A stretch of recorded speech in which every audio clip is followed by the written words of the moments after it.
Hello guys, welcome to stream. Okay, I'll type here. So both teams are already ready for a game. We are just waiting for the draft phase to start. I want to remind you guys that this is Snapdragon Challenge Finals right now. So there are 4 teams. There are 4 teams here. And today are playing 2 of them. Is Papara SuperMassive, yeah, and Falcon. Birthright and Incendio will play next series after this series. So what they are fighting for, top 3 teams from these challenge finals will qualify for Masters. In Indonesia, Jakarta, it's gonna be an offline event with a prize pool of 200k prize pool. Losers of series will play tomorrow. Okay, so I will press ready. Yeah, let's go. So the draft starts soon. I don't know what about Falcons and Papara. They are both strong teams. I thought that Papara were weak, but last time they played, last stream I did, they destroyed their enemy really easy with their signature Joy mid lane and other heroes they pick. Not so popular picks they have. They have their own special draft, I guess. So I'm looking forward to see who's gonna win this, who's more prepared for it. And the most interesting thing is who's gonna lose this, because one team will be eliminated and will not go to Indonesia. And it's really interesting, just for me at least, who will be this team? Who will be the team that will not go to Indonesia? I guess they changed few players. So the drafting phase started. Okay, let me change the screen. Let's go. Your team is banning. Oops. Okay. So the drafting phase started. I hope I have delay on my stream because I set delay to 1 minute. And these teams will not cheat right now. So Badang ban from Papara. Oh, you may not see few players because there is my webcam here, but it's fine. Badang first ban. Not gonna lie, I hate this hero as well, so it's a normal ban. Zuxine, quite obvious ban, just 2 OP mid laner. Your team Too difficult to play versus Zuxine, that's why they ban her. I see Papara is just trying to ban all the fighters. So what's they gonna pick? They are more aimed at picking damage dealer first pick, maybe? A jungler like Fanny? Do they play Fanny? Their jungler is Mohi? Yeah, Mohi. And he was playing Fanny, and he was playing Fanny really well last time. So maybe they aim at picking Fanny, that's why they ban all these CCs that is annoying for Fanny. But I guess Falcon's gonna read this and ban Fanny right now.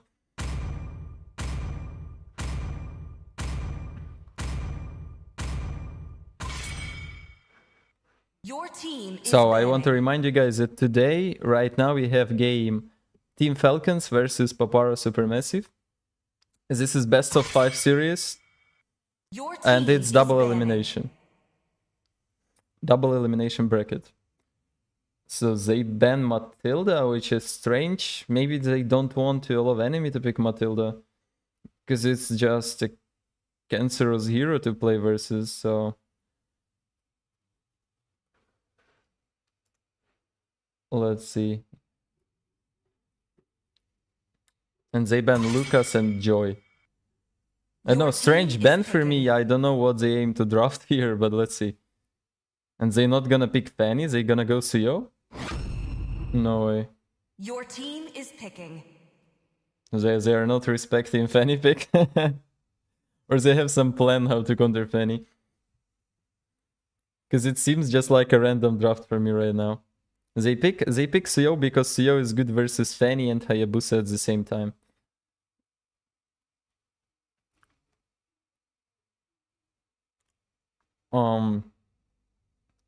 So they pick this jungler that is good versus both of them. Because Hayabusa can play versus Fanny. But Hayabusa cannot play versus Suyo. Suyo will just cancel his ultimate every time. So basically Suyo can dominate map when picked against Hayabusa. Your team Okay, is picking. here we go. Pro drafts here, guys. Hylos with Gatot Kacha combo. They aim to have Gatot Kacha Hylos combo. I am pretty sure I saw this from Falcons already. You just place Hylos ultimate, then Gatot Kacha ultimate, and easy fight for your team. Granger, probably Papara need to take right now Valentina because no. Yeah, okay. Your team is picking. I guess they're gonna pick Gatot Kacha right now and ban Valentina.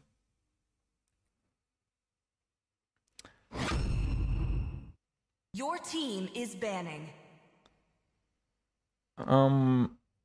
Interesting.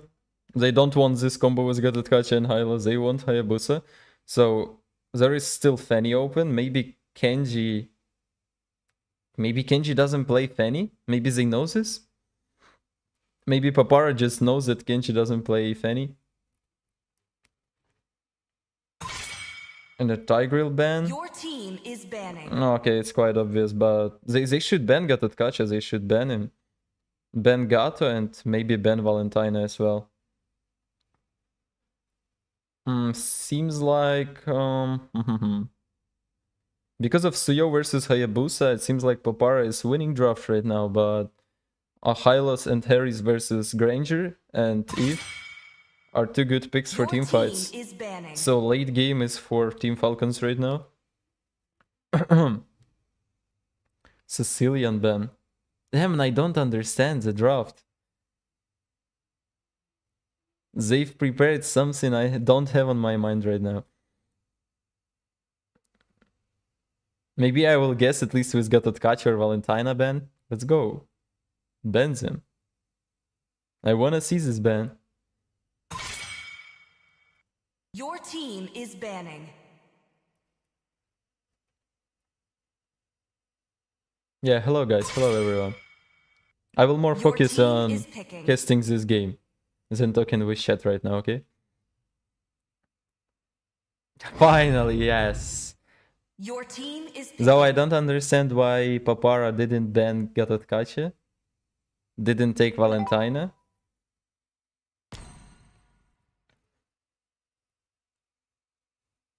It's a Snapdragon ESL Snapdragon Pro Series Challenge Finals right now.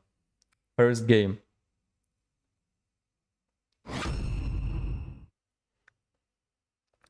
Papara SuperMassive versus Team Falcons. Okay. Your team is picking. So they think they can counter Hylos and Gatot Kacha with Balearic and Glue and Eve. No.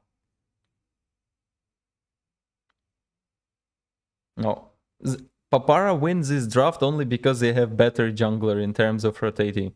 But in terms of team fights, Falcons have 100% better draft. So if Suyo not gonna dominate early game, Falcons gonna end this game easy. They're gonna just take all objectives. Yeah. And gradually, second by second, they're gonna have too much farm for Papara SuperMassive to defend.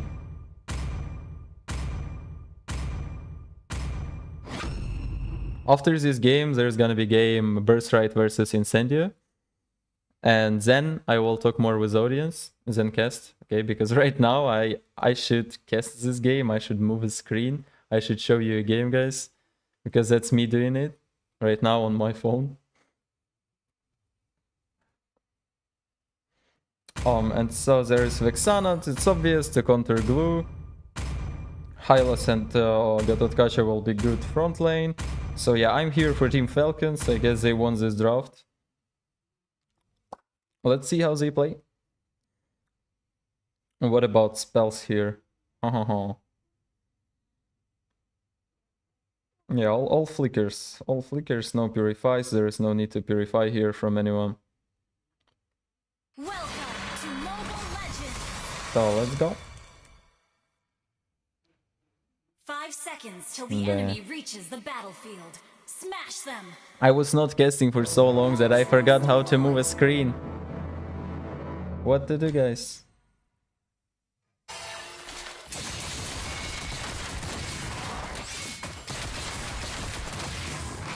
Yeah, let's go. Closer, closer, closer. Thank you. Oops, see ya. Come back here. Yeah.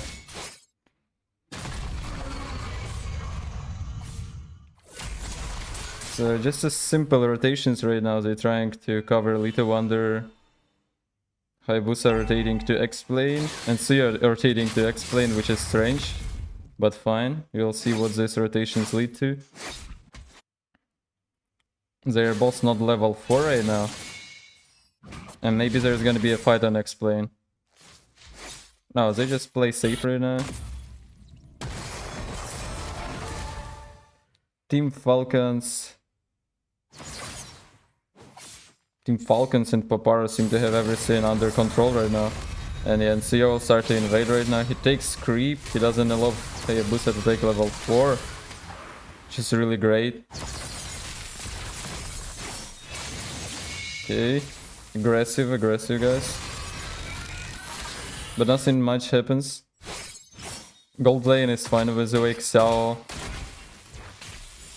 and Kobo feeling comfortable one versus other is fine for them.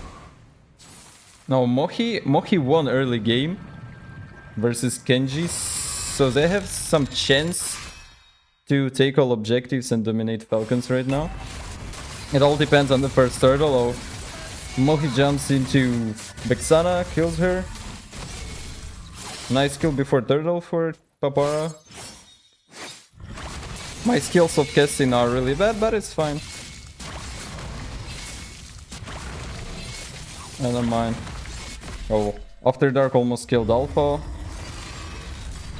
Alpha forced to use ultimate, forced to use revitalize.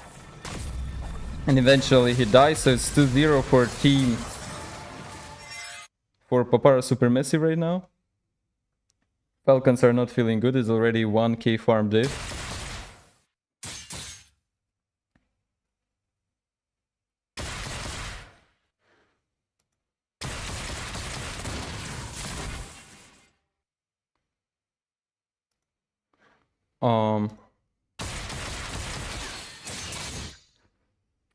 Oh, 2 seconds, guys.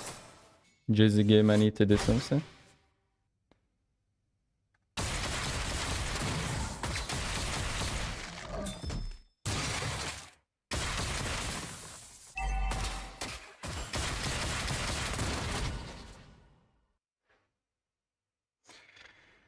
Oh my god, okay.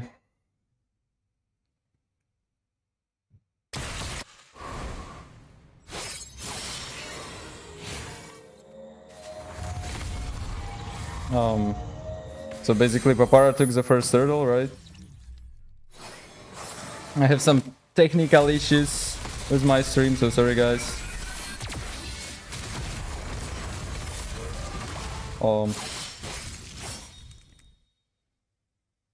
Papara seems to dominate all map right now. They're free to go. They have all flickers right now, all ultimates are ready for next objective. 20 seconds till next turtle. Everyone is ready, all they need is to initiate, get a kill, or a little bit wasted ultimate from Bloodsfed. Too aggressive, a free kill for Team Falcons. But they're still gonna take turtle because Falcons used all their skills. Kenji still has retribution. He's ready to take turtle. There is no Balearic, so he's not scared of CC. But they're gonna be aggressive right now. But glue Vasa is too fat for them. You cannot take it.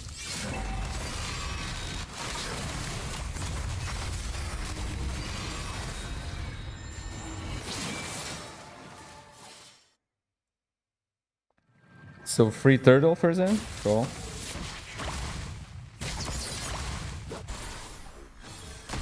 Okay. Where's the stream, guys?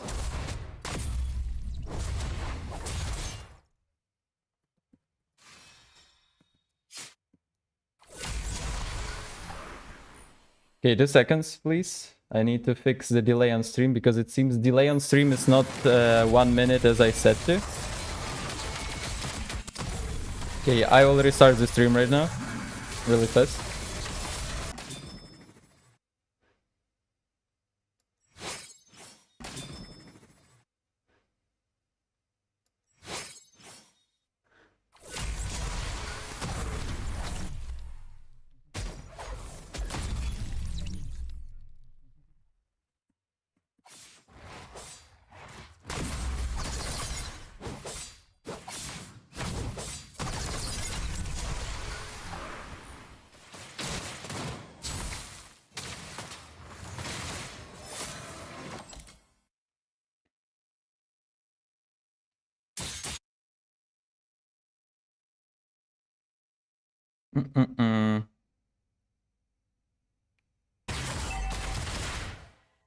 So what about team items right now?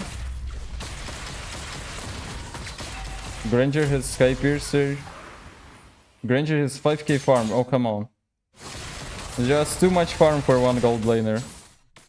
Yeah, team Papara SuperMassive are feeling right now very well. And Mohi kills Kenji 1v1. There's gonna be maybe fight on top lane. But Xiao just has too much farm for Team Falcons, so they should go back.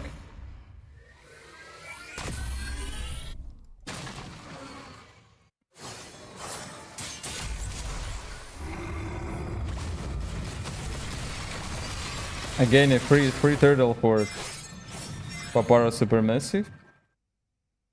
Now, they use their draft really well. They won early game with CO versus Hayabusa. They are using it to the fullest. Mohi 1 versus 3. Detective almost dead. Koba. After Dark here. Koba without ultimate. After Dark has ultimate. Maybe he'll ult right now. But there is Sneaky here.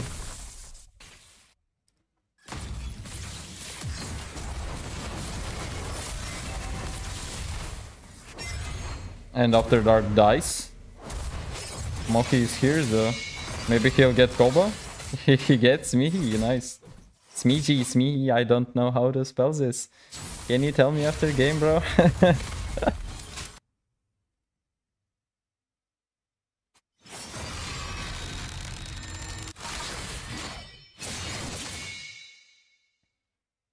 Now Papara will focus on taking towers. There is only Alpha here. Koba and Kenji already coming. Are they in trouble? Tower has like 1 HP, Harris already has damage. There is a problem with Team Falcon's draft because... Oh no, with Papara SuperMassive draft. Because Harris can deal damage whenever, wherever he wants. Nothing really threatens him, only Balearic with his ultimate.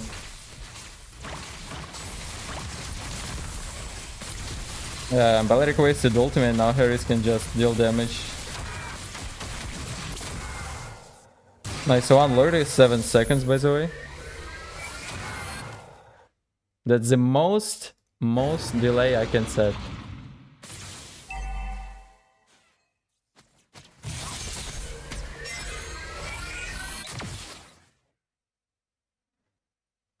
So both teams are preparing for Lord. There is a 4k farm diff. Papara SuperMassive are 4k ahead of Team Falcons.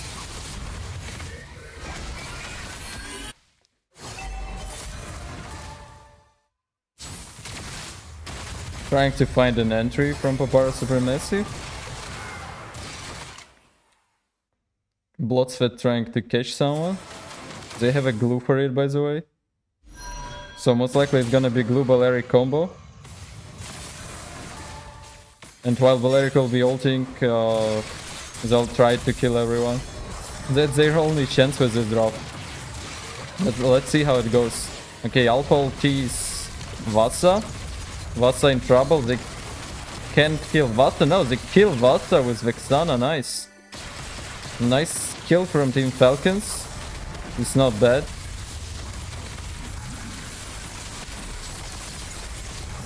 Maybe they're gonna get Lord. Balearic ultis 4 people. Genji Retri is the Lord. It's a Lord for Team Falcons. Even though 2 of them die, it's still a Lord. They still have a chance to come back, and as I told you earlier, the more late game it is, the more chances are for Team Falcons because of their draw. Oh, close Genji. Almost got Xiao and after dark.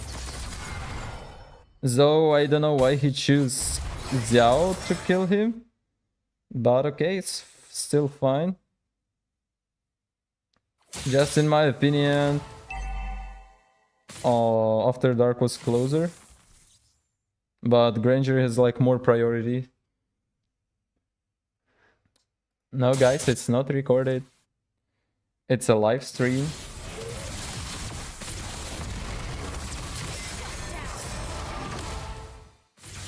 Okay, they got Mohi, but it doesn't matter. There is no Lord already, yeah. There is still Lord creep though. They can get few towers. They're ready to take those towers. Harry's Koba got ultimate. Alpha will have ultimate soon. Again, this combo with Gatotkacha and Hylos is insane. They're gonna take mid lane right now, is it? There are still 2 creeps, okay. More passive right now. Farm is already almost the same. What about gold laners? Hylos ultimate, free tower. That's basically how you get towers with Hylos. And go back. I saw Bloodzed coming from back, trying to find someone. Harris used ultimate, Harris has no ultimate. Alpha has no ultimate as well. They get Alpha, they get Koba. Vixana and Gatotkacha are forced to run away. Genji ultis and kills Xiao, nice. But they got Genji as well. At least Genji killed Marksman, so now Papara SuperMassive can't push really much. Vexana and Gata will defend this easy.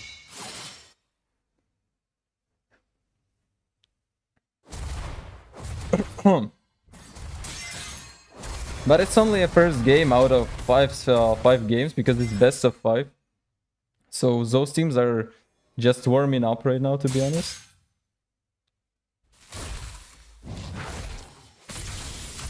It's a first game, They need to understand each other's drafts. What they like about it, what they hate about it.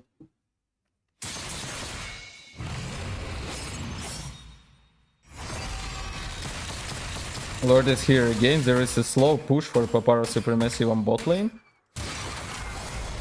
But Team Falcons doesn't care about it. They want to engage right now. Alpha. Oh, Genji doesn't find a kill on Xiao and use his ultimate. Probably they should back off Lord now. I mean, Team Falcons can still fight right now, but they don't have Hayabusa ultimate. All Haya can do right now is Shadow and Retri. Yeah, too much damage from Granger, just too much damage from Granger. Gatotkacha goes back. Koba trying to kill Glue, they get Glue, but Hayabusa gets caught by Balearic for skill and dies. Oh, so such a classic moment with Balearic when you get caught by his skill. Nice on, they try to flank, but they don't have Retri. Koba dies from Mohi, and Mohi will take this Lord as his Retri, most likely, yep. So 1 for 3. And Papara SuperMassive are winning this fight, taking Lord, and probably they'll try to end the game right now with this Lord. Hello guys, by the way, who joined the stream.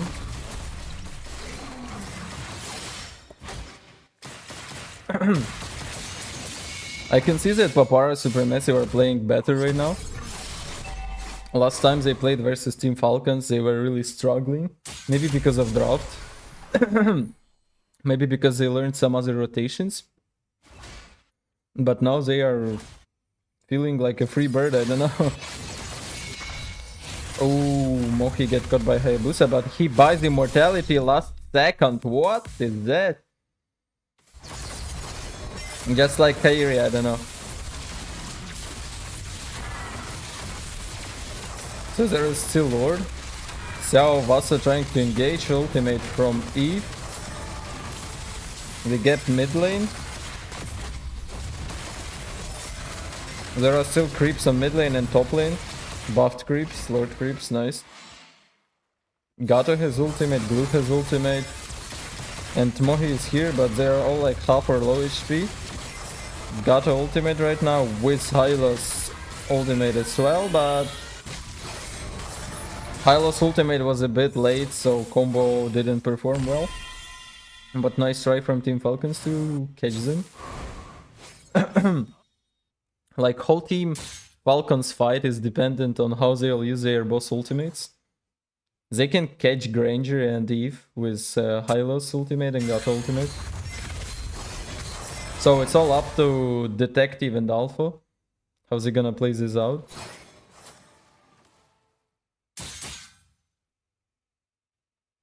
Yeah, guys, stream on official channel will start after this series. After these games, after this best of 5, stream on official channel will start. Right now I'm streaming their game on my channel.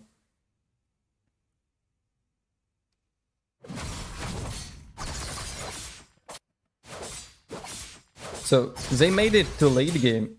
They made it to late game, and if we check items, Harris already has penetration, all core items, as well as Hayabusa, as well as Vexana. So now it's more like a fair game for both of them, for both teams. Now it only depends on how they play it out. Is it gonna be Alpha and Detective engaging and destroying Papara SuperMassive, or Bloodset after Dark and Vasa? We're gonna see on this Lord. So probably this is the last Lord. In such a moment, it's most likely the last Lord for this game.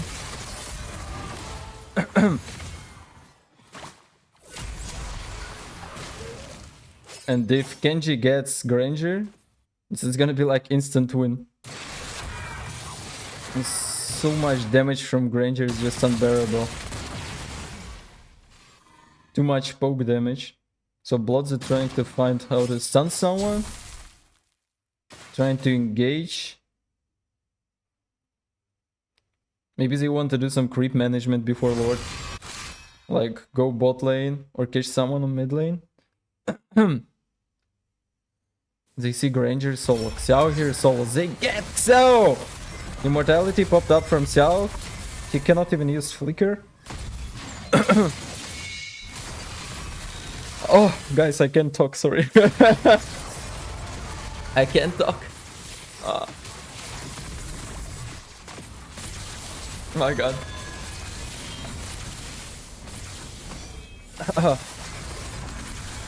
They get Vasa as well, and after Dark may die right now, but not. Valeri catches 4 or even 5 people, including Hayabusa. There are creeps in mid lanes, they should defend it maybe. Creeps are pushing, guys, hello. Oh, Detective Koga gets Mohi and gets Bloodsfed as well. So free Lord for Falcons. They did everything right, they caught Granger, they used their ultimates in right away, so it's really good gameplay from Team Falcons. As expected from their drop. Aimed at mid-late game fights.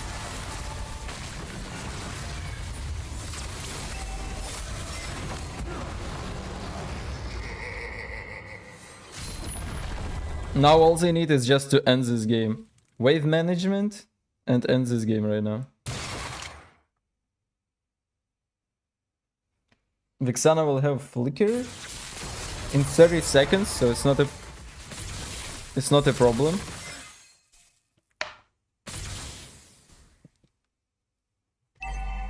I feel how Harris is not playing. What do you mean it's not playing? Harris is ultra OP hero. Right now. He's maybe most OP marksman. His damage is just crazy. Okay, they try to go mid lane. Maybe it's gonna be a free tower because Papara SuperMassive doesn't want to engage right now. Main fight's gonna be with Lord. Hayabusa trying to kill Mohi right now. He doesn't get Mohi because, yeah, Suyo counters Hayabusa, but Team Falcons engage. After Dark may be dead right now. No, After Dark survives. Bloodsweat used his ultimate. And yeah, they defended it. Maybe it's luck, maybe it's skill, but After Dark survived it, even not using Flicker.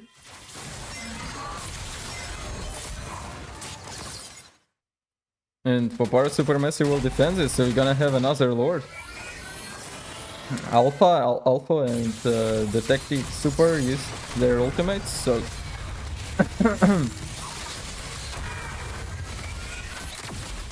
they're gonna back down.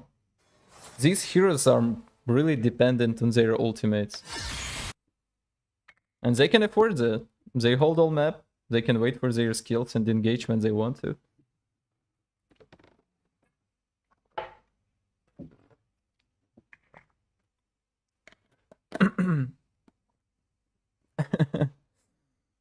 Hello Ryu.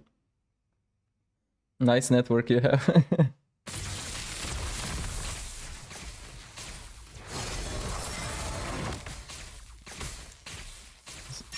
Probably they will try to go bot lane right now to take a... I mean, Team Falcons will go bot lane to take a bot lane wave. To win some creep management. Wave management on map before Lord. Probably they can wait for Mohi to come. Oh, Alpha is in a good place. Alpha is in a good place right now. They can get Suyo if he comes. But they shouldn't waste too much time because they'll lose then position on Lord. So, oh, Kenji, you showed yourself. No. Okay, Kenji showed himself. But Mohi doesn't know Alpha is here. Mohi doesn't know Alpha is here. Yeah, okay. Alpha decides to back down because there is Lord in 3 seconds.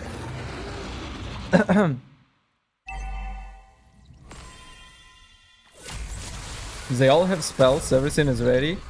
But Mohi is Dratri, and Mohi dies here? It's a free Lord for Falcons. Just Sneezy and who was that there? Alpha? Gets Mohi? Yeah, with Detective Koba as well. They just camped him. Okay, that's not a fast Lord, so probably Papara SuperMassive still have a chance to defend this somehow.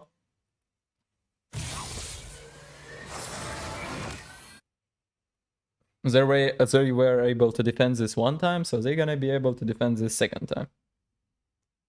But who knows, maybe Team Falcon's not gonna miss their skills right now. No, Team Falcons want to engage till Mohi is dead. Yep, nice ultimate from Gato and Hylos, Winter Truncheon from Eve. Alpha gets caught. Whoa! Hayabusa gets caught by Balearic for skill. And they defended it. Team Falcons didn't wait for Lord to come. Which is strange, but fine.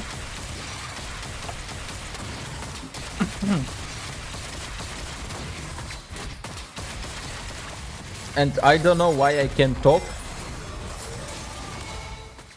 But my throat feels very dry today.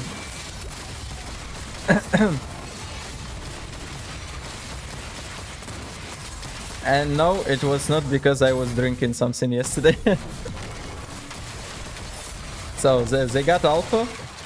They want to continue a fight. They all get ultimates. Papara SuperMassive will try to end this game right now. Ultimate from After Dark. Trying to catch Detective Koba, but they can't. Mohi uses his Retri as well to trying to catch Harris. They all have immortalities. They all are ready to fight, but wave management is against them. So they'll go back and there's gonna be a Force Lord. Yeah, Force. No, it's not a game, guys. It's not the game right now.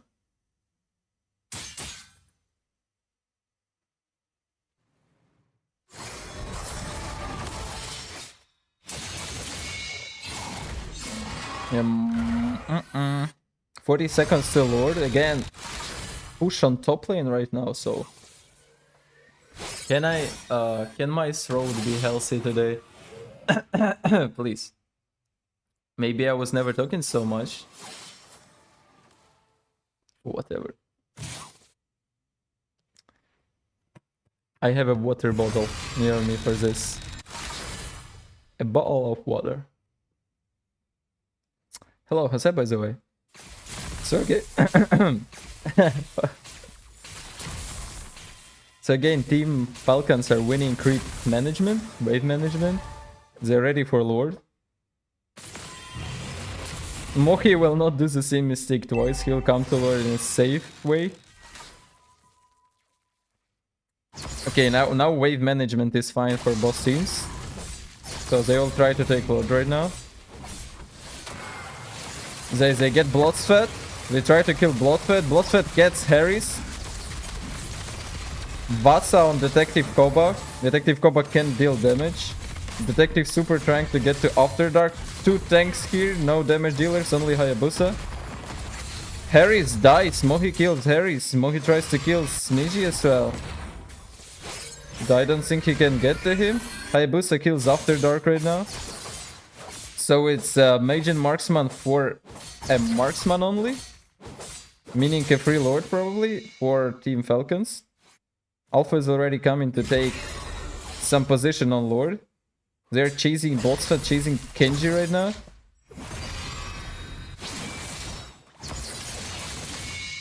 Whoa, Kenji, be careful with those moves. They will be able to catch Kenji right now. He has no shadows. Oh, no Thunderbelt for Bloodfed. No slowdown. So Hayabusa will still escape, but they're wasting so much time. Xiao and After Dark are going to respawn soon, but probably Team Falcons are also waiting for Harris to come. So they do not really care about it.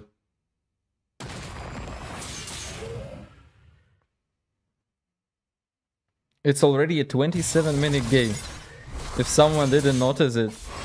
It could have ended with second Lord. Oh my god. Where did camera go, huh? So Team Falcons starting Lord right now. Again, wave management is now better for Team Falcons. Moki gets down, a little bit of damage from Alpha. Annoying, but they still have good position. Detective Koba. Bossfed using ultimate.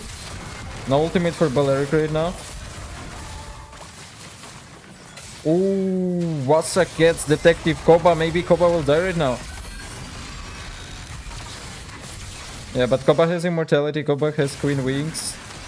Everything is fine for now. Hayabusa still has ultimate. Hayabusa maybe gets Granger right now, but nope. He gets Galuzo. Ulti from Kenji and he dies because no shadows. So 2 kills for Papara SuperMassive. Let me be honest, Detective Koba a little bit overextended. And Vasa got him with Flicker. So can they get Lord now? Moki has Retri, it's an easy Lord for Papara. Falcons just don't have time to take this Lord. And don't have Retri as well. So maybe right now that's it. Maybe that's the last Lord. It's already a 30-minute game. It's like average, really late game time. Maybe you're gonna see the end of this game right now. Kenji is dead. Detective Super is dead. The Lord is coming. It's 4 versus 3. Team Falcons are not in a good situation right now. Yeah, an ultimate from After Dark. Detective Koba goes to base. Alpha dies. Alpha will die surely. Maybe Koba will do some savage today. Let's go, Koba. There is no CC, but Papara SuperMassive just focus base, which is obvious, and it's the first win for Papara SuperMassive. Victory! I don't know what you're talking about. Of course, Dazai is more than Kenji. Dazai is more than Kairi and everyone. So it was not easy win for Papara SuperMassive, but they won early game with CO, which is what they intended to do with that draft. And somehow they countered this godly combo with Hylos and Gatotkacha just by making them use their ultimates and then come back with Glue and Balearic. So nice gameplay. MVP for After Dark, by the way. So 30% damage from it. Great game from both teams. This time, Papara SuperMassive were stronger. So it's normal. It's only a first game of this series. Yeah, I'll switch to webcam right now.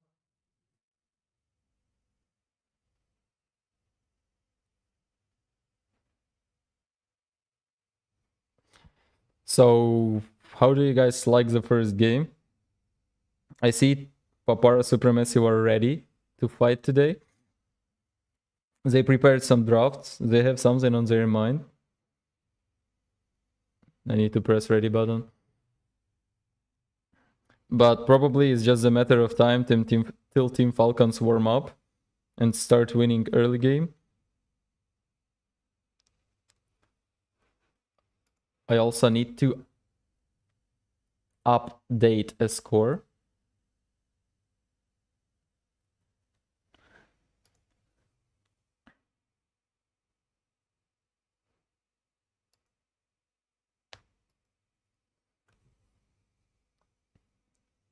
Teams are getting ready right now. Maybe they're logging. And I will check again where do I need to put score, because I don't know. Let's see. Where it is. Yeah, it's gonna be 0-1. My bad.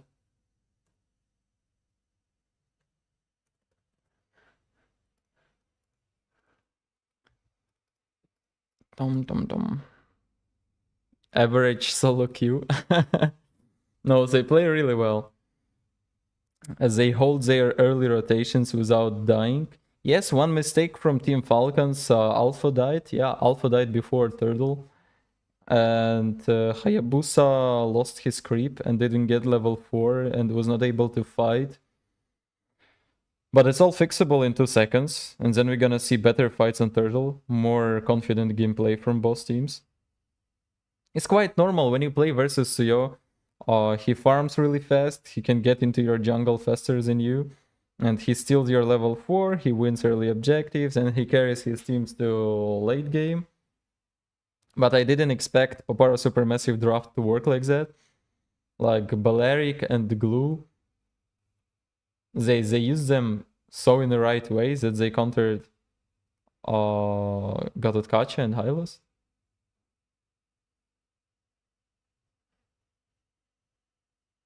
I mean, if we just go and start an average solo queue game, we're not gonna see any of those picks. We're gonna see EMEA. And you're talking about top 4 strongest team in Europe, MENA, and Turkey right now. So basically, Falcons right now is the strongest MENA team, and Papara SuperMassive is either top 1 or top 2 Turkish team. By version of Snapdragon, ESL Snapdragon, this tournament. And Birthright is top 1 Europe team right now. So it's totally not a solo queue game. I must disappoint you. Glue underrated as plus tier. I was thinking about it. Yeah, he is a really good initiator. He's quite fat, quite tanky for team fights. It's like with Balearic. Everyone thought that Balearic is not OP because this is Balearic. Balearic was always a low hero, yeah. But then pro players started picking Balearic. Everyone understood he is tanky enough to fight. He has really good CC. When used with Revitalize, he can absorb a lot of damage. And with Flicker, he can initiate really well. And it's really hard to counter his CC. Like when you see Balearic, you should back down if you back off if you don't have Purify.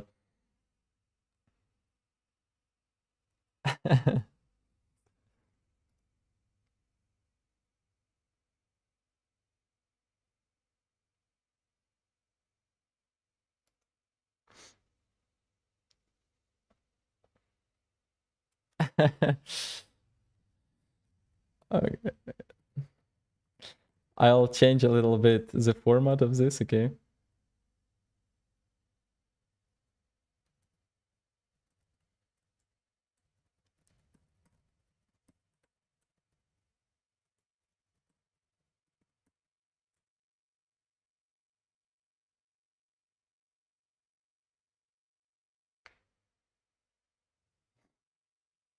And anyway, Papara SuperMassive is getting ready right now.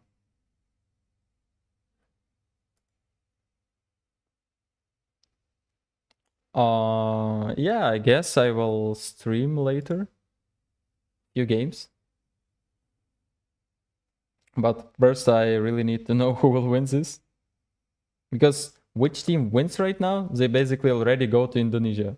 You understand this? They don't have time for jokes. They don't have time for jokes. You win this game, you go to Indonesia. You don't win this game, you have 50% chance to already not go to Indonesia. And you know, when there is $200K waiting for you somewhere, you don't really want to troll some games and die in an inappropriate ways.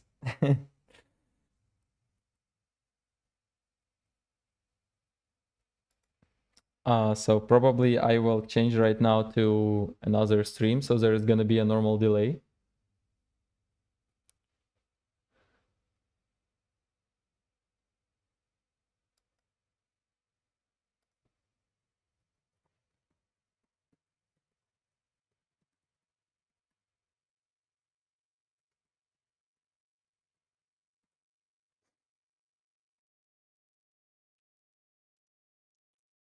So yeah. I'll need to talk about the teams right now. Yeah, I'm ready. Let's go.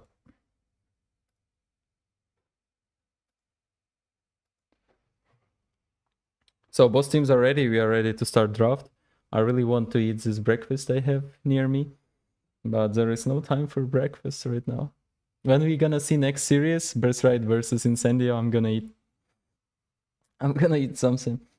But right now, let's focus on Team Falcons and Papara SuperMassive. Both teams are ready for draft. Everyone told they are ready.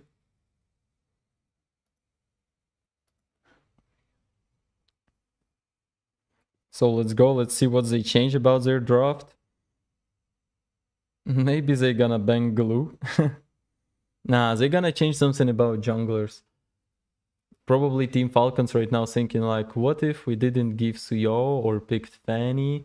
Maybe we wouldn't lose this jungle early, and then the turtle would be easier. I guess they're thinking in this way, and they all try to do something about jungle, because the draft in team fights was quite equal. It was depending on how they play, but jungler's draft was just a draft issue.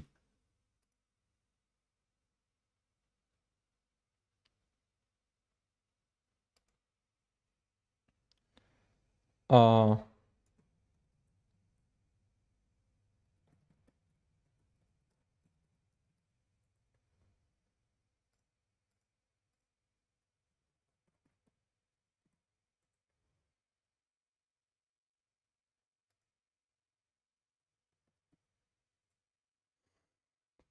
oh.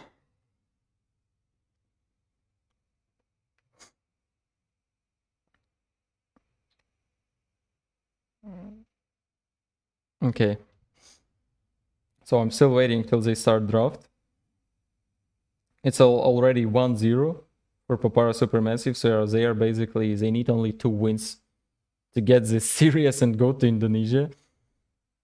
And imagine their emotions right now, how they are shaking, all these mistakes they do.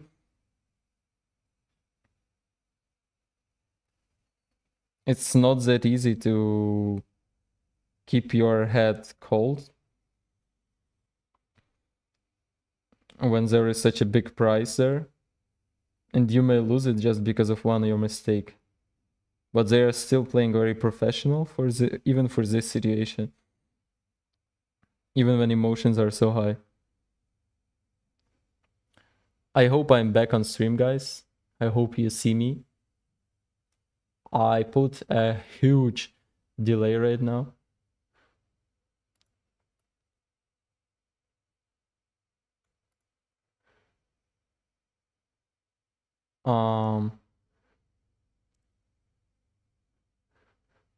Yeah, everything should be fine right now. Can't do more, waiting for draft to start again, telling you. And hello everyone, guys.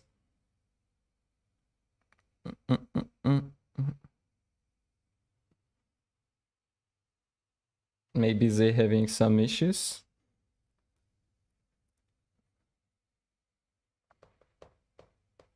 There was a problem with delay on stream. I set the delay on YouTube, but it didn't work for some YouTube reasons. And now, yeah. Now I set a full 3-minute delay. So everything should be working fine. Oops.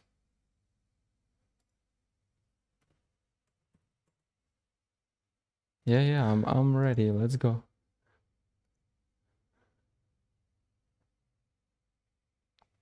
Both teams are ready, so we can go right now.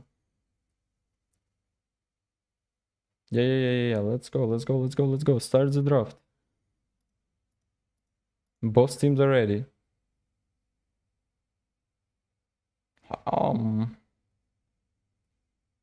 I don't really want any of this team to lose or to win.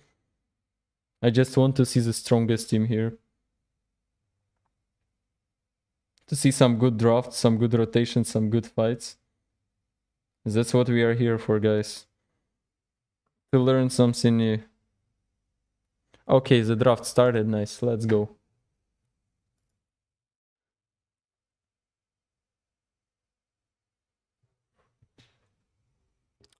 So, 0-1 right now. Papara SuperMassive won one game. Your team is banning. And it's Matilda ban. For first pick, by the way. Obvious Zuxine ban, just a cancer mage. Maybe they changed something about their draft because Team Falcons right now ban Matilda. Your team is banning. They banned Joy as well. So when you ban Joy, you want to go Suyo and they ban Suyo. They don't want to give this hero, but there is still Fanny open. Both these teams don't play Fanny or something. I remember they played Fanny. Okay, I can remember Mohi playing Fanny. I can't remember Kenji playing Fanny though.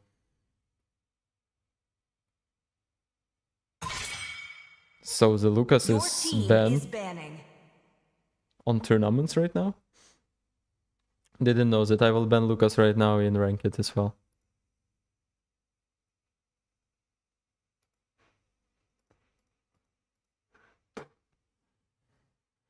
No, I will tell you who will win, who I think will win after they end their draft. Because it mostly depends on draft. Early, late game draft. Your team is picking. I mean, at least like 50% of win is your draft.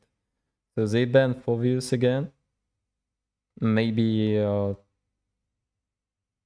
Detective Super is just really good Fovius. But Badang opened, yeah, it's gonna be Badang Chrome.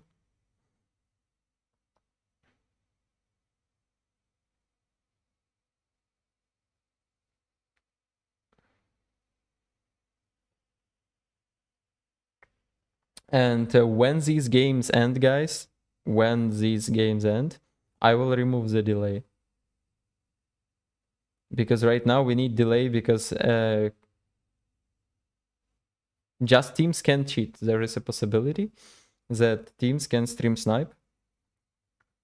Or someone else can tell them information, you know. We need to keep the game fair for both teams. Your team is picking.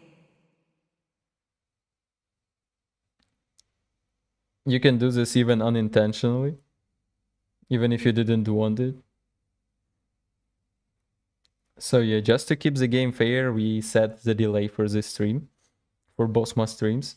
And they get Hayabusa and Thief when the Fanny is still open. The Fanny is open and yeah, no more good junglers are open, other are just fighters. Of course you can counter this with fighters, but there is Eve right now, which is a counter to fighters. So I like Papara draft right now. They give Granger.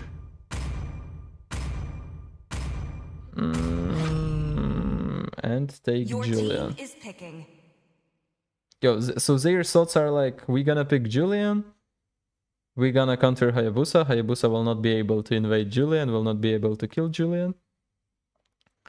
And we gonna win early game, and then we're gonna do something about late game.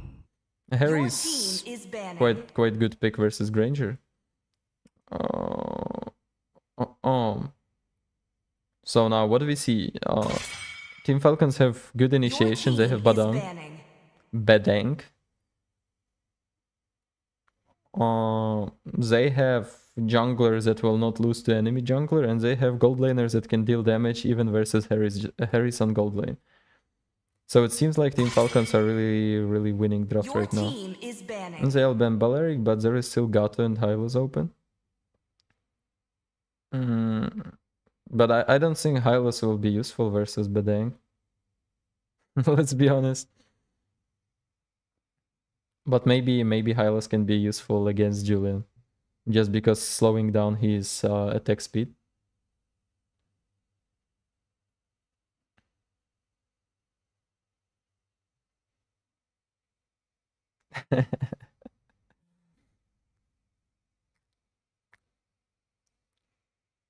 And they banned cheap as well.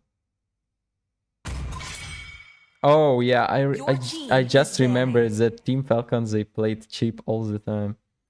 They played cheap and they showed they can destroy with cheap right now. Everyone forgot about this hero. He's not even banned in rank anymore and no one is picking him. I forgot the chip exists in this game.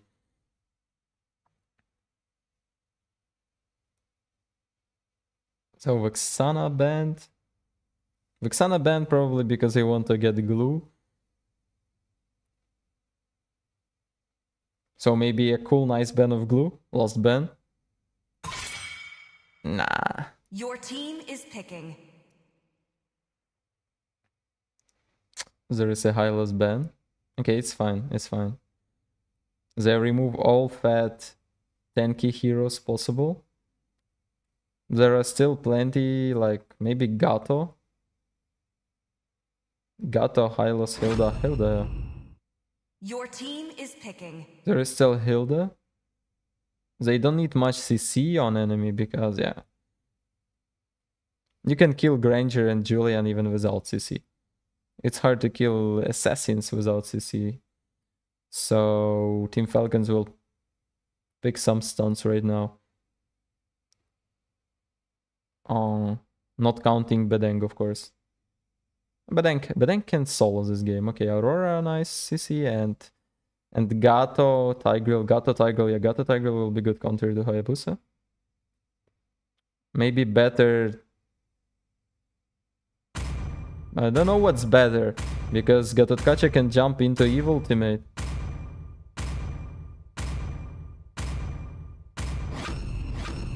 Okay, nice. A lot of CC from Team Falcons.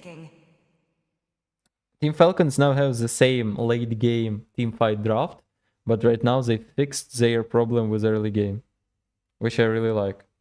So if Kenji will rotate really good and Mohi will not be able to steal his level 4, and Turtle's gonna be like normal fights, 4v4 or 3v3, I don't know. Oh. So maybe some purifies for Team Falcons? Yeah, Aurora took Purify.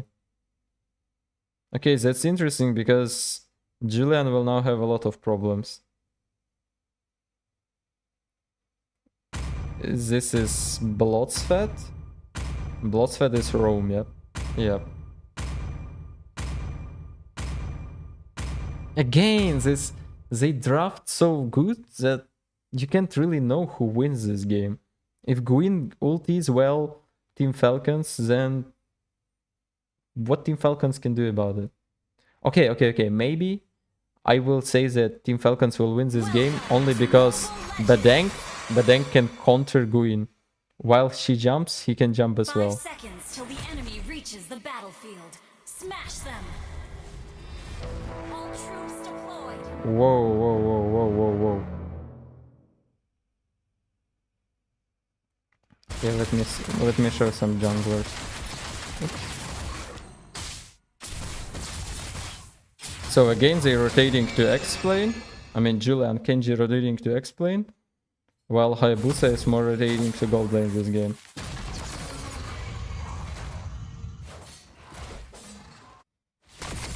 Haya already took 2 buffs. Kenji as well, but Wasa is here to pressure Julian a little bit. Hayabusa still no level 4, so there is no way he kills someone here. It's really strange rotations for me from junglers, but I can tell that if we use our brain a little bit, we'll understand something. So now both junglers play really safe. They're not seeing each other anywhere. They just farm their level 4s. Hayabusa went back to X-Plane. That's why gold lane rotation is good. You go to gold lane, then you go back to X-Plane. You're ready for turtle already. There is no problems with your rotation. Nice. So a really good stun from Detective Super.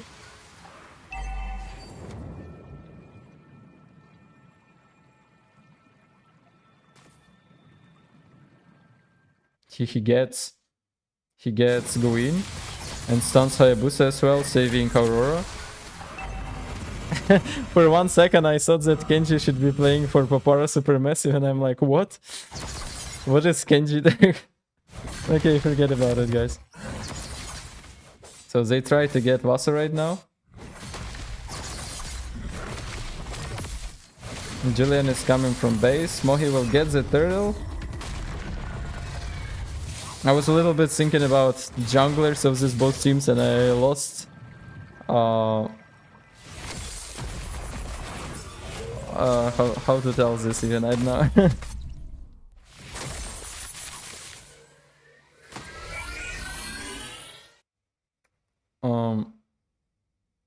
I just stopped watching a game to try to think who is the jungler for each team. I was confused. Yeah, nice ultimate from Aurora. They get Bloodsfed, but Bloodsfed ultis and escapes with Flicker. That's just insane. So he cancelled CC with his ultimate and escaped. Nice one. Aurora used her passive. Haya no ultimate, and Julian will get After Dark. Nice kill for Julian. They already have 1k farm, and Kenji is feeling really confident here. He has no problems with Hayabusa because Haya can't kill Julian. Aurora is also a problem for Hayabusa because yeah, so her passive just saves her all the time. Hayabusa comes to top lane. Probably they'll try to kill Alpha. By the way, I understood why I am confused. Because why Alpha is playing X-Plane and Detective Super is playing Chrome. That's why I am confused. Like, what is going on here? Weren't Alpha Rome last game? Or is something wrong with it?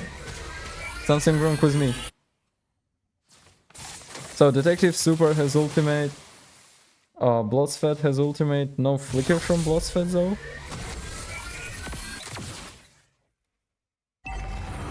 But both teams are ready for turtle. Alpha should come. Alpha is as well with flicker. Farm is the same, so it all depends on how they play it right now. Hayabusa will go take both buffs until Kenji is just waiting here. They're not starting turtle. Hayabusa getting a lot of money and level for these moves.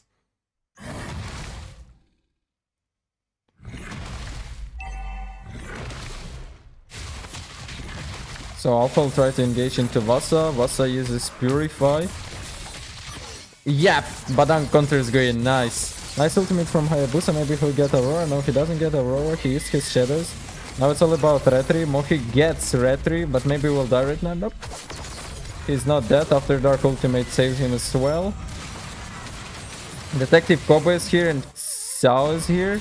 Everyone is here, and Papara SuperMassive will win this fight right now. Kind of strange fight, but okay.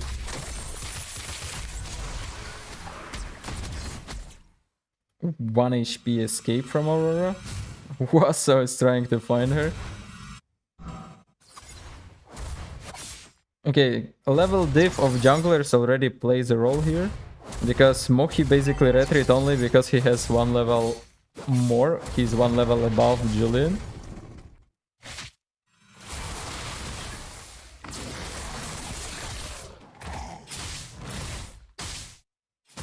I'm quite impressed, by the way, because Hilda took Purify here. Just to save herself from Badank and Gototkacha. So Papara SuperMassive are ready to push bot lane. Bloodsfed using Conceal, but they will go back. They don't see Alpha here. But they are checking all the bushes. This level of gameplay. No, when you check all the bushes, you don't care. You don't trust the bushes at all. That's how roams should play in my ranked games. So now Team Falcons pushing bot lane. There is only Bloodsfed and Xiao here. Xiao gets caught using Purify. Too much damage for Xiao. Xiao will die. Bots are coming from back. Maybe they'll try to take Detective Cobra right now. Bloodsfed getting boss, but not ulting. Kenji is here as well. Ultimate from Detective Super. Nothing will happen. There is defense on bot lane. There is Turtle. Ultimate from Aurora. After Dark still has ultimate. Ultimate's 4 people. Koba is staying on one place doing nothing. Joke.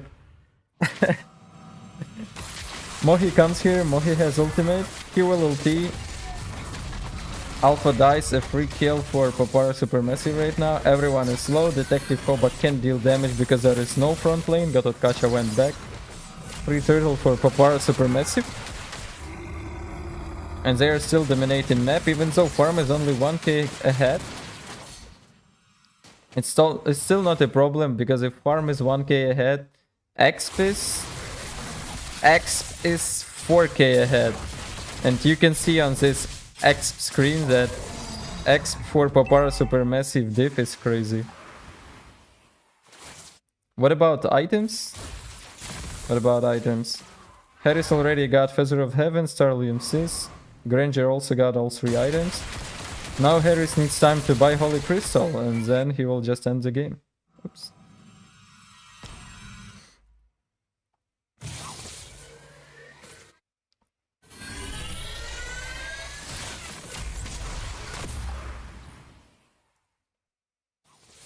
"60 seconds to Lord." They just can't stand and do nothing, of course. They need to find some fights, find some entry points to get a kill before Lord at least. It's already 50 seconds to Lord, and their ultimate cooldown is like... Gototkacha ultimate cooldown is like 40-50 seconds, right? They'll try to get top lane. Bloodsfed is here. Bloodsfed is his flicker. After Dark is here with ultimate. Xiao is also ready with his ultimate. They really need to be careful because Granger is with flicker, not with Purify. And that's also a problem for Team Falcons. Hayabusa meanwhile takes bot lane under his cover to win wave management. And Julian can't do nothing because Julian is level 12, Hayabusa is level 14. As I told you, a huge level diff matters. At least on this time in game it matters. Team Falcons can still defend even if they lose Lords, but right now they're just sentenced to lose this Lord.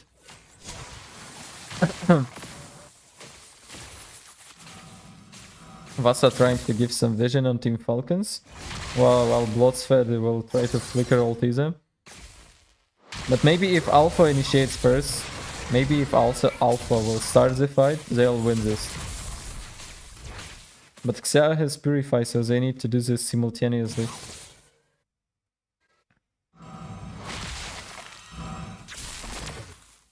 Probably Haya will try to win wave management again. Was going to bot lane.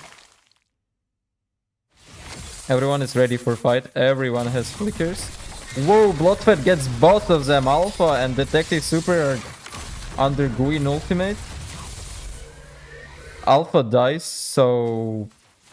Yeah, as I told you, he initiates first, wins the fight. It can be Badang trying to kill Guin, or Guin trying to kill Badang. It's a free lord for Papara SuperMassive. They're feeling more confident right now. 4k farm div. They're getting their core items. Probably Harris already got Holy Crystal, yeah. By the way, I should turn your attention to Harris buying Chrome item. Moki trying to find the kill. Ultis Alpha. Alpha will not die, but Alpha will use a really valuable flicker before Lord. A nice gameplay from Moki. Safe, confident, and useful.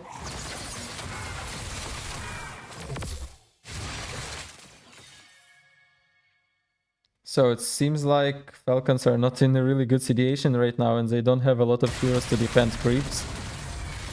There is still defense on inhibitor turrets, but it may not help them. It may not help them.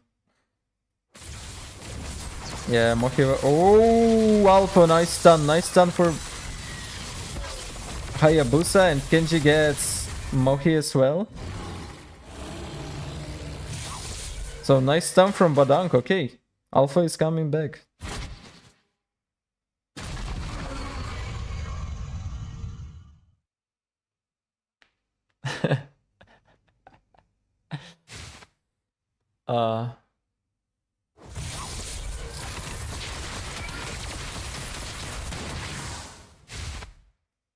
You can look into my eyes and see I was not sleeping all night.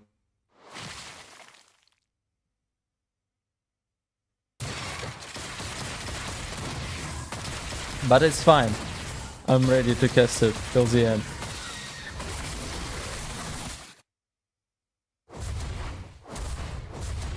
It's just, personally for me, it's really interesting games. So even if I'm not good at casting, I really like watching them.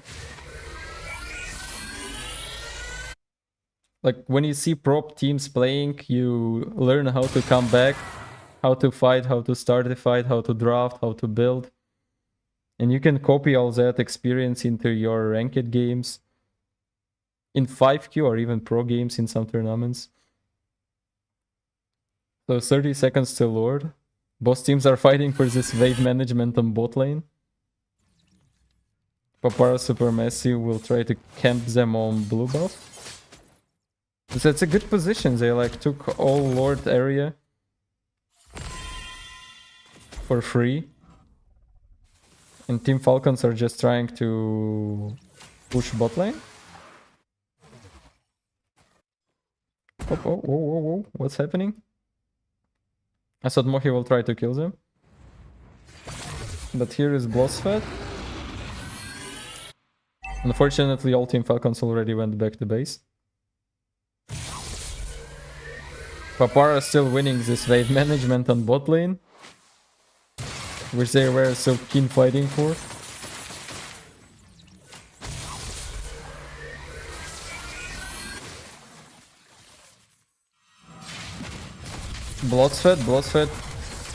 Bloodfed gets Kenji, but no one follows him up. Ultimate from Aurora into 4 enemies. Xiao very low. Kenji has a chance to kill Xiao right now.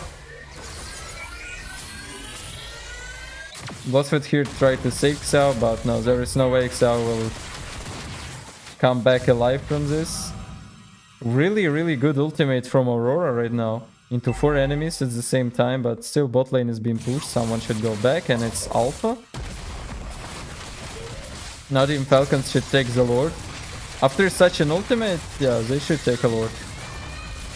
Haya ultimate, Wind of Nature from Detective Koba. And Moki will die here, by the way. But nice try from Moki. Bloodfed coming already.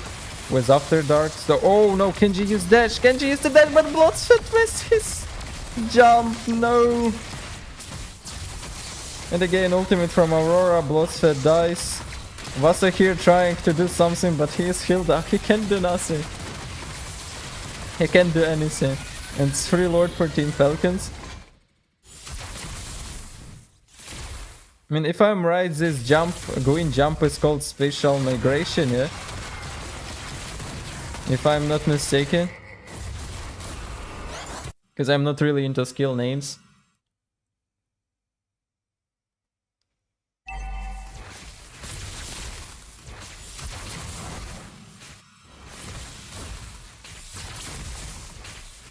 So Team Falcons are ready to come back this again. Maybe again a 30-minute game, who knows?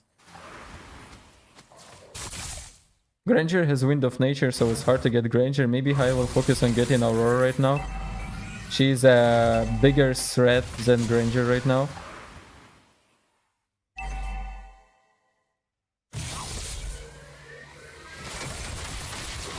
This fight on Lord turned everything around. Yeah, high ultis, but he doesn't get anyone. He tries to get Kobozo, almost kills him. Even without getting Shadows on Granger, he almost killed him. I wanna see Hayabusa build, but after they defend this. Okay, so Bloodsfed tried to spatial migration on Granger, but nothing really happened. Now Papara SuperMassive will try to come back this, try to be aggressive. But Team Falcons, everyone has ultimates, they're ready to fight. Yeah, Kenji, Mohi should go back, sorry, not Kenji. But Duncan late game will stun Hayabusa a lot of times, that's what we know.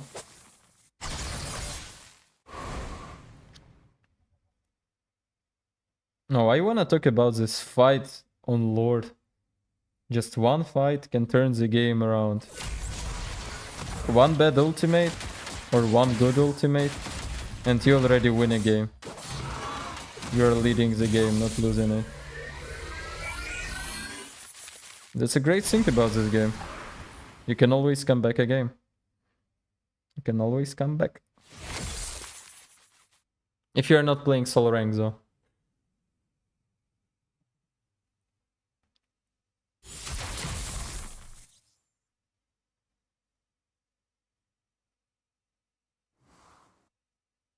No, guys, it's not Alpha, it's Alpha. It's the player's name, Alpha. His name is Alpha. It sounds like Alpha, but his name is Alpha, guys.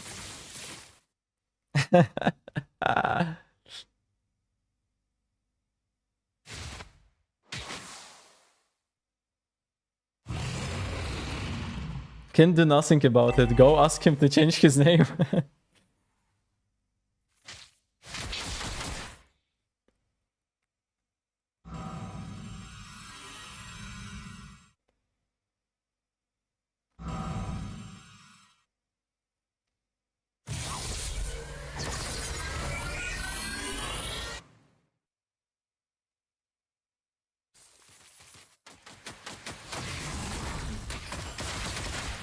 Okay, Alpha gets Bloodsfed. Immortality popped up. Bloodsfed is dead. Nice start from Team Falcons. A little bit of mistake from Bloodsfed, checking the bush solo. But Haya will still try to get Granger. Granger just uses Wind of Nature. Mohi should go back. No ultimate. No front lane, no initiation. Aurora gets After Dark, gets Xiao as well. And if Xiao dies right now, it's gonna be the end for Team Papara. But no, somehow he manages to go back. Just because Julian was taking Lord though. And it's a free Lord for Falcons again. Now it's time for Papara SuperMassive to defend. They have Bloodsfed with Flicker. So good luck, Bloodsfed. Get Granger. That he can't really get Granger because Aurora is always there. Aurora is purified. Whoa, nice ultimate. Alpha may die right now, nope. Moki will die though. Again, Aurora making a defend Badang. I guess it's already a lose. Too many creeps here. Yes, Team Falcons can just focus the base, no? Aurora gets Xiao. 1 HP Xiao survives, and the Koba is just focusing base, spatial migration, and yep. Team Falcons come back to it. Victory! I know, good game, Team Falcons. Not bad. Not bad. Nah, I can better, yeah. It's now 1-1. I mean, great game from Team Falcons. What about damage? I mean, they were trying, but Gwyn is not meta for a reason. We can see, by the way. No, we can't see. Oh, now we can see statistics. Like, first part of game, like first 10 minutes, Team Falcons were losing in exp, but then just a huge drop there.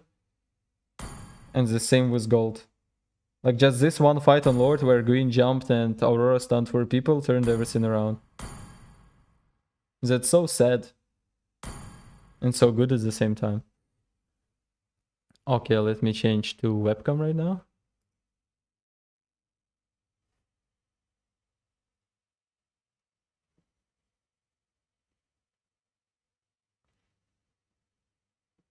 Okay, teams are getting ready, guys.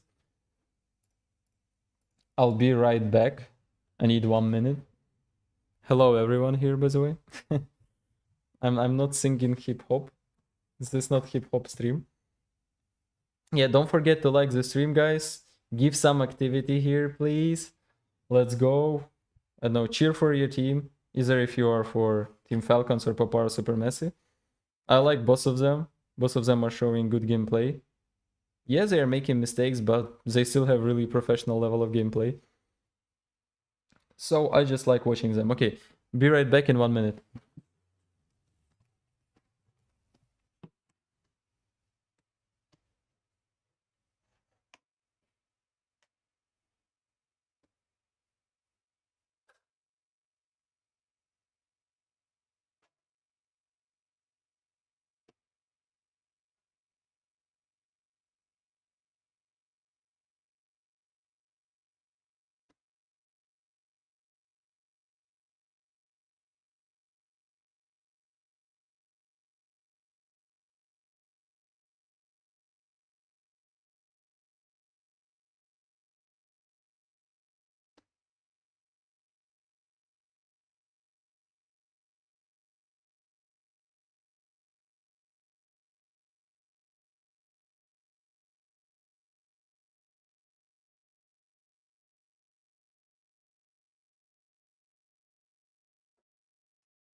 Okay, I'm here, guys.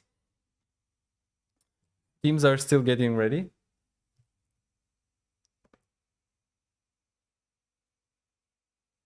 What?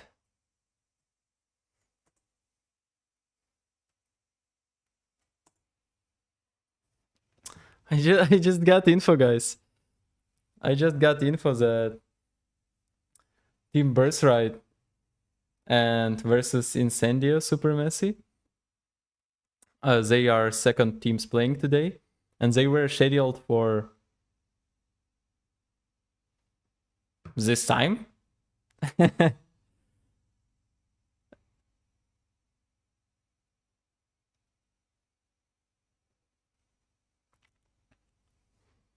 So I don't know what is that.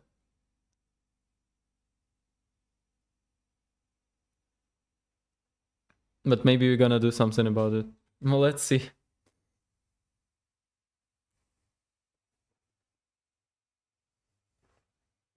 We can talk about it right now a little bit.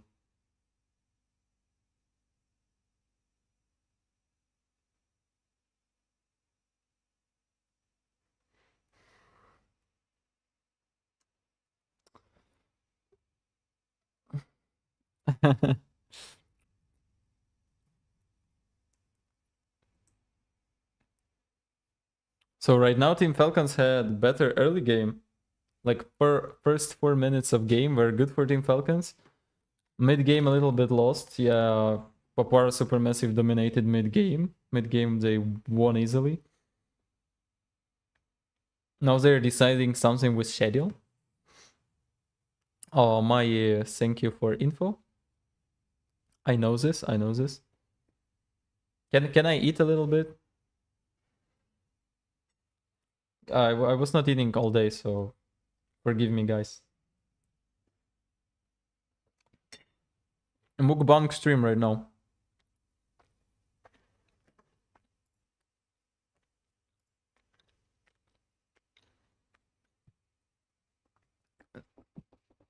They changed their draft a little bit. Badunk seems to be OP. And they ban Lucas second time in a row, and they don't pick Fanny second time in a row. Can we see a Fanny game today? I know, they just open Fanny. If someone of them knows how to play Fanny, they can win games easily. But probably Kenji and Mohi are not so sure about their Fanny gameplay. And they're not even trying. So we'll see.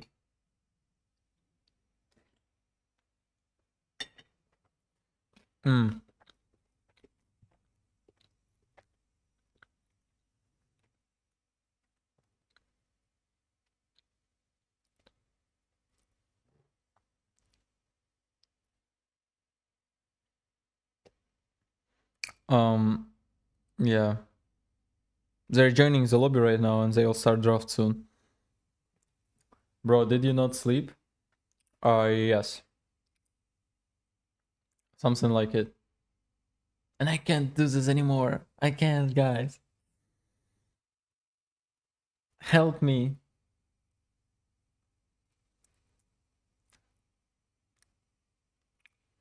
Dazai, are you casting or something? Yeah, I'm trying to cast as much as I can. Because I'm not a caster, I'm just a streamer, so... I'm trying hard, guys, trust me. My main target is actually to show the game Falcons versus Papara SuperMassive.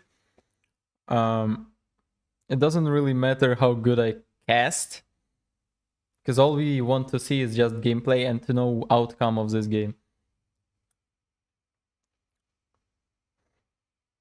Yeah, hello Archen, hello Priscilla, hello Gopels.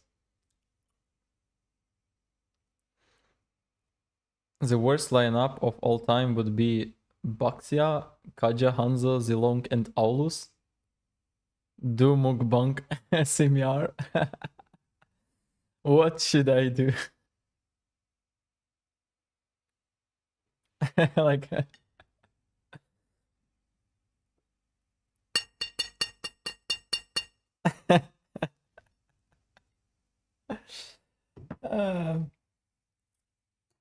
Snapdragon's moderator will ban me from making streams for them.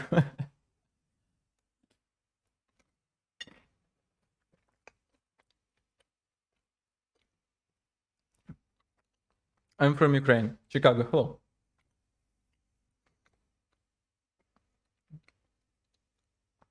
No, draft depends not only on your team composition, also on enemy team composition.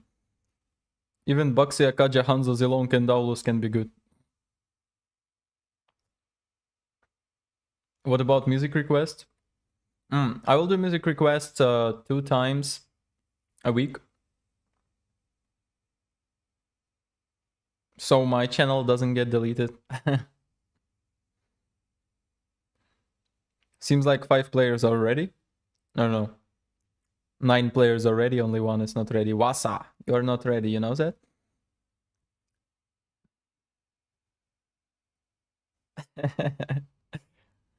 Yeah, teams are ready, streamer is ready.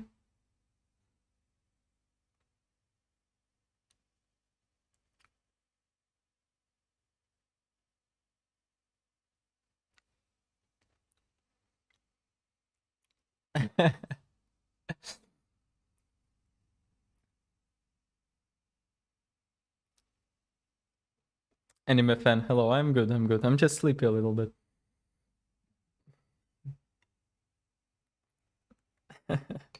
I'm eating during casting.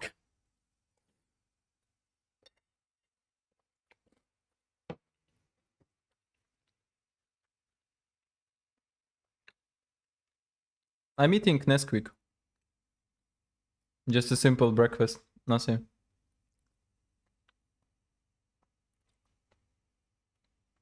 You probably have 4 girlfriend? Yeah. Sure.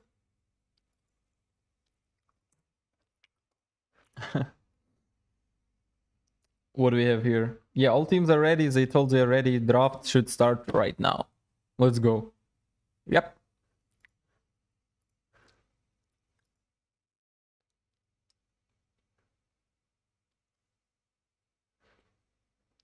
So it's 1-1 right now. Team Falcons won 1 game. Papara SuperMassive won 1 game. And I want to remind you guys, if someone just joins the stream, that who wins this game basically flies to Indonesia. So just imagine, guys. Just imagine, guys. You win a game, you win series, and you fly to Indonesia. How does it feel? How does it feel to make a mistake right now? What is the price of your mistake? Your team is banning. Your team is banning. So Papara SuperMassive still banning Phobius, 3rd time today, by the way. Now they ban Bedang to Cancer. They like literally lost because of Bedang. Because of that Bedang Aurora combo on that Lord fight, where the game turned around.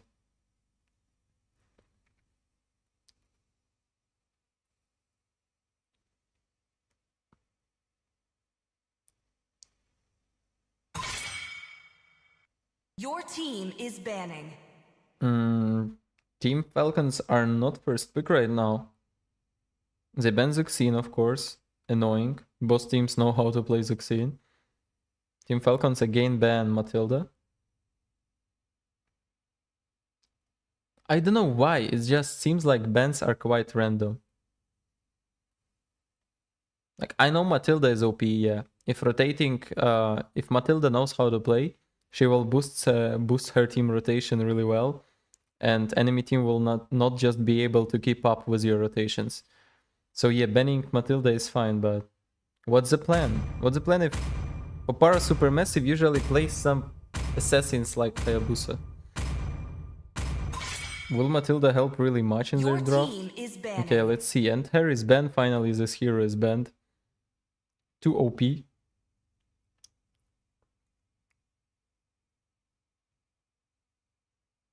Dazai, do you have plans for a date this weekend with your partner? No.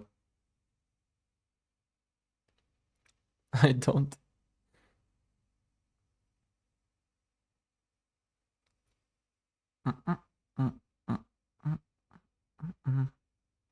Harry's banned.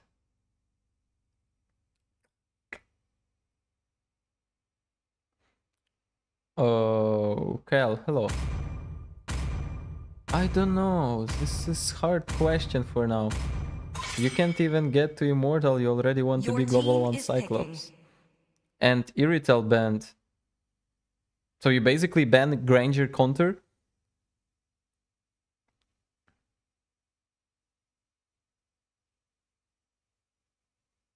So they want to give Suyo, pick Granger. Granger can't be countered because there is no Harris and Irrital.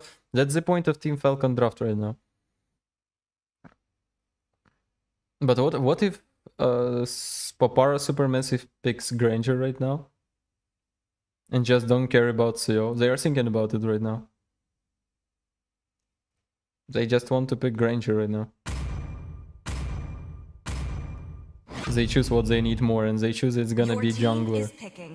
Prioritizing early game. Yep, and Team Falcons will pick Granger. No, smart draft. Because you're never gonna know what will happen if you'll pick Granger or Suyo. And Valentina. Finally this hero pops up here.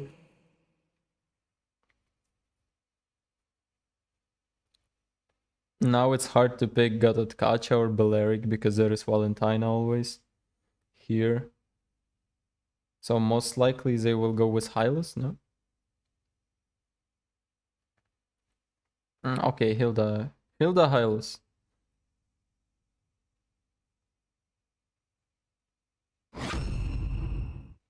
Dazai will have a date with his viewers, sorry. Yeah, sorry. Your team is picking. My partner should wait. I have a date with my subscribers. No, they all go Gato, they don't care about Valentina. It's fine, it's fine. If they didn't go Gato, then probably Team Falcons would have gone Gato.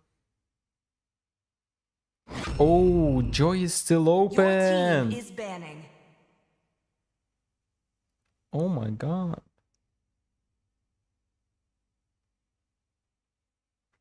It seems like Papara SuperMassive have huge problems.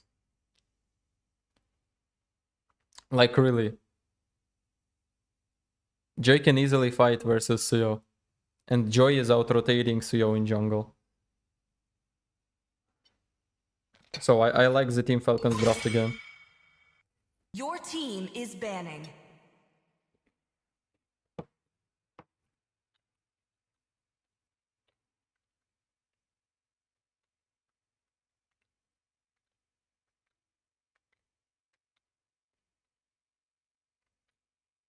Sicilian banned. Because Your Cancer. team is banning. Cancerous hero. Balearic ban, one of the 2 tanks left. Because there is still Hylos, Tigreal. Tigreal can work here. Why not? Ban Eve right now. And pick Tigreal. And everything's gonna be fine. You're gonna win draft. But they ban Claude. Your team is banning. Like they really want to win this gold lane. They banned Iritel, they banned Claude, and they banned Harris. I mean, Harris is banned by Papara SuperMassive, but yep. So if they want to ban all front lanes, they should ban Hylos right now. But it doesn't matter, they can pick. If they ban Hylos, yeah, they Your ban team Hylos. is picking. They can go Eve right now and counter Tigreal.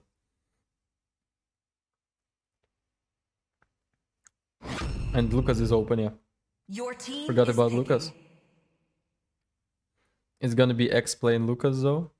Oh, there is still Moscow. Moscow is also feeling not bad versus Granger. Not so good, but he's like fine playing versus Granger. Not a big deal. No way you're gonna go Louis. No way you're gonna go Louis. She can't really go Eve because there is Joy. Yeah, it's hard to play. But you should go because there is gonna be Tigreal. If you're gonna pick Louis and there is Tigreal, you're gonna lose all fights. It's obvious. Your team is picking. Okay. It's not bad.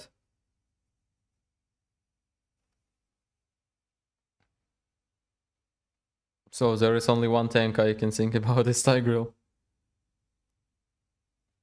How to initiate fights, Tigreal. Or Guin. Guin is not meta because really hard to catch someone. And too easy to counter. There is also Khalid, okay. Okay, Khalid can work here. Khalid can work here. Khalid can jump on Eve. Khalid can escape from Eve. Yeah, it's good. Khalid or Tigreal. And then it's all about gameplay. Okay, let's go. Let's go. Where's this?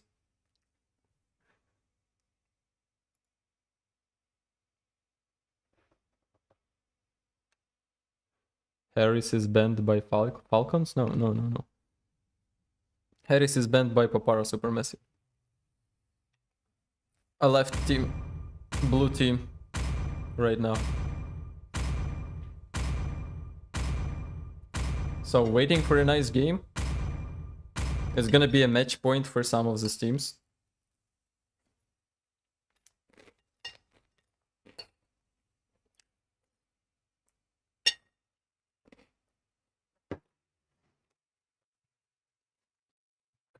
Welcome to Mobile Legends! 5 seconds till the enemy reaches the battlefield. Smash them! All troops deployed. Now they start rotating to explain.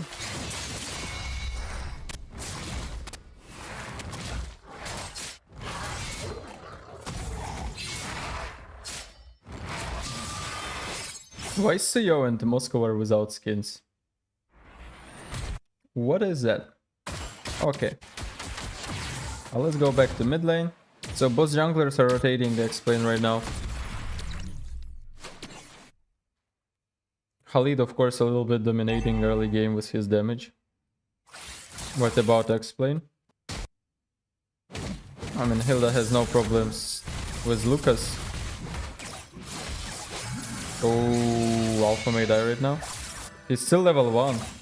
Okay, he got second level. But both junglers don't have level 4 and they're already on explain. Detective Super coming to help them.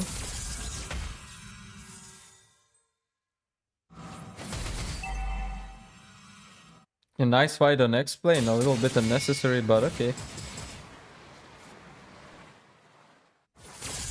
It's just the way they play. Jay will still try to get as much farm as she can before turtle.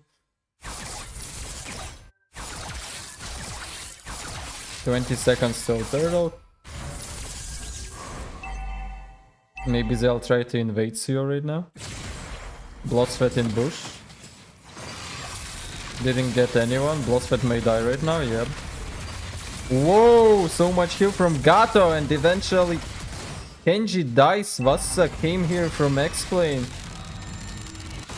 Seems like a mistake from Team Falcons. Not a huge, but given a little bit of time to Mohi to farm his jungle. Meanwhile, Super Detective Super is pressuring Gold Lane a little bit, coming to turtle. Both explainers are level 4. Mid laners have level 4 as well. Roams are still without ultimate though. But Kenji starts a turtle. Here is Alpha. Alpha will use ultimate right now. Kenji doesn't have dashes, will try to retry, but Mohi gets the turtle. Ultimate from After Dark, ultimate from Smihi. Wasa gets Smihi. Can someone tell me how to pronounce that, please? And yeah, Papara gets a turtle. So maybe CEO was the right pick on that drop. Just for this game. Bloodsweat dies though. Kind of free kill.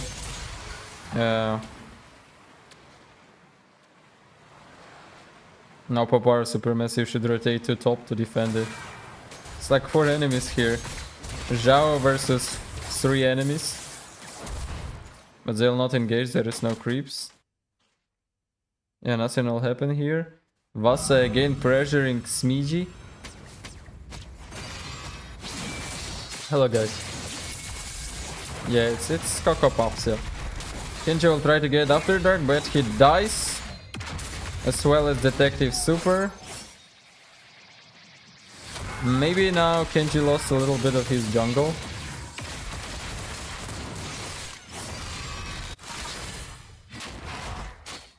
Kenji already respawned and will try to come here, but Mohi will just retry his blue buff.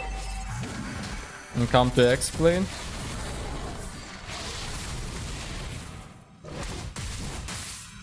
Hilda is pressuring Lucas quite much, by the way. They were banning Lucas every game just to pick him. And now Hilda is pressuring him so much that Lucas is just useless.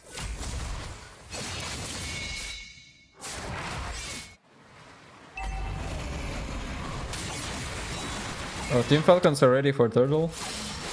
But there is a level diff again. Mohi is level 9. Kenji is level 7 only. They'll start the turtle.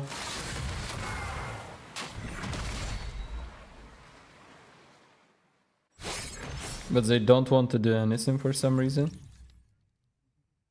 They wait for their team members to swap. Moscow went bot lane to allow Wasa to come to turtle.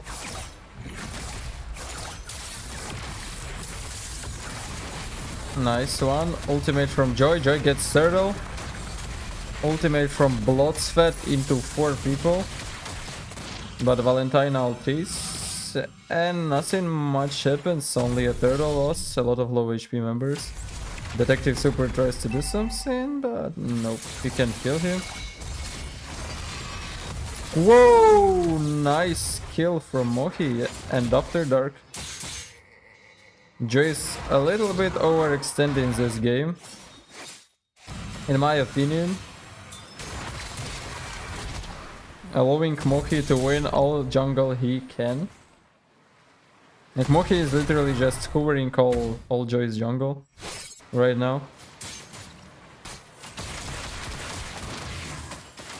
Yeah, there is no diff in farm. There is like 1k farm diff. But there is again an X diff. I will show the statistic right now. And they get Smidgy.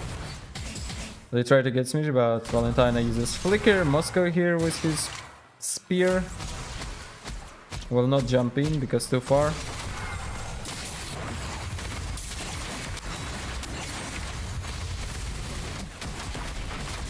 And they get Kenji again. Alpha trying to engage, but he all die as well. Koba low, Detective Super low. After Dark uses Flicker to escape, and yeah, Detective Super as well. That just a level diff. And the snowballs come right now. Mohi stealing almost every Kenji's buff. It's just a matter of time till the towers will fall. So let me show you the statistics.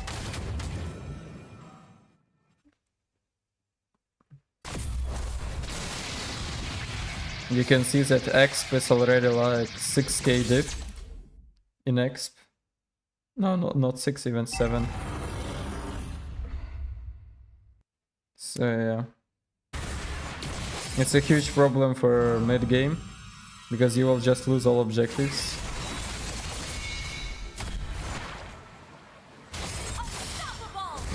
Nice kill from Mohi. Double kill from Mohi. He gets Kenji as well. Alpha ultis. Moscow gets Alpha. And the only one standing here is Koba. Team Falcons were destroyed in this fight. Too much damage from Mohi. Flicker from Koba, but he misses a flicker and dies. Okay. Can I show Mohi right now? My bad. Yeah, let me show Mohi. Let me... Damn. Yeah. The buttons are so small I can't show Mohi. So Mohi basically did a maniacs here.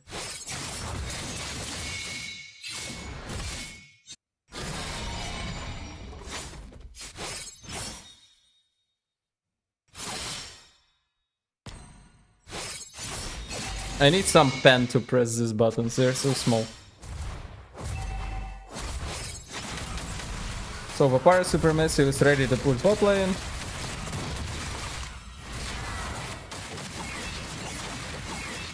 A little bit of poke from Vasa. Wave management secured in bot lane. Kenji trying to steal buff, but maybe he'll die right now, no? Oh, he escapes. Nice one. Oh, but Bloodsfed lands his ultimate and Kenji will die eventually. There is a creep wave on bot lane. They're trying to get Vasa, but Vasa is just too tanky. Vasa will maybe get a bot lane wave right now. Nope. They all focus on mid lane and top lane. Kenji is dead. 10 seconds so he will be revived. Detective Super has Flicker, but nothing more. Yep, nice escape from Moscow. Moscow already has damage as well. He will just push towers now. So they popped up almost every defense. There is only defense on bot lane right now.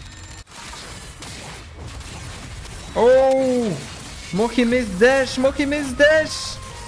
But he kills them all anyway! And he will kill Kenji as well as triple kill. Oh my god, the maniac! Nope. Some easy escapes, but Wasa chases him under tower and it's Hilda with Sky Piercer. I wanna see a Hilda build and it's the end. It's the end for Team Falcons. So basically Moki just missed a dash and killed 3 people of members of Team Falcons. Almost did the maniac.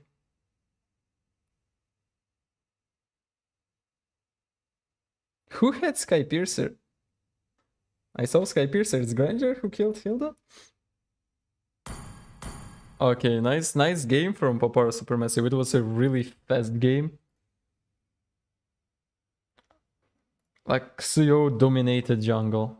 They picked Suyo to dominate jungle and give Granger, probably losing a late game. And they dominated jungle, they won a game. What about explain? Let the statistics load.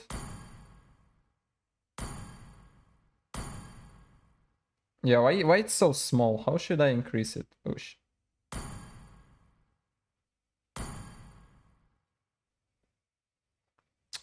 Okay, so it's now 1-2. Papara SuperMassive are leading. Deserved, by the way.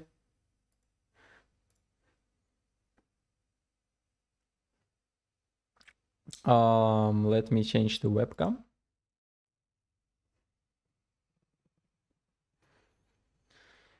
So again, team are getting ready.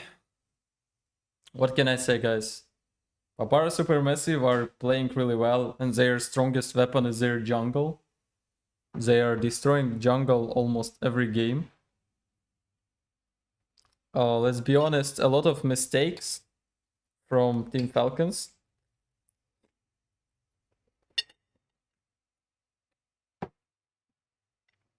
And usually early game. Like the first game, jungler didn't take level 4. Second game, early game was fine. And third game, Kenji dies in enemy jungle as well. It's unlucky moments. It's really unlucky moments, but still. We can see that jungle really wins the game. We can see Mohi literally carrying his team. With getting early game. Of course. Not solo playing here. It's not a solo rank. And I'm quite impressed by his gameplay. I know Team Falcons have like better team fights. They have better team play. But Mohi has just better jungle skills. He's more lucky in jungle. He's using that luck in the right way. His luck and skill, he's combining it and destroying his enemies. So well played. That's what jungler should do. Oh, we have a 3 to 5 minutes break. So we can chill a little bit. Probably Team Falcons thinking about their tactics, about their gameplay right now. What they should change about it, maybe some draft changes, maybe something else. Who knows? So 5-minute break right now. I'll not go anywhere, I'll just eat.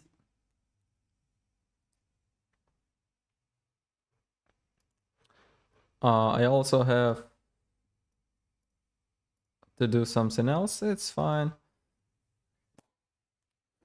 So yeah. It's not team who asked for a break, but moderators of this tournament told me that there is a 3 to 5 minutes break. So we can chill a little bit. I hope Team Falcons are not tilted right now. And they're gonna come back. And it's gonna be full 5 series. Best of 5 series. But who knows? Maybe Papara SuperMassive are just overpowered right now. Like if I check all games.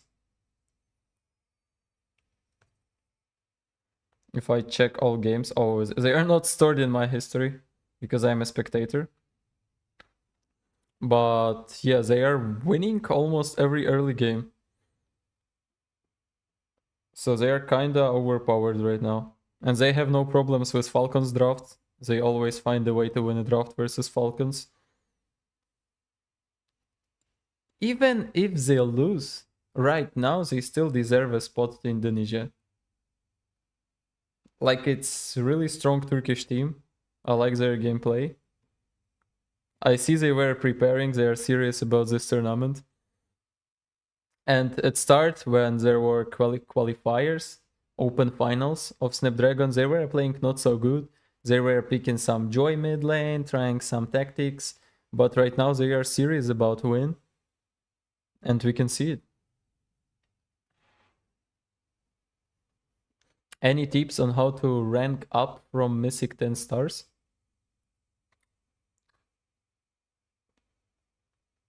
Yeah. Start with playing trio. You will get at least to glory.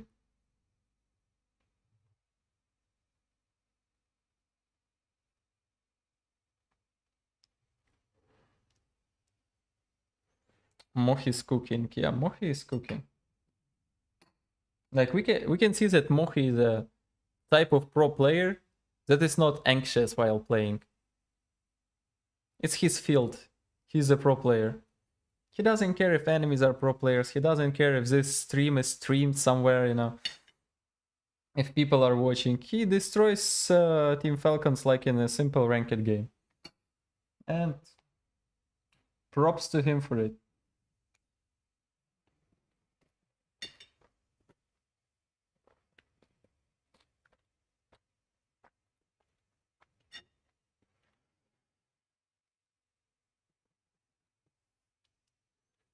So all teams are ready. Maybe we're gonna see draft right now. If Papara SuperMassive wins this game, they fly to Indonesia.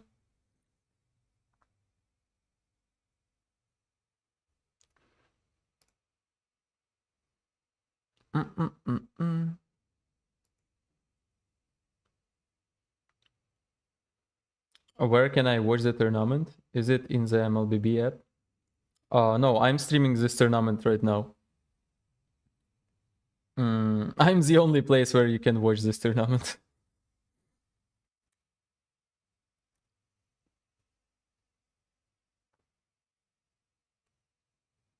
Okay, we all ready? Just waiting till they start draft.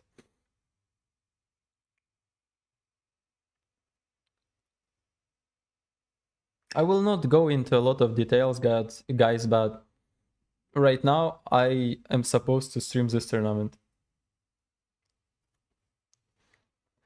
Okay, so draft started, let's go.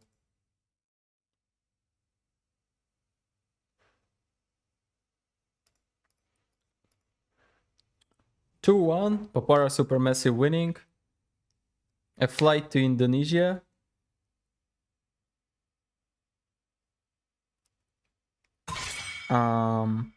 Your team is banning. A flight to Indonesia is secured. If they win third game. Your team is banning. So again, ban of Matilda from Team Falcons. Zuxin ban when you are second pick. Quite default drafts for these boss teams. I thought they're gonna do something else today. But no, they stick to their drafts. They trust them. Maybe they change something about second bans. Because banning Kirital and taking Granger while giving Suyo didn't really work.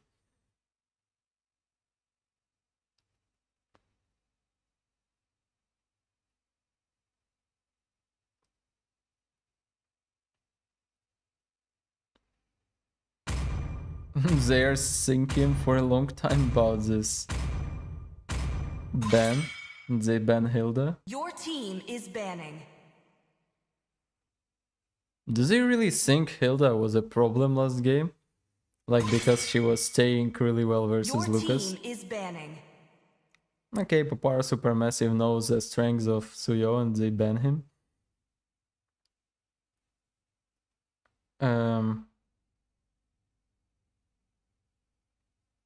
Maybe they'll ban some Joy or Hayabusa right now. No, but banning Hayabusa right now is useless. They ban Suyo, picking Hayabusa is now good. Banning Fanny is not bad, but also not good. Maybe ban some Badang to pick Hayabusa. And if they ban Hayabusa, pick Fanny. But they don't play Fanny and it's a problem right now. So how they will win this draft, I don't know. Your Okay. team is banning. They just radically changed their draft. They ban Hilda and Eve right now. Forget about all Lucas, Bodang, other stuff. Papara SuperMassive still ban Phobius though. Picking. So Hayabusa is open, Granger is open. Haya is good option here, but they'll go Badang. Thinking they can counter Hayabusa with Badang, but okay. Last time they played versus Hayabusa, they picked Julian. So they want to give Hayabusa, go Julian again, and win a game this way. It's not really a secure way to win the game, but let's see. Maybe Papara SuperMassive learned from Zetlus and will change something about their draft. Harris is open as well, Granger is open, Iritel is open. Everyone is open, but they prefer Granger. Just easier to play Granger. Okay, Hylos Granger, not Your bad. team is picking. We have front lane.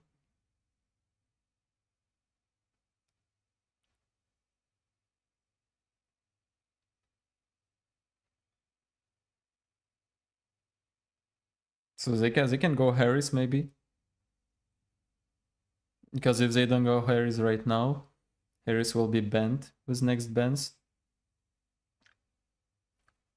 Harris and maybe some other tank. Like Gato or some fighter. Okay, they go Iritel. They don't want to go Harris. And Hayabusa. That's not bad, that's not bad. I don't know why Papara SuperMassive didn't take Hayabusa. Maybe they didn't want to fall again into this trap of Hayabusa Julian draft. But Team Falcons draft right now is good.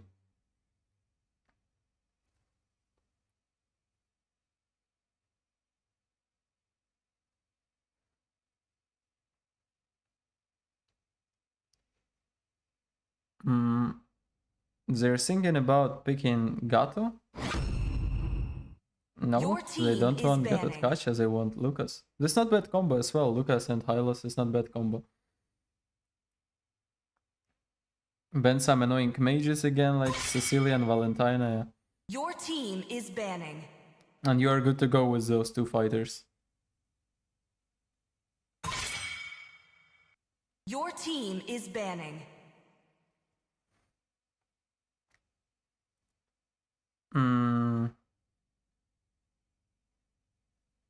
They ban Belleric? Wait, why is it ban Belleric?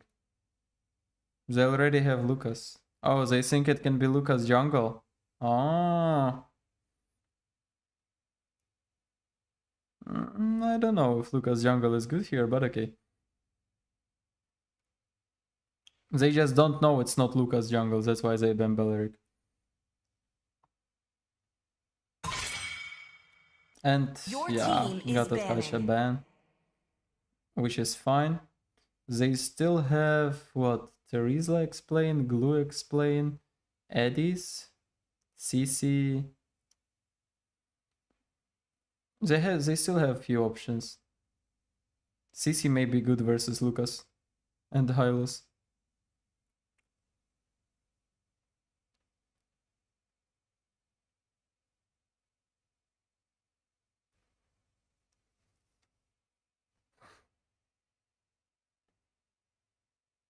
Now they have less ban.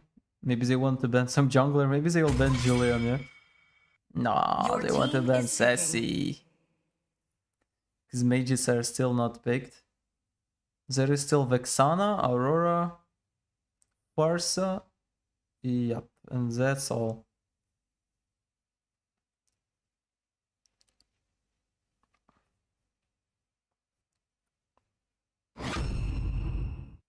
Your team is picking. Yeah, I think Falcon's gonna pick Aurora most likely. And they need as well an explainer. No, maybe CC or Glue's not so good here. CC better, yeah. Oh no. They'll go Badunk explain. And Tigreal.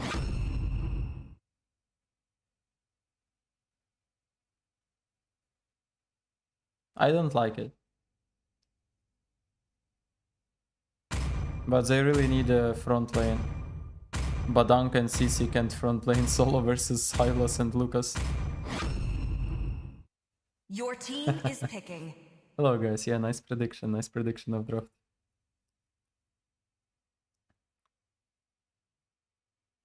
Hello Bayou, hello Black Swan. Black Swan.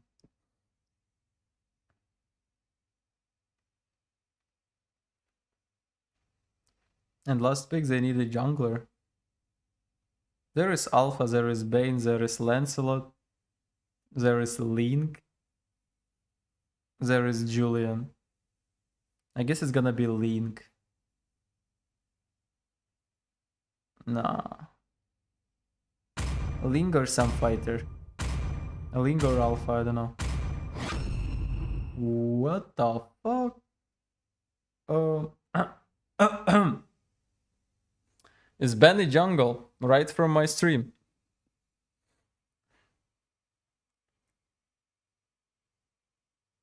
Yeah, I saw your message. Sorry, I'm just guessing right now, not talking much with chat. Oh, it's explain Benny and Lucas jungle, they swap?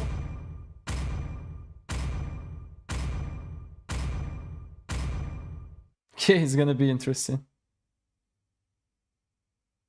Considering it's a match point, I mean, one more game and Papara SuperMassive will win this series. It's gonna be interesting. Will Mohi destroy with Lucas in jungle? And by the way, I don't know how to play Lucas in jungle. I will learn 5 something. seconds till the enemy reaches the battlefield. Smash them. Can I move this or no? Deployed.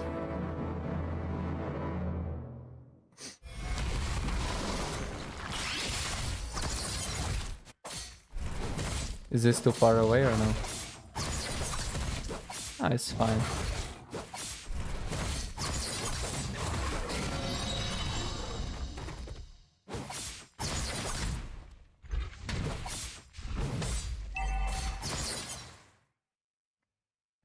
So Lucas is rotating more to explain just to come to gold lane later.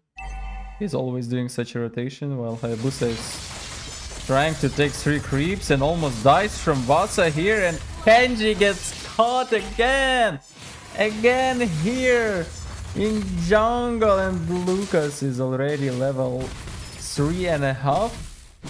Hayabusa still didn't take his buff. Vasa just comes into his jungle and kills Kenji. It's crazy. Now Mohi will come already with buffed retry. Kenji doesn't have 5 stacks on his retry, so he probably lose a buff. Yeah, he doesn't get a buff. Tigreal gets a buff though. Kenji has shadows, escapes. Kobo here, but there's nothing to happen here. So now we have Tigreal with a blue buff. And Kenji is just chilling. I wanna see this Big Daddy with blue buff. Okay, so both teams are ready for turtle. Bane already here, will try to poke mage maybe. Oh, they'll just take mid lane wave and go turtle. Nice way to go turtle, by the way. You both level 4s with mid laner. And you're ready to start the turtle. That's a good rotation. Kenji just can't take jungle. Kenji just can't take any jungle. If he comes here, Wasa will petrify and destroy him. Oh, what? Wasa almost missed this. Nice. No, Papara SuperMassive just destroying them. Just destroying them right now.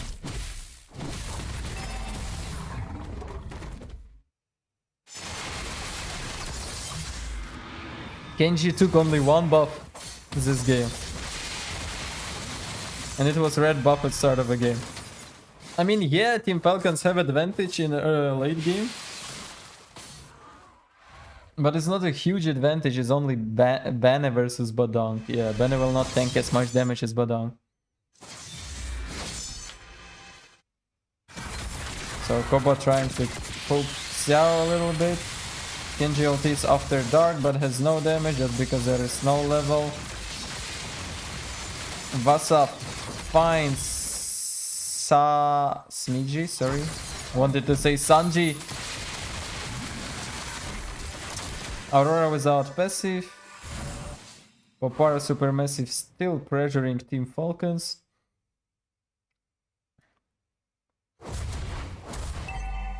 I was ready to add Sanji to this battle. Battle of mid laners. So turtle 25 seconds, Hayabusa is level 5, Lucas is level 8. They want guys to see the exp diff again. Look, almost all the games exp diff is in hands of Papara SuperMassive and they get Kobe right now, Koba. They get Koba just as a free kill. Aurora is without flicker, Hylos can even solo kill her, maybe.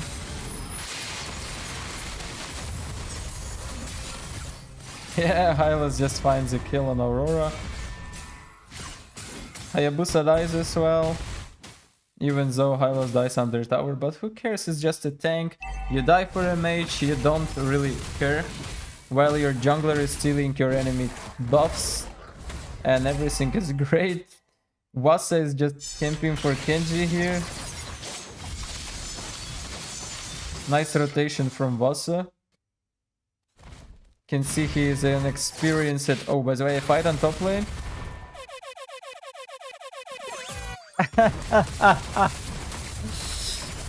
Mohi taunting Team Falcons is crazy.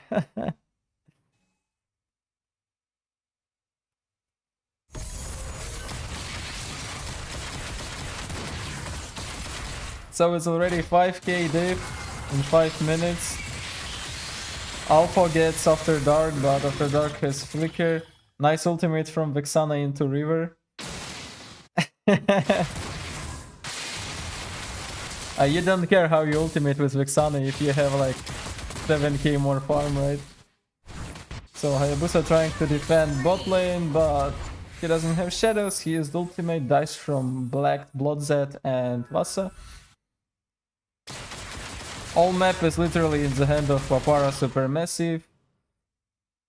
5k farm diff.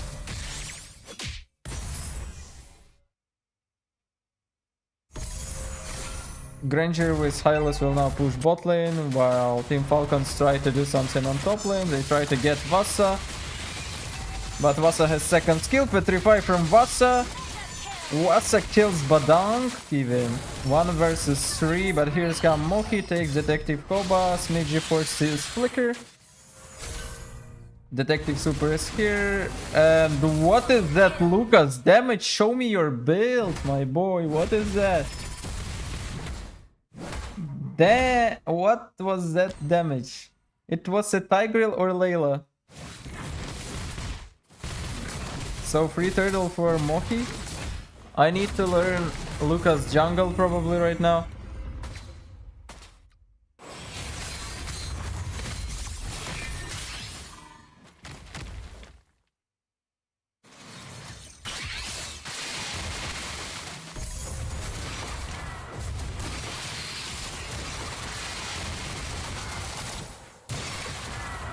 No, I didn't expect Lucas jungle to play so good. Now Lucas is here. Tigreal trying to ulti Lucas, but Lucas literally counters it all, trying to kill them all as... Ho ho! Nice set by Papara SuperMassive, and only Smidgy is alive right now. Lucas literally 1v4 can take all skills. Papara SuperMassive has already 10k farm diff, is ready to push enemy base. There is only defense on inhibitor turrets. All skills are ready, all ultimates are ready, or battle spells are ready as well. Sup is just pushing to get inhibitor turret defenses right now. And there is a fight on bot lane. Vasaja dives under tower. Still gets nothing because it was just to make enemy go back. There is now no inhibitor turret defense for Team Falcons. Nothing is in favor of Team Falcons. Literally nothing. I have no hope for such a game. Even if I was the hugest Team Falcons fan, sorry guys, but 10k farm is really hard to come back. Okay, maybe we're gonna wait for some good implosion from Tigreal.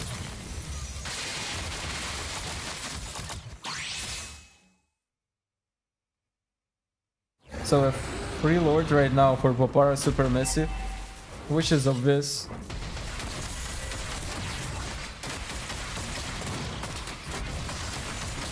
With a 10k farm div.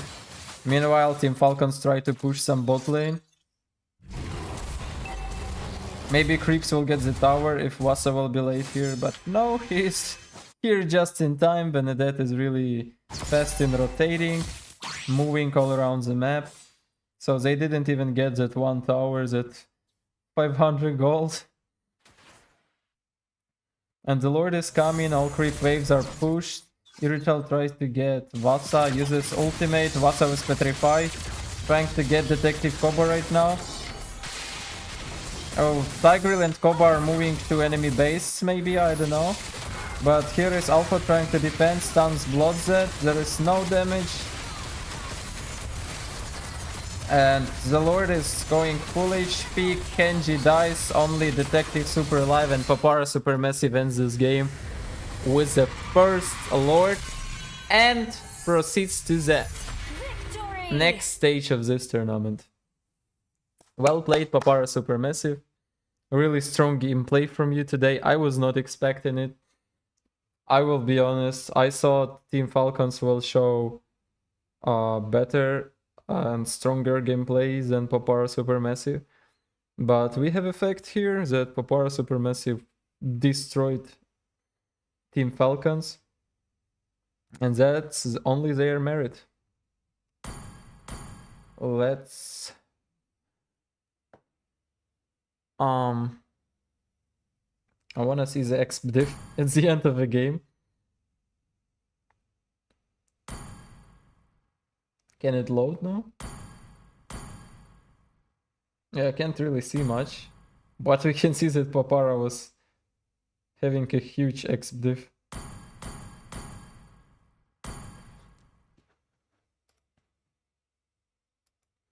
Okay, so I switched to webcam right now. Now we're gonna wait for the next game. I guess I will stream right now a game with casters. I will not cast a game. I will ask moderators though right now.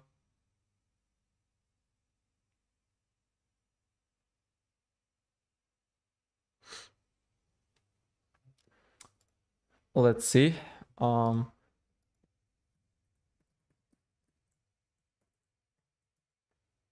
So I should update the score.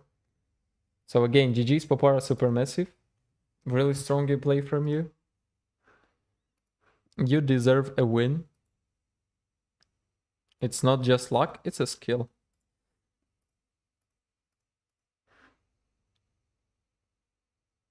Unknown, hello. Alexander, hello. Okay, guys, I wait for next teams. We wait for Birthright and we wait for Incendio. Incendio is Fireflux, if you know Fireflux. So basically, if I look at the bracket right now, I will tell you guys. Wait. If I look at the bracket right now, oh no, sorry, I was wrong. It's double elimination, so my bad. Papara SuperMassive will be right now in upper bracket final, and if they win upper bracket final, they're gonna proceed to grand final, and they gonna go to Indonesia, Jakarta anyway, even if they lose grand final.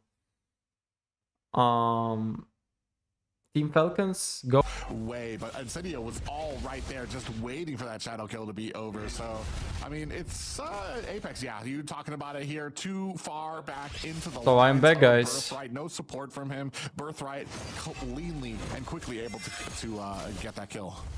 You know, Incendio is just missing, what is it, the Dairoth skin? Because they got the Killua on the bot lane. They got the Keystone. So we have Incendio versus Birthright, and Incendio is already winning 2-0. But yeah, coming in, Glorious Pathway does look to get onto that backside. Alien gets taken quite low. Same thing with Apex. He's gonna be the one that gets picked off with the counterplay, coming out with the fish crack. So much damage, so much sustain coming through. Even the Killua has come out to play here, looking to grab up the Phoveus. It is 2-for-1 advantage for the side of Incendio. It's 4 minutes in, but I think that advantage is gonna lead them towards that objective here. This is Snapdragon ESL Tournament Challenge Finals for Europe, Turkey, and MENA. Guys, tell me if stream is working fine, if you see everything, okay? And then, unfortunately, we were talking about this. My lobby just, when you're on a Phoveus, you're all in. Your team needs to be ready. You need to have some type of support to get you out of there. And unfortunately, he was not able to find an. Now we can chill a little bit and watch as casters cast this tournament. Tower mark coming in from the back, followed by Wicked. They're going to look to possibly answer this, but they do successfully defend this tower. No, good defense coming out from the side of Birthright, able to send the members that they necessarily require here. Apex looking for a kick, does pop the Purify onto Wicked here. And, you know, a good Sicilian is one that hits the second skills early on, and we really haven't seen Rosa miss any so far. Yeah, and he's that's just the danger you have from a Sicilian. Ooh, they're going to go ahead, lock on to Alien up at the top. Meanwhile, at the bottom, you can see them chasing down Mark in a little bit of trouble there. Does get popped up there. Apex dives under the tower, takes a tower shot for his efforts, but decides against continuing the pressure there. They're going to go ahead, clean out the rest of Birthright's jungle. Welcome back. And it's gonna be a hard situation. Hello, Mai. Especially when you get Incendio to have map pressure like this, right? Apex deep in the jungle. Yes. Did you guys see the end of the game, Papara SuperMassive versus Falcons? But you know, as a roamer that's looking to be a little Did you see the 10 minutes game? Does happen. Birthright here. Did you like it? Found a few pickoffs here, but maybe this is another one. Ooh, Apex onto the back line. They're looking in my lobby, looking for an escape. They do find themselves some distance. Ooh, from the top, it does look like TNZ finds a kill onto my lobby with the great flank onto Birthright. Saw the fight happening, comes back from the top and finds a hiding my lobby, looking for a retreat. Yeah, but this may be a trade that they're looking for, right? The objective, the turtle is going to go for Incendio, but the side of Birthright has put a few members onto the bot side. I was wondering if they're going to be able to touch onto that bottom tower, but no, the defense coming out, the reinforcements of Incendio is just. I was so tired of talking about casting. On that, they get the objective and even some damage onto the top side. Ooh, they're going to go lock on to Rosa. Quad shadows are out. Danny with the kill. Malawi's going to have to run away from this. They do take a death there. But yeah, and then for me, it feels like it's a little bit of a mistake. It felt like the entire team from Birthright are very late on the draw to try to answer the objective take here when the objective was already pretty much gone. It was written in stone that Incendio Supremacy was going to get that. Make something happen at the bottom if you can. Kind of because running there late, Wicked in trouble, gets taken out by TNZ. Apex 47 in trouble, gets popped off. Eternal Guardian is out, and the pop-up coming from the Phobius. Now trying to lock onto Alien isn't going to be enough. We do have the Bats Feast out. Down laden is the pathway. Glorious lead by Lobby, locking onto Rosa, who flickers out. TNZ with the kill. 8-5 right now. Quad shadows used to get Birthright out of harm's way. This You is can a see lot like better than game more number intense 2, fights. and I would say it's a lot better than game number Whoa. 1 as well. But ooh, fish crack flicker coming in with the winter truncheon, very stylish, but Stylish very fit. foolish at the same time. He gets taken off the board. Conceal does get popped here, looking for Danny. He does pop the flicker, and the Herald is able to get a few dashes here. The Glorious Pathway, counter engage coming out from Mark, should run away here, but this is going to leave Incendio with a free tower push. I don't think Birthright has enough damage to defend this.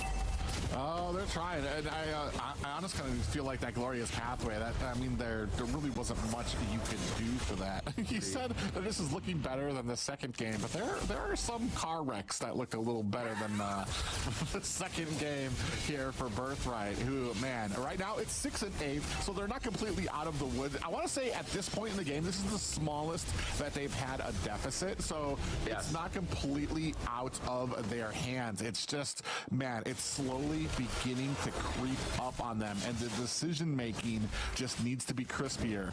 Usually it's around the 10 to 12 minute mark. Birthright starts synergizing up. They need now. They need right here. Rosa picks up the purple buff here away from Levi. That is a very, very sad high boost. It was a blind take come out from Rosa. You mentioned it. Yes, Birthright still need a little bit more, but this is the closest in terms of the kill score too as well. Hayabusa tried to kill Sicilian, but Forces out Rosa in trouble. Rosa is so lucky. Out of harm's way. Now fighting it off her with TNZ. Rest of the team is able to find an escape. Fist crack is out. Mark in trouble. Rest of the team cannot support him. Wicked in trouble, gets bursted down by TNZ with a double kill. TNZ is playing so good as well. Anything in his pocket to be able to help out there. I like their Just to gameplay with Sia. watch his teammates get gunned down. And finally I Yeah, I mean, that's ate a great something. damage coming out from Incendio. Not really losing too much and able to pick off 2 members, even with the Lord smacking the tower on to the top side here. Birthright have no right to win. He's kind of been playing with fire, not much health, but that just shows you the Give us some- mobility of the Badong, even give you looking some to just skins. dashing forward into I don't know who wants skins, dash guys. here. If you had a little bit of a Right, early plus in on chat, the mid lane, gifting he skins has today. Another one here. Maybe he's just playing quite 3 skins. relaxed here, but again, Incendio still with a very convincing lead. And right now about a 6K gold lead. When we were at about a 2K gold lead, and it wasn't that much. Maybe We were talking about teams how don't this is care still, really much because it's something like that first Birthright games, can, but come back from it. if you It was lose just like a this, team you fight go away, to but now lower we're bracket. at a little bit more than that with 8 go. Actually, And then it's one about lose and you 6K out of gold right tournament. now for Incendio Supremacy. And only 3 spots is there. Private. 11 minutes in is when the game 2 ended. 4 teams Right. and 3 And spots. 11 minutes in was also where So one's gonna be a Incendio was huge, able to huge open loser. up Birthright's base with that teleport strategy. So this is the closest that Birthright has been able to defend up against Incendio Supremacy, and that's good news. This is game number 3. This is where Birthrights really have to find the strategy, and it seems like they're able to figure Yeah, guys, something it out. was a joke about skins. Ooh, they do try to take advantage of TNZ's early aggression. Rosa in trouble. Shadow kill is out. They go ahead and split it onto the back. Apex does find a kill onto Levi. Sunshine. MLBB will die. Nah. He's gonna have to flicker himself to safety. Only 3 members left for Birthright, and quickly able to turn that fight around. Even with TNZ diving in a little early, baits out a lot of the abilities, allows Incendio Supremacy the time that they need to kind of come in, find those kills. And that's what happens when you're at such a deficit. Some of these fights, I mean, you're not really really looking for those team fights. You're looking for a pick-off, and unfortunately, Birthright are going to have problems here. Next, Lord goes to Incendio Supremacy. I mean, it was a great fight coming out from inside of Birthright. They were almost able to pick up Rosa, but the flicker was just a little bit too much. And Birthright's unable to find the kills that they're looking for, unable to get those finishing touches or closing the gap here.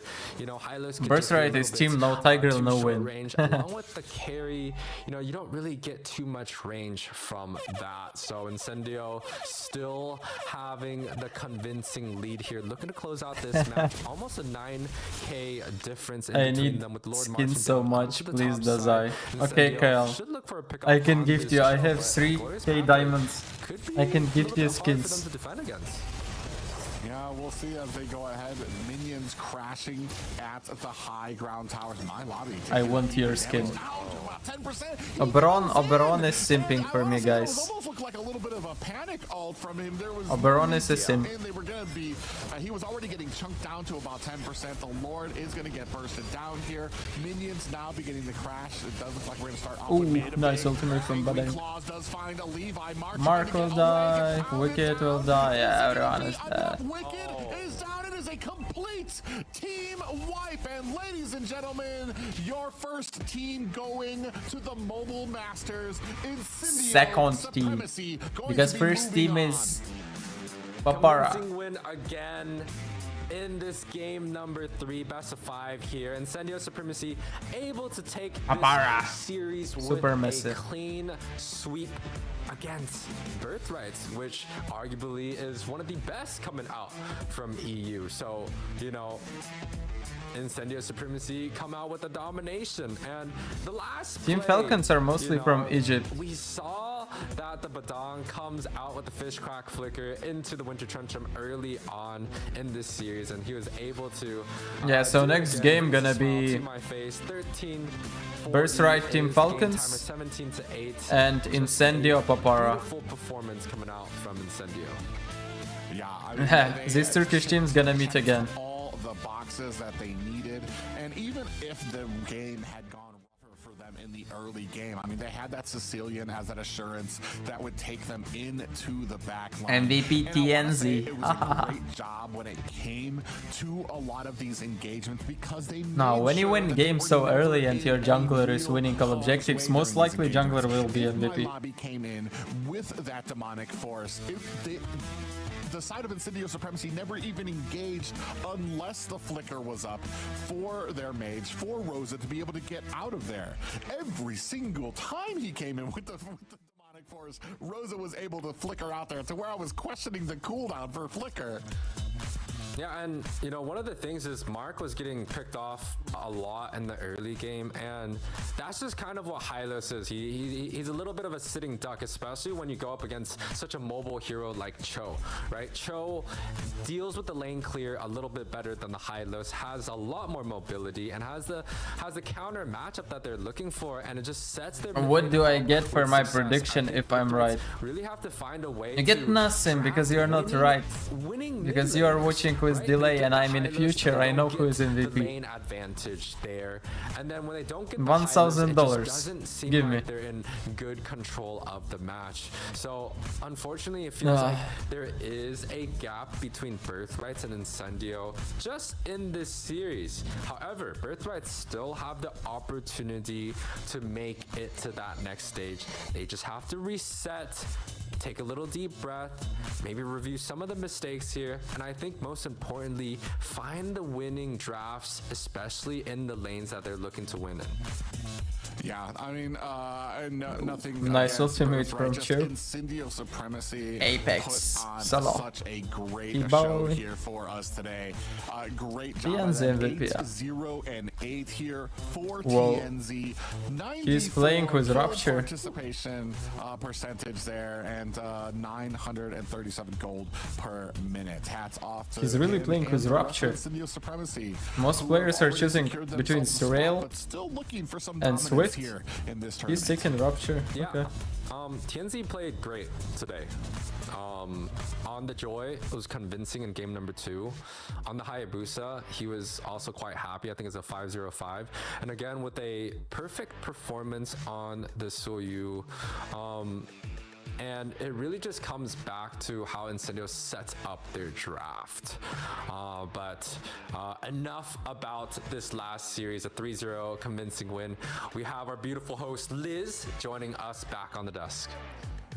I mean, what a series, guys. Turkey has won today. Winner, winner, turkey dinner.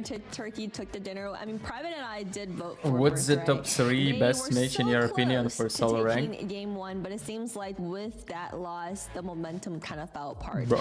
But their journey Barca, is still, Sicilian. you know, it's just starting. So let's find out how they do in the lower bracket. But Okay, let's move guys, Zuxin. Just in a Zuxin is shocking auto pick. I will not tell tournament, The Zuxin. stream that was not broadcasted.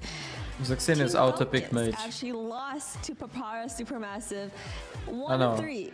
So Papara Linux, is now in the Sicilian, upper bracket, and and what does that Barca. mean, guys? Are we going to see? Are we gonna see Birthright face up against Team Falcons? Oh my God! Bracket Private.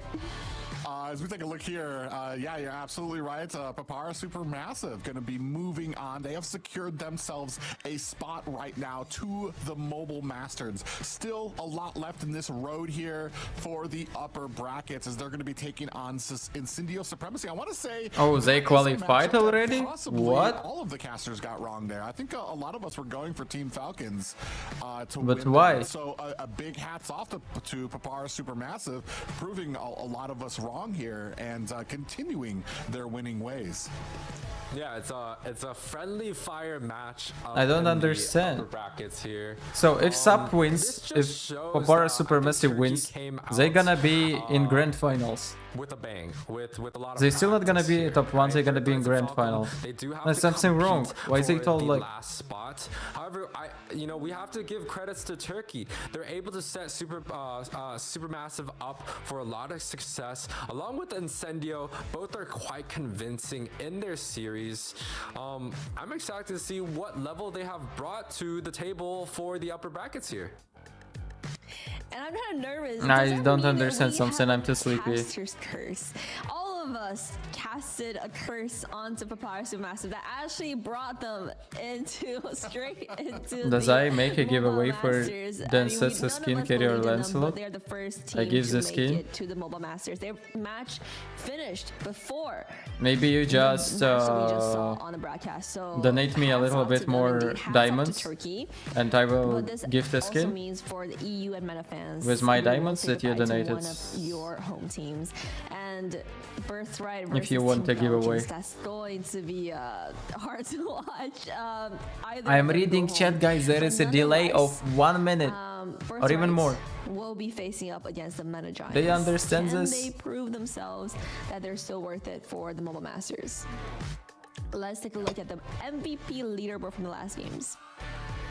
Yeah, it's going to be interesting to see some of these stats here. Ooh, Zhao Xiao there, face missing. when it comes to Papara SuperMassive leading the charge. And interestingly enough, there, Wicked, it feels like it just kind of deals more with when the teams are successful. What is this are the Zhao? winning reasons Look how for he's it. And it looking seems at like us. The same answers always usually come out when it comes to Papara SuperMassive. When it comes to Birthright, it's always the same answers when they're able to be successful and when they're able to be beaten, like we saw with Birthright, able to hold Wicked down, take away some of his take that prio away from his lane, and he's gonna have a lot of trouble working his way through those games. Yeah, and I mean, it does show a little bit of versatility in the side of Incendio. Not only do they rely on their marksman, that they also rely on their mage. So it's definitely something, a force to be reckoned with, something that they should be quite scared of. And I don't know, guys, I am scared of saying goodbye to either teams in the next series coming up, but it has to happen. So, okay. After a short little break, we will see Birthright versus Team Falcons. Which team will Birthright versus Team Falcons? Someone loses, right? Okay, break. let's just imagine this. Birthright will play versus Incendio.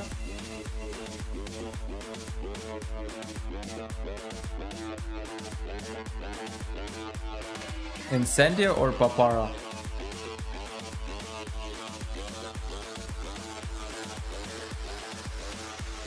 Yeah, and if Birthright loses, then Papara gonna be top 2 or Incendio top 2.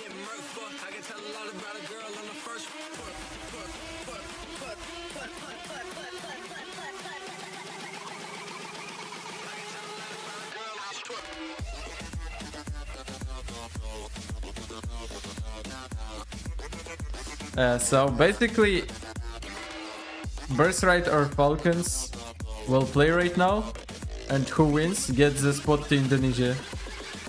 I really want it to be a Birthright, not Falcons, because I know players from Birthright and I cheer for them, and they're from Europe. That's cool.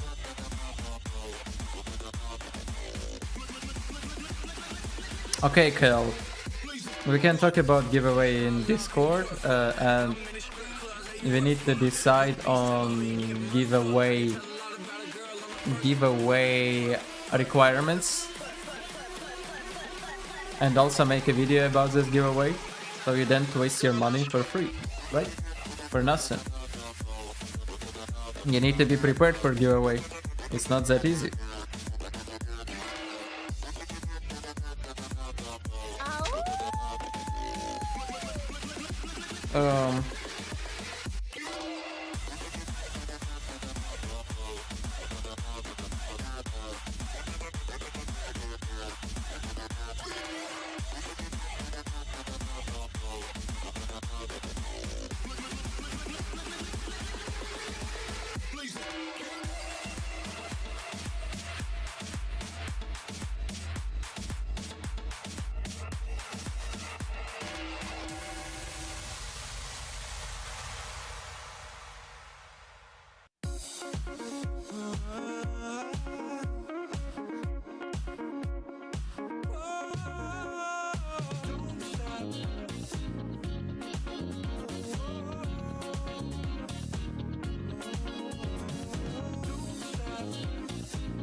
Wicked wasn't in extremely slay.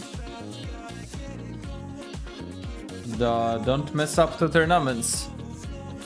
Wicked was in extremely slay in MESL tournament, but he's in Birthright in Snapdragon tournament.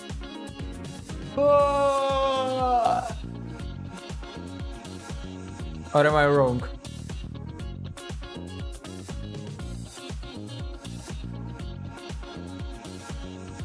The explainer is bad in Birthright.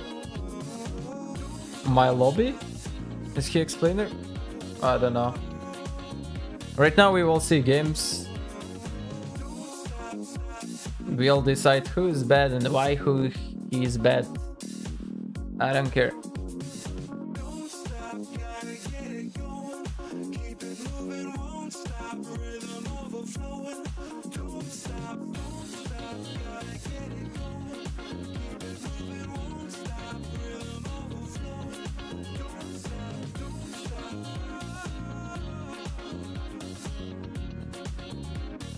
You better drink some vodka to wake up. I don't think vodka helps you to wake up.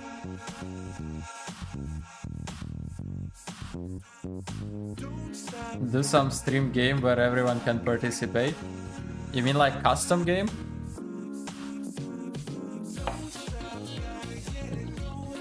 I mean, Mobile Legends game? Or just some, I don't know. What, Among Us, Minecraft, I don't know. CSGO. Or some other stuff like that, I mean. There are plenty online games. Dazai, why don't you play for a team for Europe? Because I was not playing qualifiers. They happened like 2 months ago. I was not playing in teams, in any teams. I already create my own team. I'll play in tournaments right now.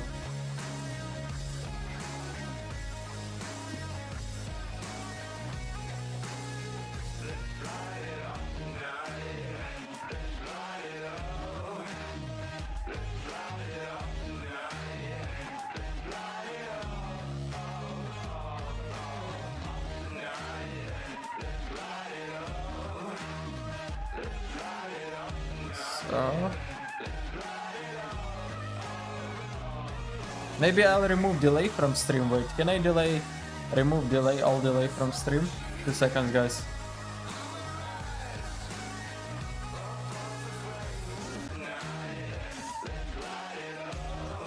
I can't remove delay from stream.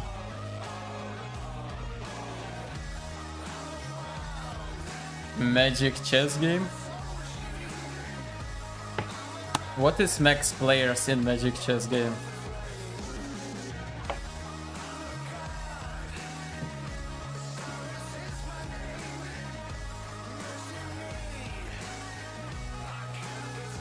Dazai, how much for 24-hour stream?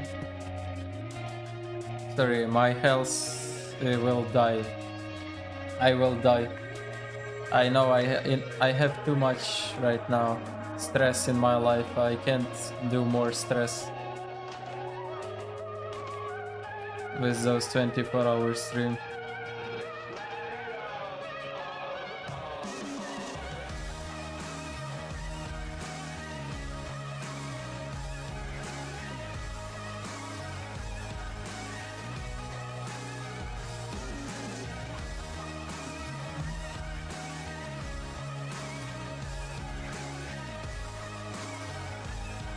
Good luck. I played in a few tournaments. The feeling of a win is really nice. Bro, I played like 20 tournaments already, I know.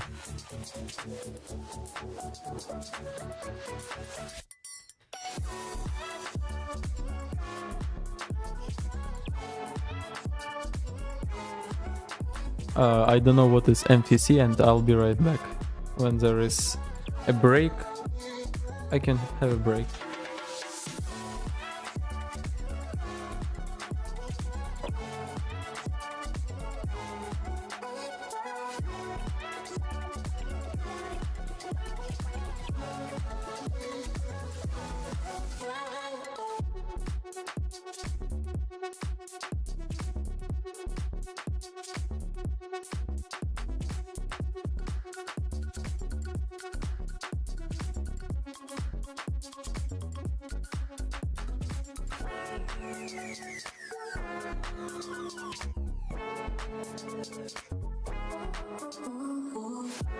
A $1K 24-hour stream.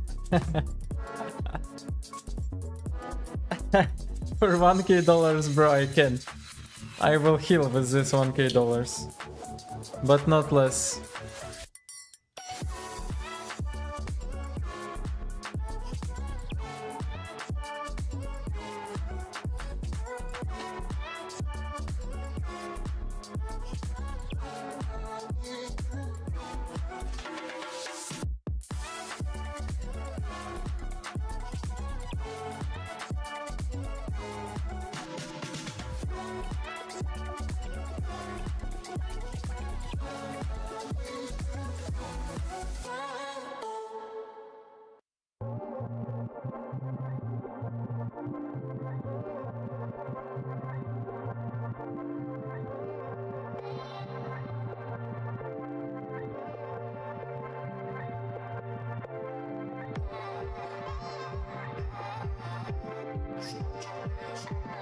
Wait, how many minutes should I wait? Oh, 14 seconds more. Come on, let's go.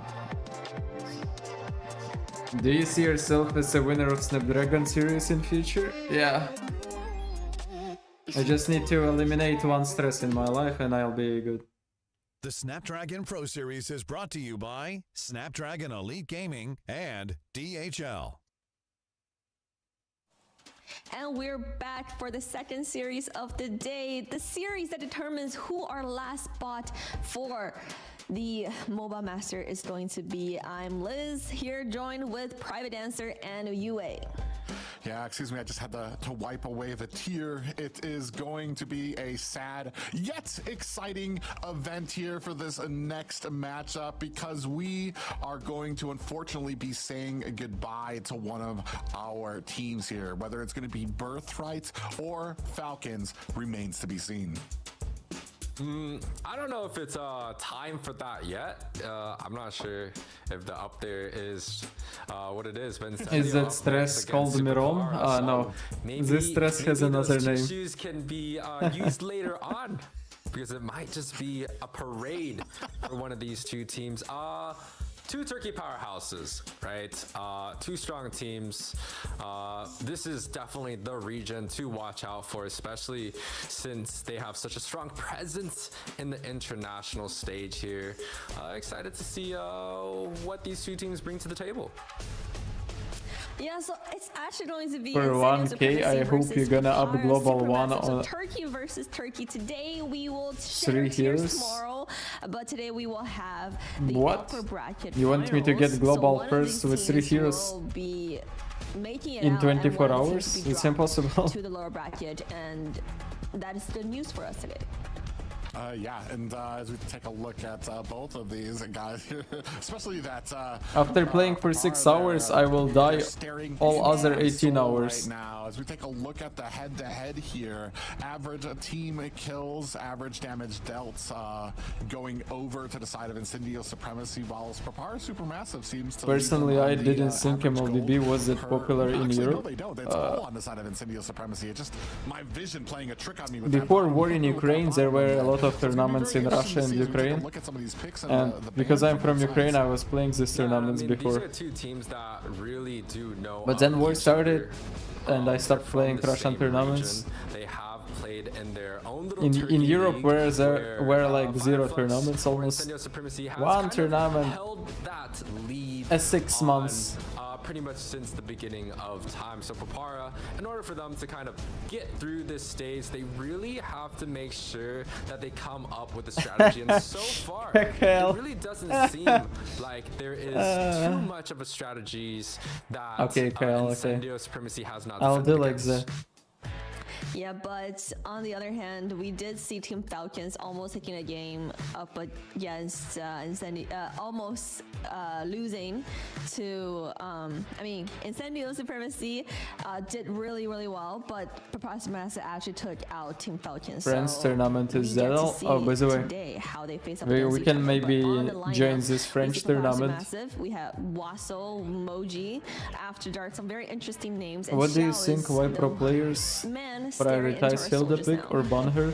But we don't see her often in ring. Games here. I mean, Papara SuperMassive, one thing has a lot of momentum going for it. Not just momentum, Because in ring, but these stupid momentum monkeys don't know what against some explainer very does. Established teams here at Snapdragon. Hilda can win One of 1v1. those teams being Falcons. I think Hilda we talked a little bit can about S2G, and now kill going even up without against damage the items. Rockstars Kill in damage Incendio dealer. Supremacy.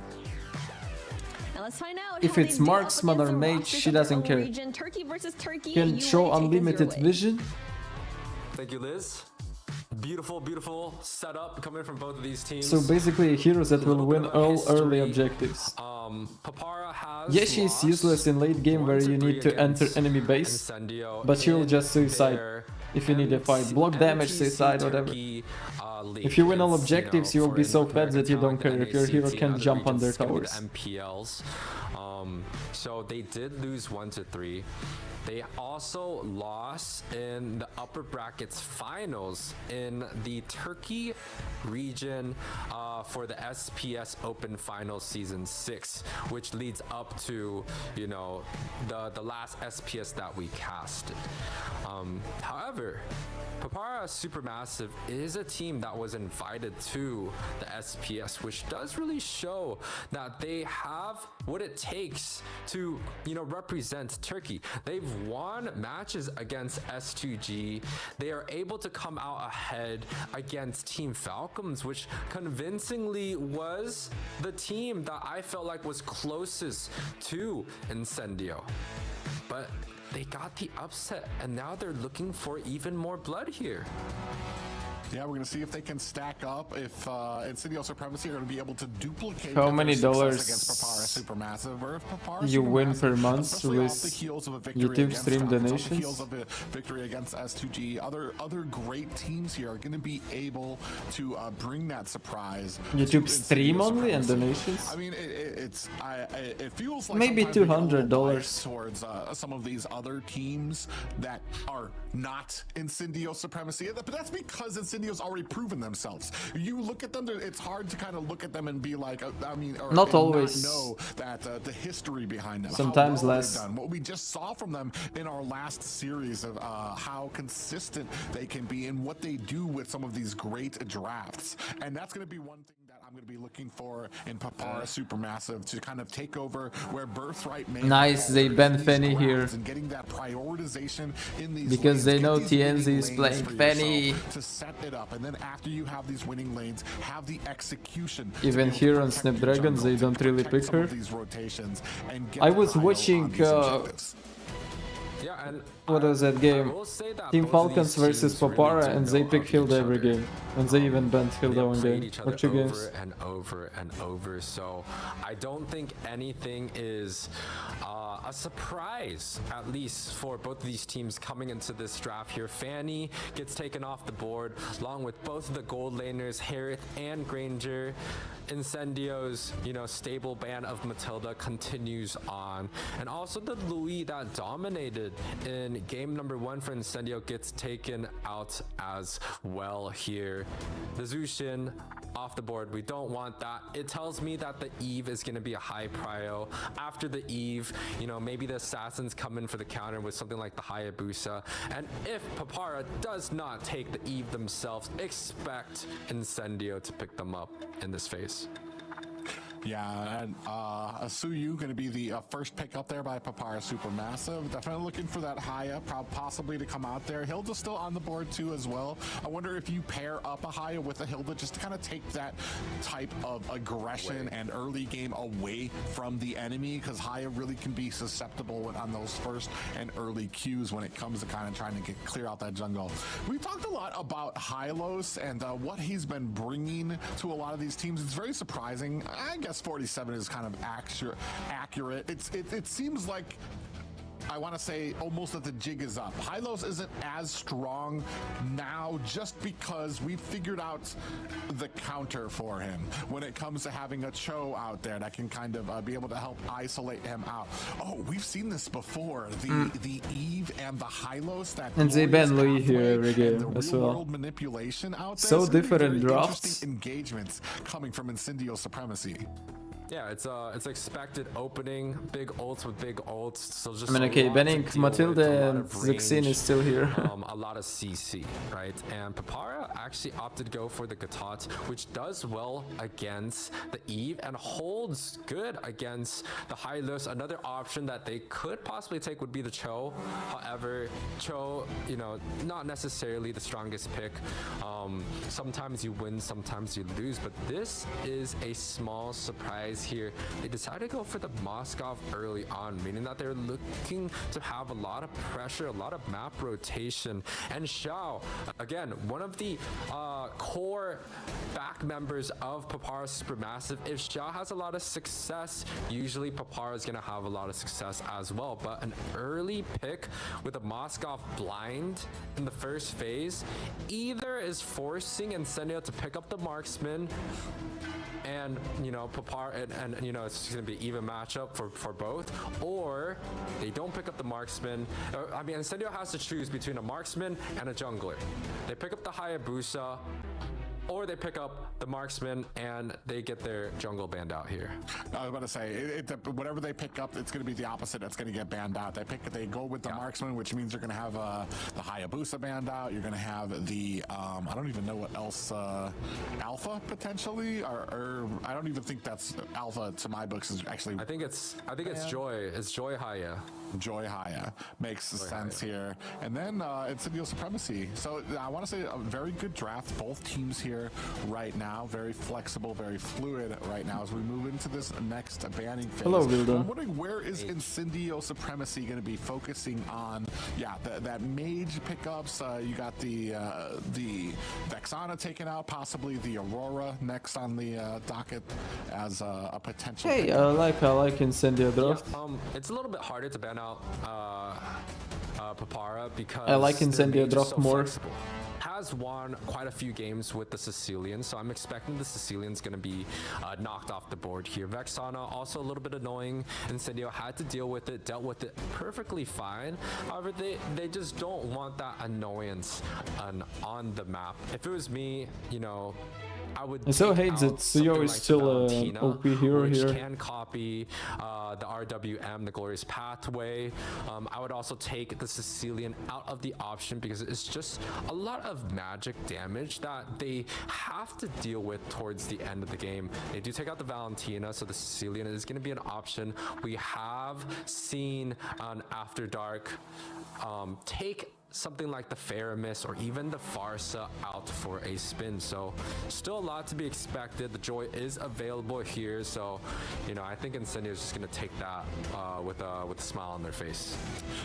The only problem for me with the Sicilian pickup is it doesn't have anything to kind of answer in that early game. If Incendio Supremacy win at these objectives, you're going to be looking at a huge opportunity for right after the objective goes for Incendio Supremacy to lay down a Glorious Pathway and chase down Papara Supermassive through their own Yeah, I jungle, also which like is where Incendio this draft more composition right is now. really going to shine. All these closed-in Bro, areas, Dazai, you you're lay down playing a real-world tournament or what? manipulation, you lay down a No, Glorious I'm Pathway, watching a it's gonna tournament cut right off now. Papara Supermassive's escape. When I play tournament, I Especially will if not they're stream. losing It's those objectives forbidden. in the first place, and they're not going to be able You to cannot answer it. So it's stream gonna be when you very play interesting. tournament. Either we go with something that can combat the early game. I am get new those to the objectives, or competitive maybe side of something that we MLBB. can help What to teams try to is the get to streamer these rooting other for? lanes to maybe answer with a gank or two without even Hello. trying to go for the objectives.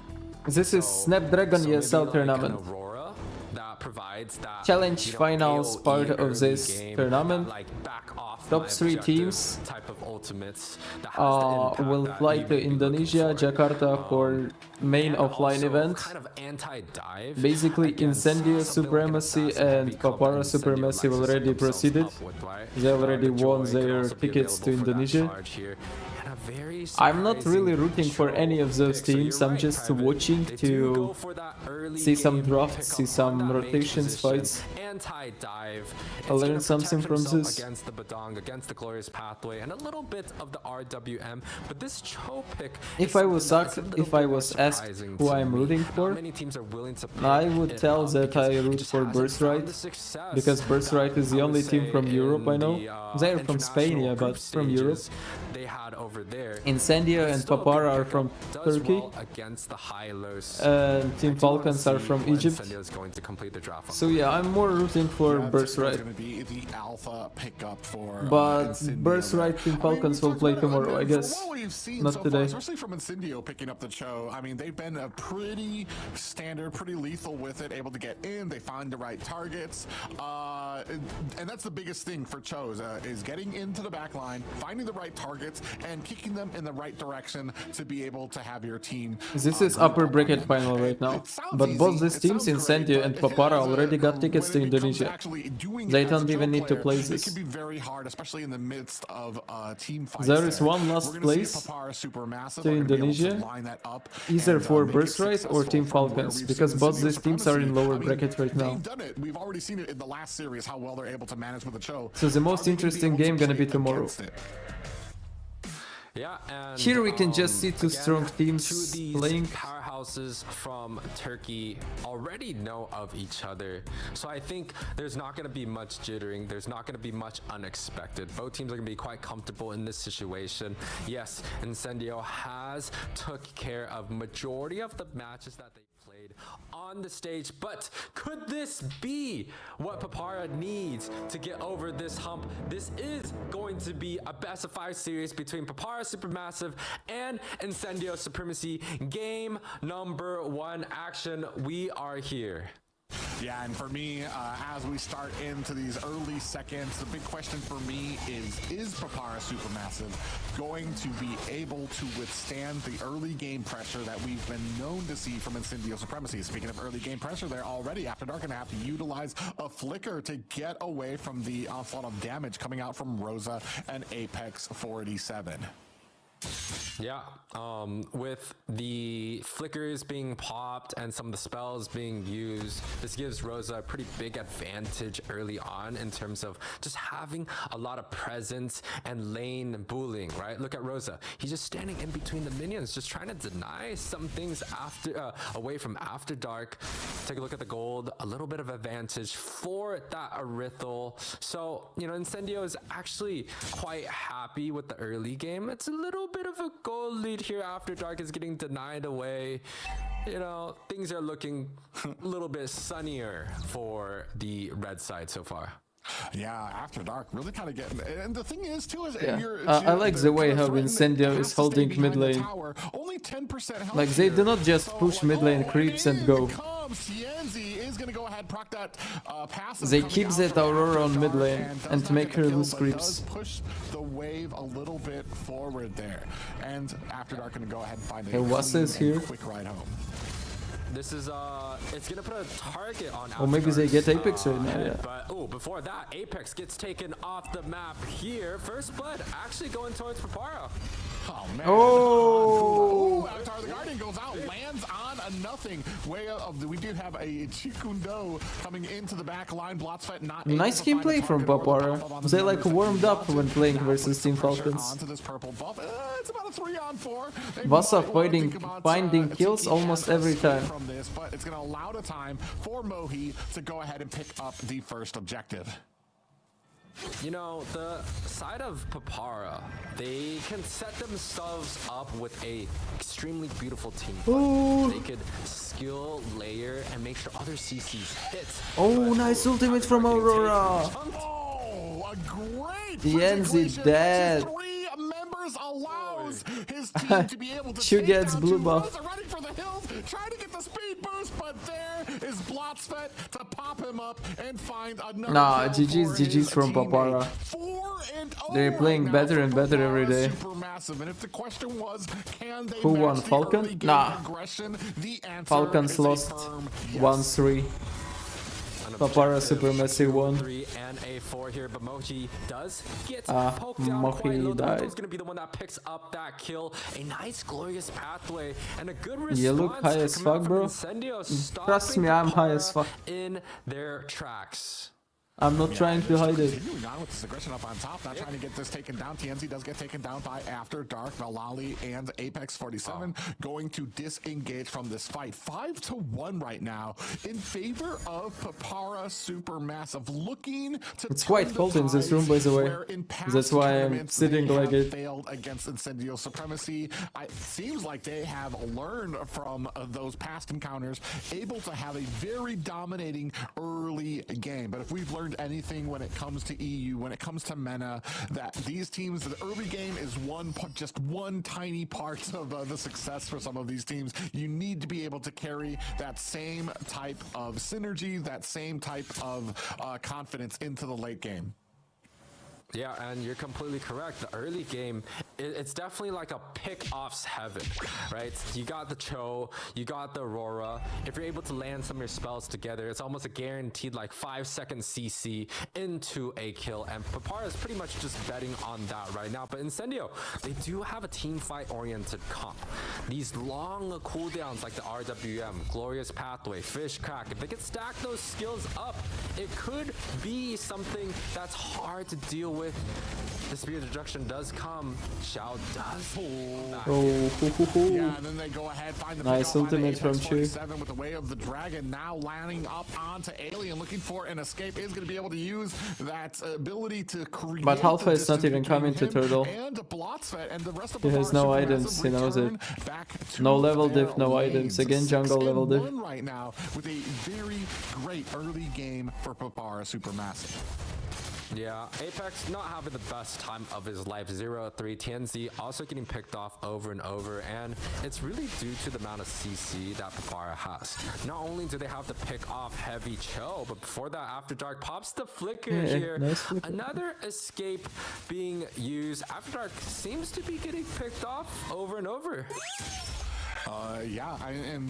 It's becoming an issue. 4 members now looking for the gank up at top. Rosa gonna join in. RWM is laid down. Blotsfet comes in.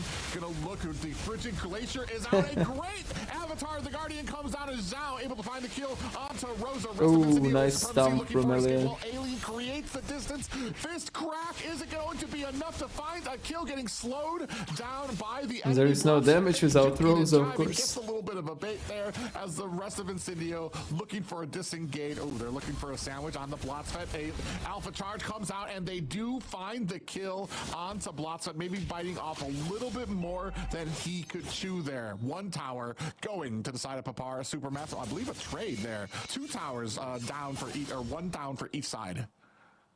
Yeah, Incendio, even though being down in so much kills, they're really not scared to take some of the map into their own favor and potentially even creating an advantage of their own here.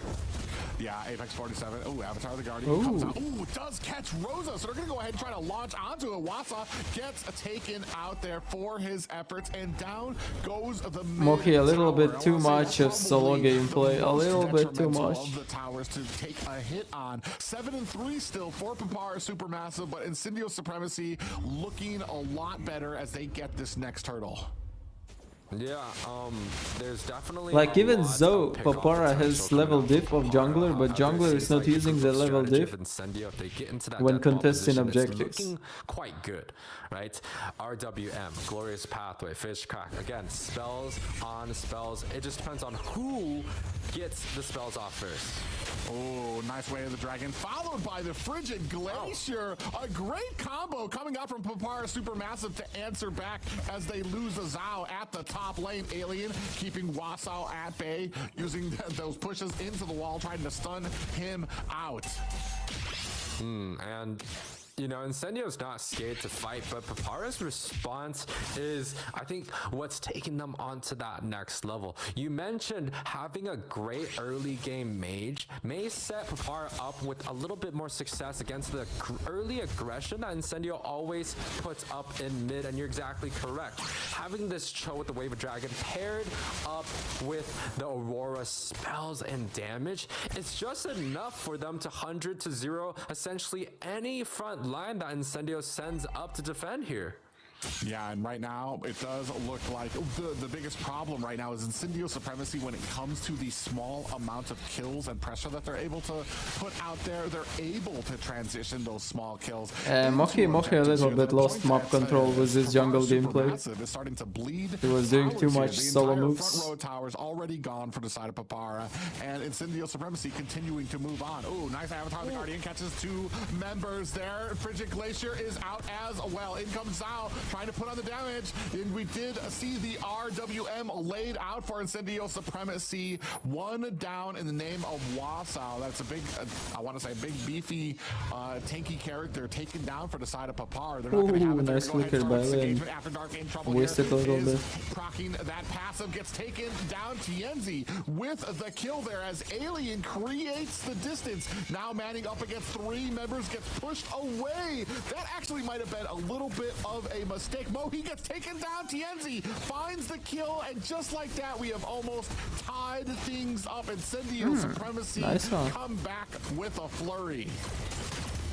I think Papara now with the has momentum being shifted extremely back into good early game Incendio's favor, gameplay, that Papara but really has to think about some of the Incendio advantages shows that they have do not in forgive their any draft. rotation For one, mistakes. they have the Cho, so it's a pick-up heavy And hero. they You go showed into a Moki, 5 versus if you 5 wanna be team fight, the AFK advantage is for gonna be for the enemy team. 1 It minute, goes the we're same gonna with take things everything like in the our Kaja and the hands Franco. We're just and looking to come back this single game. out a target, and especially with such an early pick like the Moskov that was in the first phase, he excels at split pushing, right? So maybe consider doing like a 2-0-3 split where they have 3 on the objective objective, and then they have the Cho and the Moskov working on the corners of the map. If the Moskov gets a pick off with the Cho, then great, they can get a lane split push. But however, Incendio is just forcing it down the throat with this bully ball strategy. A 5-man group up early on is giving them so much success here. Yeah, and they're continuing to push this advantage. Lord knocking down at the bottom tower, and with the rest of the minion priority going through mid. Now starting to turtle up Papara SuperMassive, trapped in their base, unable to answer right now. Ooh, in comes another fistcraft from Alien with that dash, and the damage coming out from the rest of Incendio Supremacy. Sunshine They will even on get that tower. Aerothel, just doing huge amounts of chunking onto that tower, and that is one high ground down for Papara SuperMassive. In comes the way of the dragon, followed up by the RWM. Big damage coming out from the Avatar of the Guardian, followed by the Frigid Glacier. But who's going to come out on top? Wasso gets taken down. Alpha Charge. Not enough damage. And Sunshine finds a kill onto After Sunshine. Dark, just like that. 3 members of Papara SuperMassive are down. They're looking for a defense here. Can they do it? It's only 2 members left. Glorious Pathway is out. The damage onto the core. Is it going to be enough? The first game. Ooh, they don't have it just yet. They need the minions onto the base. Mid-high ground tower is going to be next on the docket as the minions come in there. They're going to take that down. Now moving their attention onto the top tower. All high grounds down, and the base is wide open. Incendio Supremacy are going to, looks like they might actually have to back up here as Papara SuperMassive live to fight another day, but they are not going to be able to take another push like that. Yeah, I mean, it was the best case scenario coming out from the side of Super Papara here. They were able to get the kick off of the Badang. And you know, in terms of like the glorious pathway and the real world manipulation, it was great that it was put in, but Papara, it felt like they had that advantage in that team fight, unfortunately being down in terms of the gold and maybe not the right target. You know, allowed Incendio to kind of come out on top on that. And it's due to these big ultimates, the Glorious Pathway, the Eve. These are 2 picks that the side of Incendio are so good with. The Lords coming down half health. Doesn't seem like the side of Papara has the ability to respond to this. Yeah, and we're going to go ahead. They do find a way of the dragon, but Rosa does. And RWM gets taken down. Zao with the kill there on the backside. Apex 47 has locked on the Moki, but he's split up from his team. TNC finds a kill onto the back line. That's a big damage dealer taken down in the form of Zao. 2 down for the side of Papara SuperMassive. A Lord and 4 members of Incendio Supremacy barreling down the mid lane. In comes the flicker and the fist crack, and that is going to be Incendio have just so good rotation. Team rotations, not just solo rotations. Dominating performance for the side of Incendio, but they have surprised me here. This is a very convincing. Yeah, Rosa is here. It's Fireflux. Incendio is Fireflux. Bad early game. When I say bad, it's a little bit subjective, right? You could call 6-1. His bad. eyes. You really need to go to sleep, zombie. You know, losing objectives bad, but taking the mid tower, trading opposite ends of tower, snowballing, and still going aggressive into the enemy jungle while you lost 3 members. Are you high, bro? On the very first rotation of Caroline, hello. Incendio comes I'll be right back when they start next draw. Back 12-10 with a 13 minutes. Again, it's quite convincing here that Incendio played that late game way better. Yeah, well, and then it kind of comes across is that the game plan needs a bit of an adjustment as we move from early game to mid game, from mid game to late game. In the early game, you could get that Way of the Dragon onto a Hylos, and After Dark on the Aurora would be more than enough to take it down. However, as we move into the late game, getting that Way of the Dragon onto a Hylos, you're asking your team to expend so much energy, so many ults to try to take him down, that by the time you do take him down, the rest of the team there has been putting immense amount of damage on you, and there's nothing left for you to answer that call. Yeah, and I still feel like Papara played that quite well. You talked about the early game. I don't think the Aurora was more or less the issue. The Moskov was an interesting pickup for me. Unfortunately, we didn't really get to see his Даруйте подарунки коханим з розетка цілий місяць. Розетка щоразу поруч.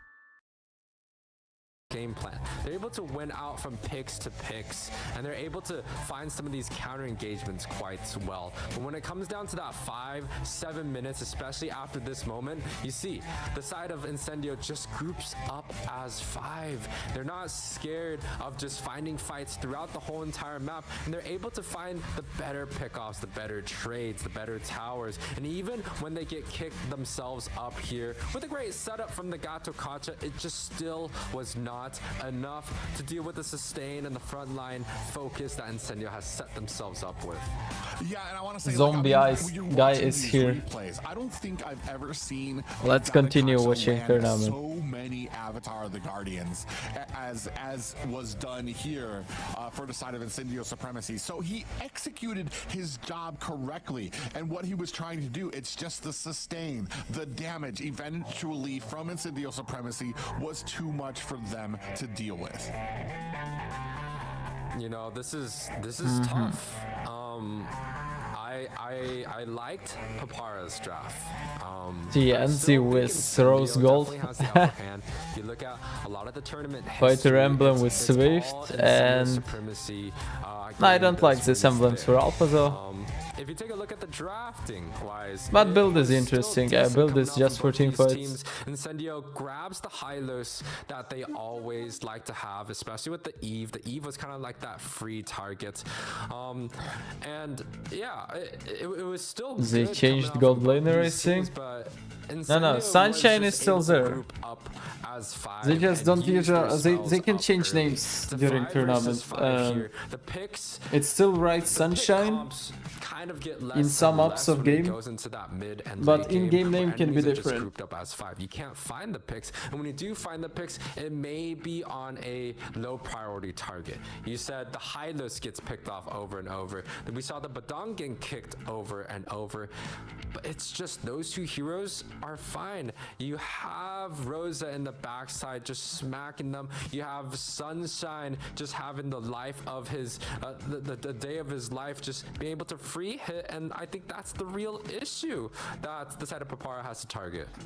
Oh man, as we take a look at the top 5 kill leaderboard, TNZ and Sunshine far. Yeah, I was going to say the gap between them and Mohi and Zhao is pretty amazing there. Almost 30 kills just from second to third place, and then when you get That's to third because place, TNZ plays Fanny. immeasurable. They're just showing what we were talking about earlier. It's just the opportunities that these teams allow their junglers, allow their marksmen to take here and get for them. Papara SuperMassive, a great early game. However, the opposite problem of what we've seen from other teams when it comes to some of this, where some teams are usually waiting. They bid too much into the late game and they don't have something to secure them into the early. Here, the opposite problem, a very great early game, but things started to fall apart because they didn't have that scaling damage at the end to compete with the sustain and with the matched up damage as the power sparks started hitting for Incendio Supremacy. You could argue that this is a showcase of the flexibility that Incendio has. Even being down kills, convincing kills, they're still looking to go aggressive. Being down the turtle, they go invade the purple buff. They get killed and completely demolished there. And then they find a pick onto the top side with the glorious pathway. And then they're able to trade opposite towers, have the faster rotation into the mid lane, have the faster group up. It seems like whether they're down or up, Incendio has a pretty confident strategy that, you know, they could rely on. It's like they could just rely on some of their macros, especially when it comes down to rotation and micros of the skills of the players that they're able to perform. Matilda, well. 16 Game bands, number nice. 2 in the draft here. Some expectations coming out from both of these teams here. I expect the Matilda, the Badang, and the Fovius being taken out, especially as the first pick of Incendio. Yeah, and that's what I was asking. I was gonna wonder, like, what type of adjustments do we make? Incendio Supremacy, they've been been showing just a wild and varied. Now there is no flexibility that Falcons, they can only kinda throw Falcons onto that Papara Philippines? Supermassive. What? They just need the. There the is only Falcons thing is just Philippines team? That late game needs to kind of be secured for them. So we need something that can You mean kind of AP help us brand? get into. Because I mean, playstyle, synergy, rotating. They were doing such a great job against Incendio Supremacy in the early game, able to match out that that early phase aggression that we've seen, that we saw them dominate Birthright with. The only problem here right now Sup, is like, YouTuber? what I might usually need a happens here YouTuber help. is we start focusing What too do you much need? onto that late game because that's where our home was, Playboy. and we ignore what would made us successful in What the do you last need? game, which was that early game, which was carrying us. So it was just little adjustments need to be made for Papara SuperMassive to be successful here, I believe. I think you're correct, and with the bans being put out, the Hereth gets taken off means that there's a Granger Prio ban for the side of Papara, because Incendio is definitely going to pick that up with a very happy face, and it has to be a Granger ban here from Papara, right? That does leave open the Eve if Incendio. No, I know that PH is Philippines, It's Papara can but also trade the Granger for is there an a Eve. team There's Falcons also the Philippines, Louis or are you element. So talking there's about two AP big brand? mages available. The Hilo Gato Kacha matchup, you know, the side of Papara probably has the ability to pick them up themselves. The Hayabusa is also up and running. The Soyu, which didn't have a lot of didn't have the success he was looking for, is also available here. You know, it could be a Louis opening. It could be the Eve opening. They go for the Louis. So Eve can be here, but I think Papara is going to go for a roamer. They get their first pick either on the Gatot or the Hylos, and potentially, I think the jungler should be the option here. Yeah, I was about to say assassin jungle, preferably for me. Haya. Yeah, Hayabusa. We can't move. No dash. It's gonna be very interesting here. Man, I was. You have two very strong picks here, especially with that last ban there. It's like, yeah, Granger, Louis, who are we giving her? Especially with the game we saw, the second game we saw with Incendio Supremacy on that Louis. Rosa just did an exceptional job getting those diversions. I can check DM in Discord, okay? Not a moment is wasted. As soon as the objective is down, as soon as they get those little shields, they immediately looking for a gank, looking for an engagement. And then after that, every single time the diversion was up, they're looking for another engagement, looking to kind of cut off the escape. So it's going to be very interesting to see, do we have something to battle that with? Can we shut down the Louis early enough and get maybe a winning lane against Louis? This Ritho is aggressive for me. Now there is no AP brand. In terms of the marksman after Falcons the Granger fully and bought the Hereth. AP. Really? But this Cho is something Nice. I actually expected. Cho does well against Hylos. We've seen that I didn't matchup know today that. over and over. And Cho also Who does is well in against the Team Suyu. Falcons right Suyu now? is a very mobile hero. Philippine Falcons. However, there is times where he needs to be able to cast his spells without getting interrupted, and Cho is great at interrupting that. So great setup from Incendio. However, now they're prone to a lot of jungle bans. Papara decides to show that I mean, do you want to call it show? It's a double flex between the Hylos and the Badong, so it's going to keep us guessing. But if it's, you know, what we see in the history, it's going to be a Badong in the XP position. Bans should go towards the XP and jungler for the side of Papara, and Incendio is definitely looking to take off some magic damage. Yeah, very interestingly enough. Yeah, do you have the jungler pickups still? And I'm kind of wondering, we still don't have, I'm wondering if Hayabusa is going to probably be one of the prios to be taken off the board here. I agree. Check Liquipedia for AP brand and Papara new roamer or Eve something. for Incendio. I'll check right now. Maybe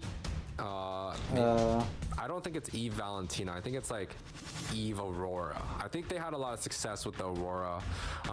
They could also go for the Vexana, which was taken out, but they don't go for the Eve ban early.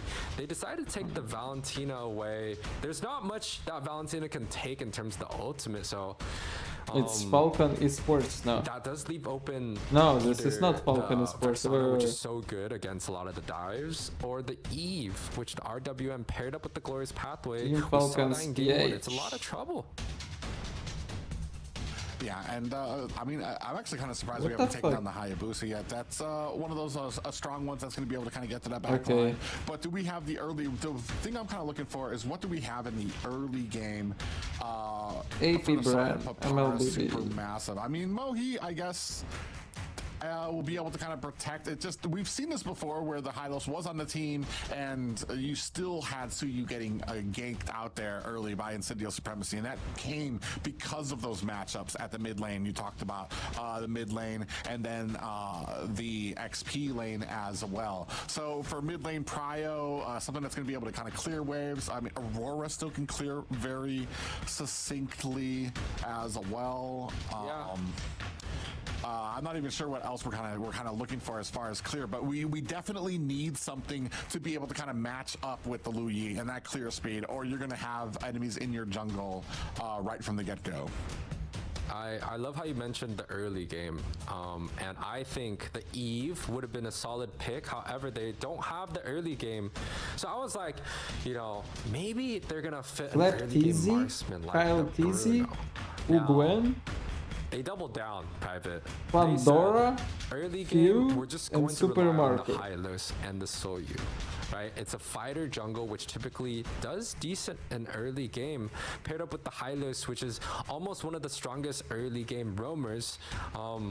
They're double downing on this. They pick up the Claude, which, you know, does shift towards getting that Aurora, which had a lot of success in game number 1 to fulfill the early game, or they could go with the Eve, which Eve Claude is, you know, very risky. They have to But make there sure is info that they can AP get brand some sort of ended their early game partnership advantage. with Team Falcons, Incendio returning their brand back to coming AP out. brand.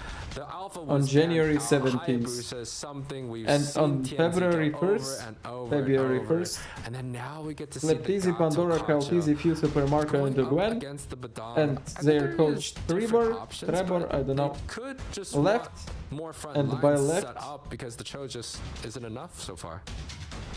Yeah, It's not the Eve anymore. I don't think they could pick the Eve.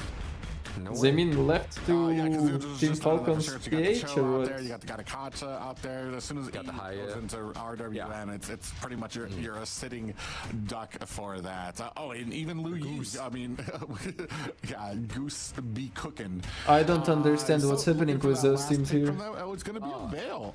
I don't hate it. I do. 0% 2-pick rate. I do. I'm sorry. Oh, by the way, what about draft? I Last think game with Birthright. With Birthright where they picked Veil. Was it the Veil's fault for the loss? I think the Veil made great plays.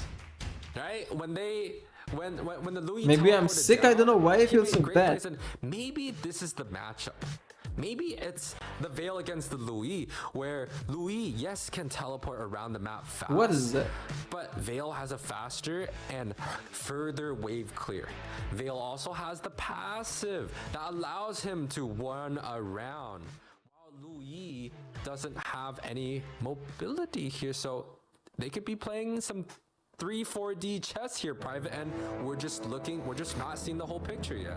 Yeah. Kind of what AP my point brand was, is still the I feel same. like the game where Veil Just has Pandora lost wasn't Veil's and fault. In Flat fact, he Teasy are was both kind of a shining explainers. star in some of those matches, just not enough to carry on the deficit that his team was going in. Ladies and gentlemen, we are on to game 2. Looking at Papara SuperMassive can answer back the initial matchup from Incendio Supremacy and the victory that they took from them as we lead into these finals here What? for the Snapdragon Pro Series, and just like that, After Dark and Apex Veil already 47 died. It's get like me on taken mid lane. out.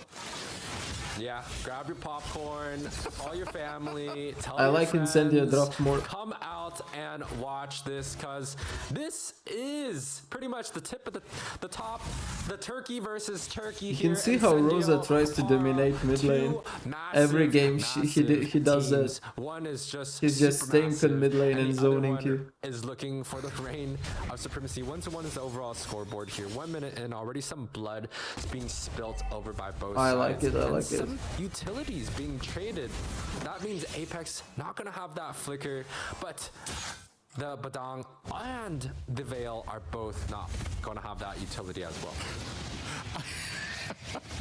I was really hoping to kind of see this Veil kind of like at least answer, not make a liar out of me. And then right from the opening seconds, they find a pickoff immediately onto him. Not that that really matters too much. I mean, it sets the tone, but I mean, that super early kills don't do too much. They get a little bit of gold there for that first blood, but it's not like it's going to be a game ender or like completely taking this game out of the sides of Papara SuperMassive. They have some good positioning here. Quad shadows out as Mohi trying to slow play this Lord. Avatar the Guardian slams down Mohi, does find the turtle. Now trying to put the damage on. Rosa finds the kill onto Mohi. Quad, or actually shadow kill onto the back line. Apex goes in, finds a pop-up onto After Dark, but Wasau there to secure his escape. Incendio Supremacy do find a kill, but the turtle ultimately goes to Papara. Yeah, a good setup by Alien with the AOG, able to force Mohi to use some of his escape skill early on to get into a better position for the retreat. He does pick up that objective, however, does get taken off the board. And, you know, as a jungler, when you die for the objectives, yes, it's great for your team, but it's, you know, it pushes you back quite far because you need to have level, you need to have damage and gold to be able to jungle faster, right? So it just slows your jungle speed down. However, if Xiao is Supermassive's, you know, main backline, then it's gonna be quite good. What a play there. TNZ able to find the kill onto Blotza. Looks like they did have the jump on him. Came in with a pop-up and able to take Blotzfed down. It is a 3-1 lead for Incendio Supremacy. It just feels like Papara SuperMassive are having issues when it comes to the map pressure and presence that Incendio provides. Every little mistake that Papara makes, oh, they're going to come in there. Mohi does come in. Avatar the Guardian slams Flood is down. so miss. I sent to the Discord. I'll check right now. Kicks him under the tower. They do find a kill onto Apex 47. Maybe a little bit of a greedy way of the dragon, but still able to find the jungler is Incendio. I will say this though. Last game when the roams were reversed, the Cho was getting the pickoffs early, and this time I around, saw the this. Cho I saw is also this. getting the pickoffs early against some of the front lines that Papara has. So this is for me expected, but they look to go for the backside here. Potentially gets one. Ooh, Glorious Pathway has been laid down. Zao does find a kill onto TNZ. That means the enemy jungler is down. They have no retribution for it. Apex 47 fighting. Does find a pop-up onto After Dark. Oh! And is going to get taken down with an auto attack as well. Tying things up with a blazing duet.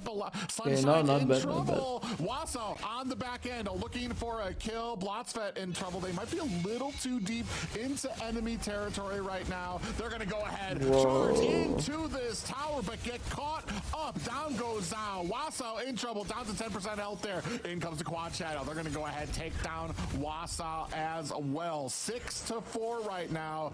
When I feel like Papara SuperMassive had the lead, had a great amount of kills under their belt, but decided to linger too long at the bottom lane. Yeah, I mean, they were looking for a clean dive onto the Rithel. However, Sunshine was able to use the AOG coming out from Alien and to defend and get a trade onto Zhao. So a little bit of a miscommunication. And I would honestly have to say that Xiao not taking the Purify may hurt him in this match. A Cho with the flicker, the AOG, the stun coming out from the Louis. Only time will tell if that is a mistake, but it is going to be a lot of CC to deal with. Damn, boss ultimate is wasted. Follow followed up by the combinations coming out from Rosa on the Lu Yi. A glorious pathway has been laid out there. Alien's in a little bit of trouble there. Apex dives over the ledge, back and forth. So Papara SuperMassive not able to find anything just yet. 6-4 and a tie game for all intents and purposes, and just one tower down on the side of Papara SuperMassive. Yeah, this is not bad. This is better than game number 1. In terms of at least it's being even on both these teams. It hasn't snowballed into a complete landslide here. And Nice Incendio, reaction by Moki. Yes, they like to they like to put the metal to the pedal to the metal in terms of this like 5 to 7 minutes in where they really try to group up quite early. And Papara not really scared. They have the Claude going in for the late game, sends him on the opposite direction, gets a tower push, looking for the objective here. Ooh, Mohi does find a kill onto TNZ, and After Dark does find a kill onto the Turtle. Blazing Duet from the back line. Apex 47 in trouble, gets stunned and taken down. Mohi with the final touches there as well. Finds himself a double kill, finally able to answer back. Papara SuperMassive looking for some kills onto these towers, through them in, start pushing their way to Incendio Supremacy's door. You know, I did not expect the Claude to look so good in this matchup. It's because you don't have enough sleep, you get sick easily. But he's gonna get taken off, punished. If I don't allow any human being touch me, I will not get sick. But again, the Claude has done quite well. He's rotating off from the opposite side of the map. He has some impacts. I just need to isolate myself. And Xiao, again, is the leading MVP of Papara SuperMassive. It means that Papara puts a lot of resources to put Xiao in a good position for some of these team fights early on. One thing I wanted to point out too, just seeing that diversion from Rosa and that kill they were able to get kind of points out to me. I almost forgot they had diversion on the team, because usually like Rosa's kind of spamming those out, and here I want to say maybe a little bit more heavy or lighter handed when it comes to that diversion, when it comes to finding an available angle to be able to get there. I'm not sure if that's a plus for Papara SuperMassive, or if Incendio Supremacy may be playing this one a little bit closer to the chest, a little bit more safer, because they don't know what they have in these, and they don't really have that dominating lead just yet where they can just appear anywhere and be guaranteed a good team fight. Yeah, it seems like even though the scoreboard is 7-7 in terms of the towers, it's not extremely convincing on one end or the other, but Papara definitely has a game plan that is executing quite well. You can see the gold leaderboard, right? Xiao and Mohi up ahead, and Mohi was actually the one that fell first in that turtle pit. So Papara doing quite a good job, you know, with defending, with farming here, and especially with the marksman like Claude, the mobility is going to be a little bit tough to deal with. Incendio really have to put some players on to that marksman.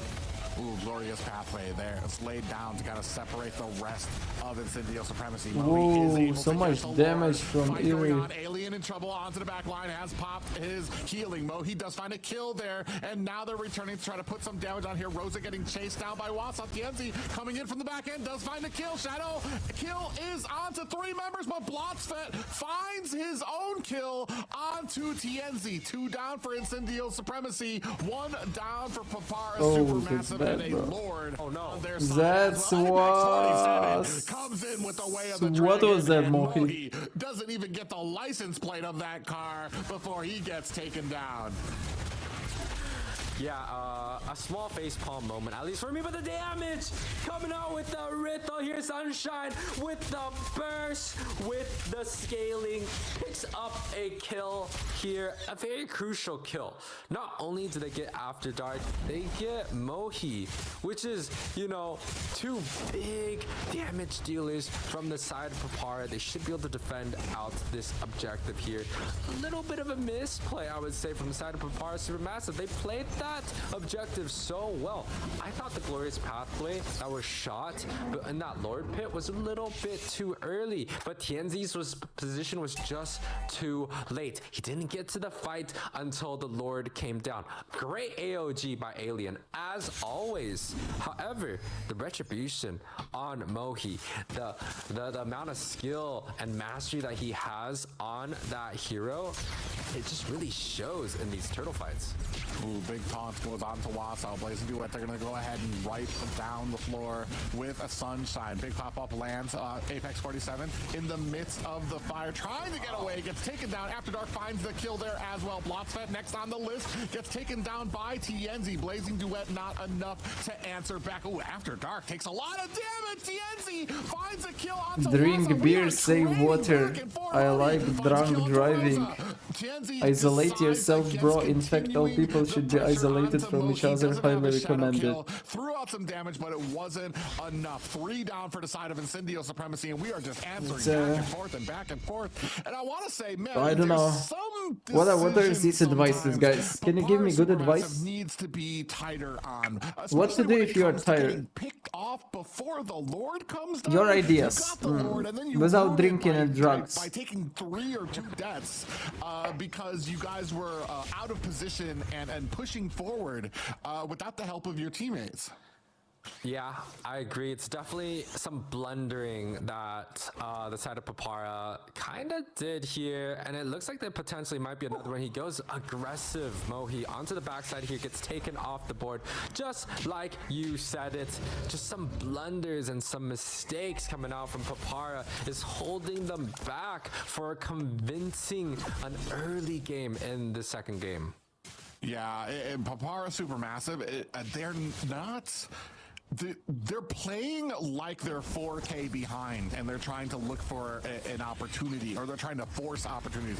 Ooh, AOG comes out and does find a kill. Drink vitamin C. Okay, that's not helpful at all. This possible Lord trying to come in. Quad Channels is out. Wassail in trouble, getting knocked down. Rosa finds a kill there. Blazing Duet with the Winter Crown. He still is able to get away, but it doesn't help. Lord still goes to Incendio Supremacy. And on the back line, ooh, Rosa looking for an angle here. They don't find anything. This is where we're talking about. And Incendio come back again. Oh my god. They have a lead. Oh, they don't actually have a lead. They're just tied up right now. 40 to 39k, 15 to 12 right now, and a Lord in their pocket. I mean, I just want to show appreciation to Alien. On every objective, every little skirmish, he's looking to trade spells like Flicker and Dashes with the AOG. And is your hairline Dazai? No, my hairline is fine. When those spells, those escape dashes are on cooldown, the rest of the members can follow up normal. Quite well. And I think Alien is the one that really sets the team fight beat your meat, working method that prevails even in military. Looking to get a little bit more. They get the teleport on the top though. It will make me even more tired, no? An early win there. Tienzi dives under the tower, gets caught up. Alien in trouble here too as well. 3 members of Papara SuperMassive looking to take him down as Sunshine finds a takedown onto the tower. Alien is down. The rest of Papara SuperMassive in tow, looking to possibly answer this back, but the great suppressive fire coming from Rosa to match up those yin-yangs, force away Rosa is so good mage, like he's using skills always in the right way. Into those tight always hitting his skills. Where Rosa's going to be able to match up those yin-yangs so well. You know, it's crazy that the Rithel is building crit and he's going for a DHS and he bursts like that. I don't know what an Rithel build is supposed to look like. It works. I'm student and for studying with pressure I need something like vitamin C. With a great bro, I can understand if you tell me to but all the kills, drink all the magnesium goes towards the marksman, goes towards the mage. They're both having a great time. But vitamin C overall spread across the 3 drink energy drinks, bro. Energy drinks don't give you energy, they take your energy. pretty happy position, and with something What the like fuck are you a talking about, Louis, when it guys? comes down to this mid-late game, it's gonna force Vitamin Papara's position to be quite C awkward. Do they have benefits. to group up as 5 to deal with the divergence? Do they send 1 to split across the map and deal with the Hayabusa? The side of Papara has to make some tough choices that I think Incendio might be able to take advantage of. Helping form and this is gonna maintain come bonds. down to the proving times. Only Car- a tiny 1K cartilage? gold What the lead fuck is that? for the side Skin of and Incendio blood Supremacy. vessels? I want to say this next fight, this next objective is really going to tell the tale of where the advantage goes. Does Papara SuperMassive have a composition that they can use to be able to kind of match up some of these objectives, to be able to take these back as Sunshine starts on this Lord? Alien checking through the bushes, getting as much information for his team. The rest of Papara SuperMassive coming in from the side, getting caught up there. A big flicker into a fist crack. Vitamin C is not about less stress, I don't know. Taking down Blotsfoot as well. This spells disaster for Papara SuperMassive. 3 down and the diversion into the back lines. Clean. Oh my god. That is Only Apex alive. on each team. Mohi at Apex 47. They tried the diversion into the back line. The diversion ended up working out against them. This means that you have a Lord. The jungler for the side of Papara is up. They're going to be able to get this Lord. Imagine Apex If taking Lord right 47 now. Can't find a way to be able to counter this. He's not going to be able to. There's only 5% left No there. time. The diversion play, I wonder if we can get a replay of that. It looked like it was going to be able to wipe out Papara, but it turned against them. Yeah, I mean, it was definitely just a little bit too much here. And, oh, Apex popping this flicker early on. Not gonna have the flicker wave, the dragon combination for this next objective. Magnesium, vitamin D3, yeah, this is what helps with stress. On the front side, they're not gonna be Vitamin C is for life. sneaky Skin, bones, immune system, doesn't go some for other the shit. bait. And you know, we thought Incendio had that team fight convincingly, right? It shined in their favor, but the double-edged sword of the divergent, it's just sometimes a little bit hard. This is a big bottle. And good lock on to Zhao, able to get the kill quickly with the Oh, quad shadow. Zhao died. The rest of some, Whoa, got to God, Mohi. looking to try to latch on They will to kill TNZ, Mohi right but now. his team is right Yeah. there to answer the call and create that distance. Rosa? He needs to find himself an escape. Shadow kill onto Wasam. Maybe a bit of a mistake there, but the rest of the team coming there, putting the CC, slowing down Wasam, who will not be able to get an escape. Alien with the kill there. Only 2 left on the side of Papara SuperMassive, and just like that, Incendio Supremacy able to turn around a Lord that they lost with some great positioning by TNZ. Find Anyway, 3 a sleeping kills stream onto would be Supermassive. fun as well if you're that Yeah, tired. TNZ picks Xiao up pretty much. They want me to do a uncontested. sleeping stream? I can go sleep right now, guys. Lots of damage coming out. The reinforcements from Papara picks off the Gato Kacha, looking for a little bit more. Blotsfed might be in dangerous position. Incendio has to back out here, but the side of Papara able to pick up Alien. That's a huge priority target that has caused a lot of headache, and it gives Papara a little bit more map pressure to push Incendio back into their cave. Just like that, and that's the value. This is where this greatness from Badang has been coming from. Is just he's like a mage when it comes to those one-hit combos, but he's got the tankiness that he needs to be able to survive Adequate past sleep that will as solve most well. problems? So, Yeah, I mean, guess so. especially Leah, hello. Great answering right back to Incendio. Yeah, Supremacy this is with good a matchup. Why page not? They just threw at them, which is flanking from behind them. And speaking of which, you can still see TNZ is not done with that playbook. He's still on the backside. He's looking Only for an CEO opportunity versus to find Hayabusa is Zhao. quite If he hard can put early him game, on the but map, he's going to be looking for an angle to try. everything else is to fine. see if he can, turn it in. It looked like After Dark was walking right into the range too. Yeah, I mean, they're definitely playing cat and mouse here. It's quite smart in the kick.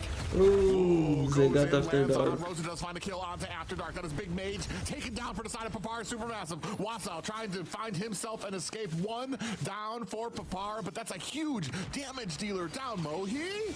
Oh, he's not able to find the target that he wants. Instead, he's gonna have to put some damage onto Alien. Now, not in the best of positions to be able to try to come into this turtle. It looks like Supermassive might have to let this go. Wasau in the front lines. He's putting on the damage. Rosa on the front lines. They're trying to dodge. Either comes to quad shadows. Ooh, nice ultimate from Badang. The blazing duet gets popped up immediately. Zhao in trouble's gonna have to use that BMI to get out of harm's way. Mohi finds a kill onto Rosa. A double kill. 2 down for Incendio Supremacy, and their jungler is down. 24-21. Papara SuperMassive find themselves in a path to be able to take this Lord, but Mohi does not like what he sees so far, so he's gonna decide against the Lord until his team can be in a position to back him up. You look like you've been playing with Crocodile. Targets. That's exactly what the side of Papara is looking for here. Alien and Apex I was playing with Red Bull. Here. Potentially might get it, but they might be the ones that get taken off themselves here. Apex is going to be a first one on the chopping block. Rithel pops that Purify here. They're looking for more. Shao comes in with a flicker. Blazing to it, cleans up the whole entire Damn. Supremacy lineup here. A 5-4-0. Papara going Imagine crazy. TNZ and Rosa defending this right now. And now Zhao looking for another angle there. It's just Rosa. Well, Rosa and TNZ right now. Big shadow kill is out there, but they find the kill. Zhao takes down TNZ. Wasau on here. They want Rosa. Rosa's alone, but it's not. I mean, it's a Lu Yi. As I say that, she gets popped. This, ladies and gentlemen, could be the final blow here. That is going to be a game 2 answered well by GG's. Papara SuperMassive to tie up our series. Really nice last fights. Papara Destroyed. here with some convincing plays, just one after the other. Hey mama, the hello. second that we thought Papara was going to be completely out of the team fight, they find Sleeping a way stream to when? turn I can go things right now. around. I think Xiao had a great game here. I also think the Veil played its part, but also the I can think sleep like all this. the members of Papara SuperMassive played a great game to be able to turn things around here, right? Incendio had a small lead early on. You know, they were able to take care of business majority of the time. They found some winning team fights. Rosa was able to get some pickoffs as usual. However, Papara with 21-minute game, able to come out just a little bit more on top. Yeah, I was just about to say, you could probably fill a highlight reel with all of these players. And Nah, I everybody can't who sleep like- did their job and had a major factor in the success of Supermassive here.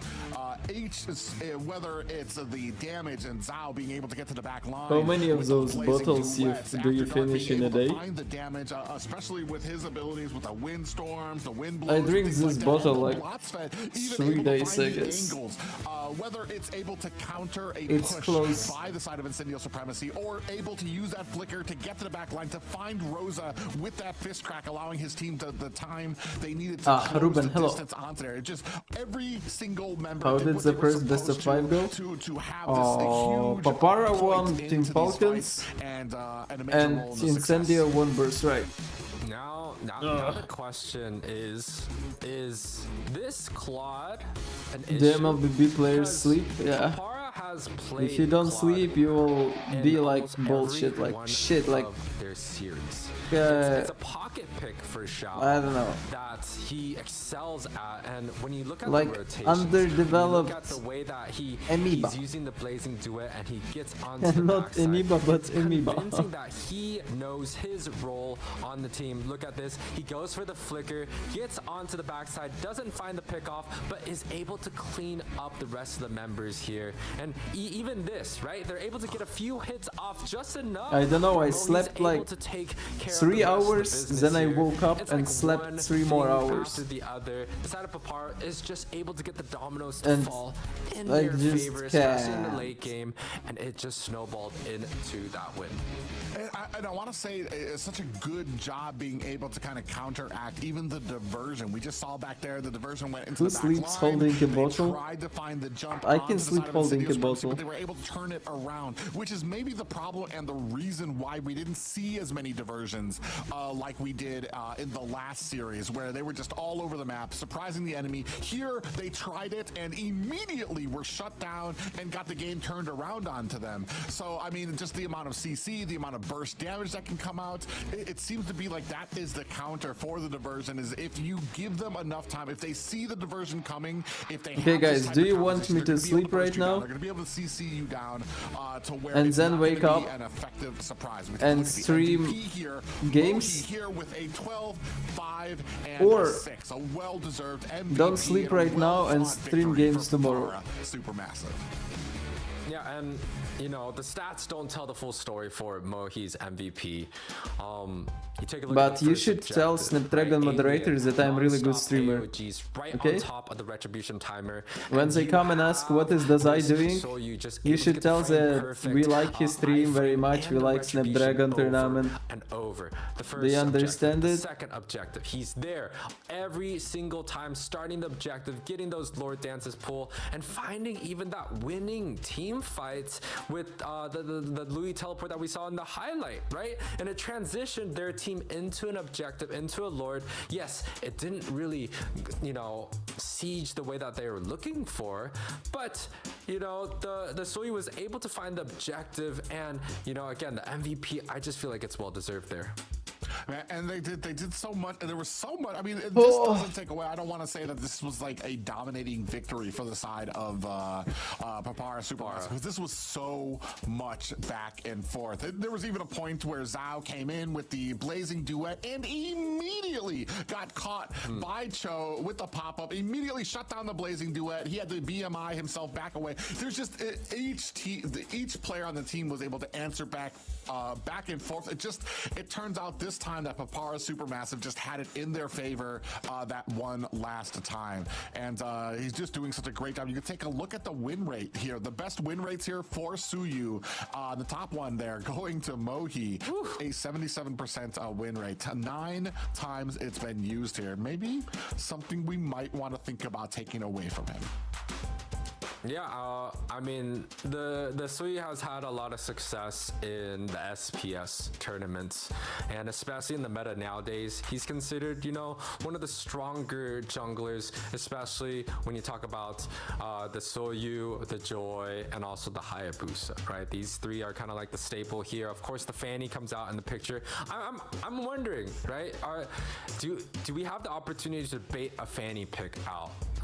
Especially with so much success that both teams had with such a big hero pool in the jungle, right? If they ban out the Hayabusa, there's still the Alpha left to be played. The Soyu, you know, is being blind pick prio by both of these teams here. You know, I'm wondering if we're gonna see a Fanny come out, because there's just so much opportunity in every other lane. There's so many picks, heroes, and bans that both teams are looking to go for. It would be an excitement for me to get a Fanny game. It would be exciting, but I feel like they already understand that, especially at this point in the tournament, these teams are not the ones you're going to be allowing the Fanny about. Yes, Hayabusa is a threat. Yes, the Joy can be a threat, but imagine having the kill potential that you do with these normal assassins with the map coverage that a Fanny provides. These guys, I just feel like these guys are too good, and they understand, they respect that these dudes are too good to allow a Fanny out there with how well that these guys can manage. Like, there's sometimes when you're at the beginning of tournaments, you're at a point where I don't think he's that good on a Fanny, so we're gonna go ahead and throw that out there. I think we've gone through that phase here where people have let that. We've seen TNZ on the Fanny, we've seen a lot of other people on these Fannies, and they have absolutely crushed. There's just no reason to let that out there in favor for a Hayabusa that we've already shown we can do pretty well. Suyu did all right against him. Hayabusa was having a big problem trying to find the angles, and that's another problem too when it comes to the assassin versus fighter. I've talked about it before. The objective fights, there's just so many boxes as an assassin that you need to check, that you need to do correctly to be successful in an objective fight, and your team needs to be present. Your team needs to be helping you. You need to find the angle, get in, get the retribution, find an escape without getting killed, without getting CC'd, whereas somebody like a Suyu, he's got the tankier. He can get CC'd a few times. He can take a few punches. He can hang out there and then just get his retribution and walk himself out. So there's some games to be played here, but as much as I would love to see the fan, there's just too much on the line. No reason. Yeah, SPS Pro Series top picks here. Hylos 50%, 28 picks. Granger 51%, 27 picks. And Soyu with a pretty significant win rate at 26%. Incendio, very, very big Hylos user, and if not, I would say the strongest Hylos user in this tournament here. Granger, we've seen the performance off of Sunshine so extremely well. We could expect the same coming out from Zhao. Top picks, pretty self-explanatory, Soyu, and it goes with all the mages picks, but I kind of want to sit back and talk about something in the more overall scale. In terms of some of these best of 5 series goes, Incendio has lost game 2 multiple times. This is not the first time Incendio has lost game number 2s. Against Elevate in their opening match in the group series, they lost game number 2. In their match against Team Falcon, again, another game number 2 loss, and then their decider match, another game number 2 loss. Does Incendio drop off a bit and relax after their first win and then come back stronger? Or is this a performance that Papara SuperMassive has adjusted towards Incendio's performance and able to kind of prevail and maybe take the momentum into 3 and 4? I guess we're going to find out there. I feel like there is something to be said about kind of like the back and forth when it comes to skirmishes, being successful in the first game and then getting comfortable with that, with the win conditions that we set forth there, and the enemy being able to answer back for it. It might be telling for them, whereas maybe we need more than right from the beginning, we need 2 plans, because we can't just lean on the same thing that made us successful in the first game, because it's going to allow the enemy some time to be able to counter back and answer back with something that counters what made us successful.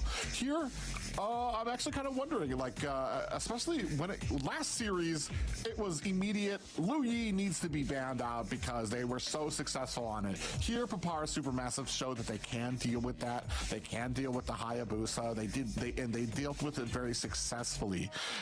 I honestly still kind of believe it needs to be banned, just because I feel like it's almost like that fake out we had from the first series. Well, she did all right in the first game. She didn't do great. And then on the second game, it was like, oh my God, where did Rosa come from on this one? Now that was able to get that map presence everywhere else on there. Now, focus down onto some of these marksman lanes, the gold laners. We do have Granger taken off the board, Harith off there. Very familiar banning strategy that we've been seeing from both of these teams already. Yeah, and what's interesting in this matchup is both the Louis and the Eve are open, which we've seen traditionally are high pick priors for any of the teams in SPS. Papara going with their bread and butter. Still a little facial expression. I'm quite happy with the pick. I think you're quite happy with this pick also.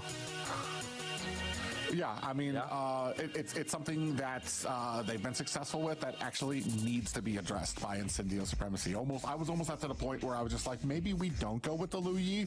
Maybe we go with something like an Aurora or something that can stop that in-your-face play style and take down that's the side that Suyu can provide for them with the engagements there. They do take away the Bedang from the side of Papara SuperMassive. So maybe this is going to be the adjustment that they need to be successful against this composition. For me, I would go with the Claude. I think Xiao played a great Claude, and Supermassive has picked up the marksmans early on.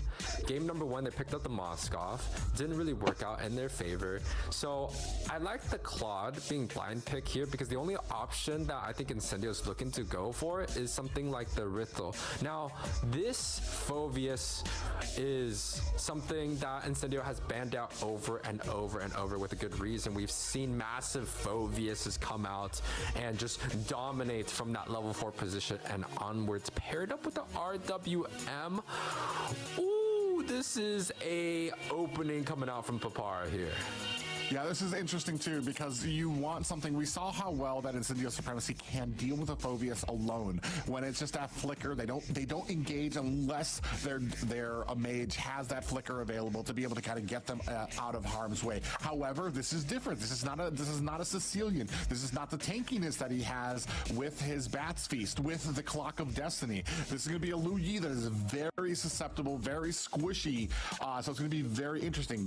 Add that to the fact that you've got an RWM on your team where you can box in the enemy team. You're going to cut off their escape. I don't know, guys, why you're still very watching. Careful. I want to say you're going to kind of be looking for Incendio to try to set the tone for some of these engagements, because if they allow Papara Supermassive to get these engagements, they're going to be looking at quickly losing the ground around you for as well as they can initiate from these. Although Okay, I like wait. the 1-1 ban because, you know, Alpha can't really do too much, and this is something Xiao has picked up before. What I'm scared of is if you have to ban out the 1-1, it means your lineup is already susceptible to a lot of these range It's only mobile draft. characters like the Claude, right? They're not going to be too much action. It's only If the draft, side of dude. Papara is able to pick up something like a carry or a Claude. It's going to be a headache to deal with, right? Face the other side while you sleep. The Lu Yi, the potential that the Badang can't actually find the peel necessary, and Alpha, after the Alpha charge, doesn't have that much of a dash. So I think I just can't might be imagine a mistake because it just feels like Incendio what will has a Snapdragon lot moderators of tell about holes my in their stream. draft that So I they're stream their really tournament unable to and they come protect to my themselves stream and the against. guy is just I like sleeping. where Papara is going with this so far. They take out the That's Gato fun. Kacha, is a good flex and something that Alien has really done well with. But Papara still is looking for that roam position, something like a Tigreal. How to comes stop mind stream when the tournament when it will comes end down if to I'll be locking sleeping? the targets down for that Eve to be able to just dish out tons of damage. Who can stop my stream instead of me? Yeah, especially, well, they have when it comes to Rome, yeah, there's that. I'm actually kind of curious why Minotaur kind of fell off. I was kind of thinking of that maybe.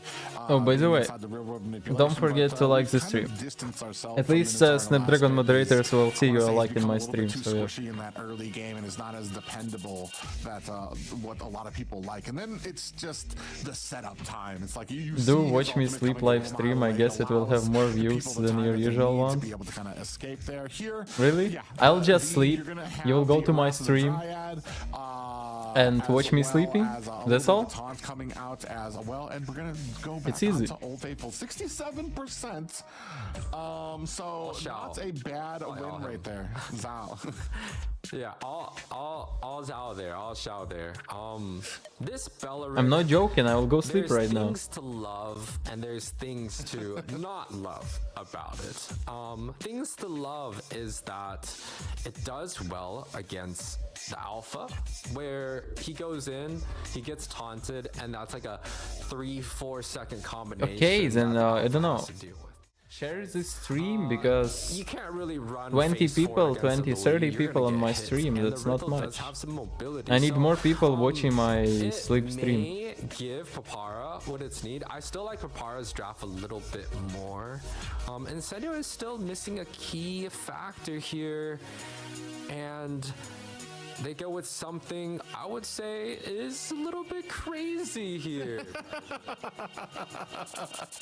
I was about to say, when it comes, I mean, you're not going to be able to kind of run straight at the Lu. It's not about Europe tournament. It's about how you sleep, bro. Is the side of is Wasau diving into the back with the demonic force, already starting to zone out the side of Incendio Supremacy when you come in with the Wrath of Dryad? Like on paper, yeah, I don't like it against the Lu Yi, but it really depends on the angles in which these guys come in for some of the attacks. The Akai, I don't hate it. There's a lot of boxes to check successfully, especially when I do like it when it comes to objective fights, because you're gonna have that heavy spin. You could potentially pin. Where is that pillow? It has potential.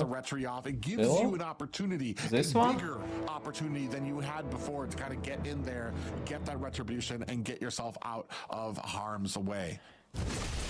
Ladies and gentlemen, game number 3 between Incendio Supremacy up against Papara SuperMassive. This is game number 3, a 1-1 overall score coming out from both of these teams from Turkey, representing their region. Both of them have already made it to the next stage, but fighting for that top position here. Standard openings. Is that a little anime bit more one? aggressive from the side of Incendio, but it's something that, you know, we've seen already before. The side of Incendio love to take priority over the mid bushes due to just Rosa's positioning and lane clearing. Tianzi should be able to pick that up with no problem here.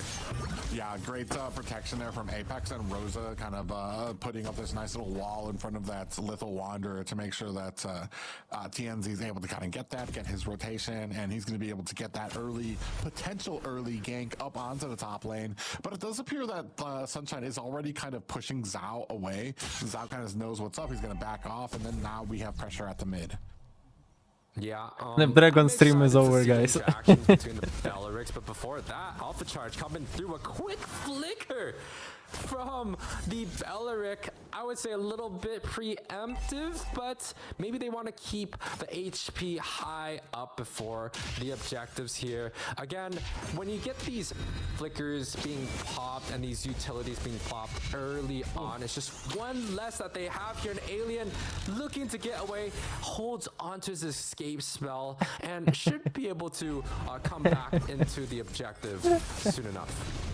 Oh yeah, they look like they actually might have gotten a kill on there, but they weren't able to. 10% health left on to Alien, so he's still going to be into this fight. Wassa coming up from the side, big pop-up lands on the bot side, who's looking for an escape up at the top. This is going to allow a great moment for Mohi to pick up this first turtle and get that first objective under the belt of Papara SuperMassive. Yeah, I was wondering where the Belleric was going, but it seemed like he wasted enough spells from the side of Incendio and attention where Tianzi was just like, you know what? The tree is just in front of me. I'm not going to deal with it. Let's go for our usual strategy. And they always go for this invade after the objectives. This is what, you know, separates a good team from a great team here. Incendio, even without getting the objectives, they have a game plan and they always look to go aggressive onto the opposite side. They get the deny on the green cap on the top. It's a small win, but it adds up over time. Yeah, and you see a little bit of a back and forth. Wassa does go ahead and hit that demonic force, and they miss the stun onto Alien. Mo, he emerges from the bushes. They don't find the kill here, but still, I want to say pretty dominant here on this bottom lane for Wassa and Papara SuperMassive. No kills on the board just yet, and especially with this aggression that we've been seeing. Yeah, as a girl on this pillow is just no one. Killed game, but as we move on further and further into these games, it's just no one. I don't know who is it. The movements, understand the rotations of each other, and are trying to keep a distance from being that first blood.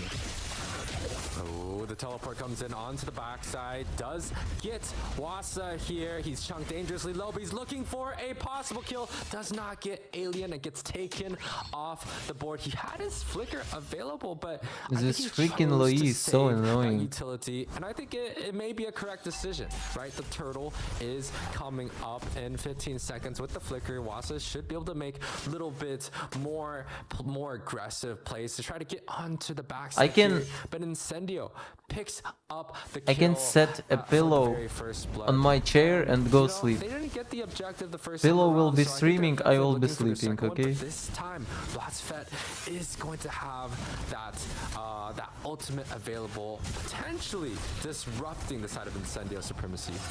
Ooh, heavy spin is out, pins two members against the wall. TNZ able to pick up the turtle. Down goes Mohi with a turtle, with a kill under their belt. Incendio Supremacy are able to take this early By the way, game. As soon as Incendio you are winning mentioned right that, now. It did look like Wasau was kind of saving that flicker. He immediately ran for the objective to try to get that. Told up, you, Luis, to so try to cancer get hero. to the objective fight, but as soon as he got in there, he immediately got Okay, so when I blindsided really and, want to heavy go spin to from sleep, Apex 47 pinned him I against place the my wall pillow till on he my wasn't chair and I able go to do sleep, nothing. and Almost pillow kinda is figures streaming that, for you. that maybe Papara SuperMassive should have left. Oh, Rosa finds a kill on the Blotsfet. Maybe Papara SuperMassive should have left that, maybe pushed onto the bottom lane and potentially taken a tower with right now there might be trouble here. After Dark flickers too late and gets taken down. 4 kills unanswered for Incendio Supremacy.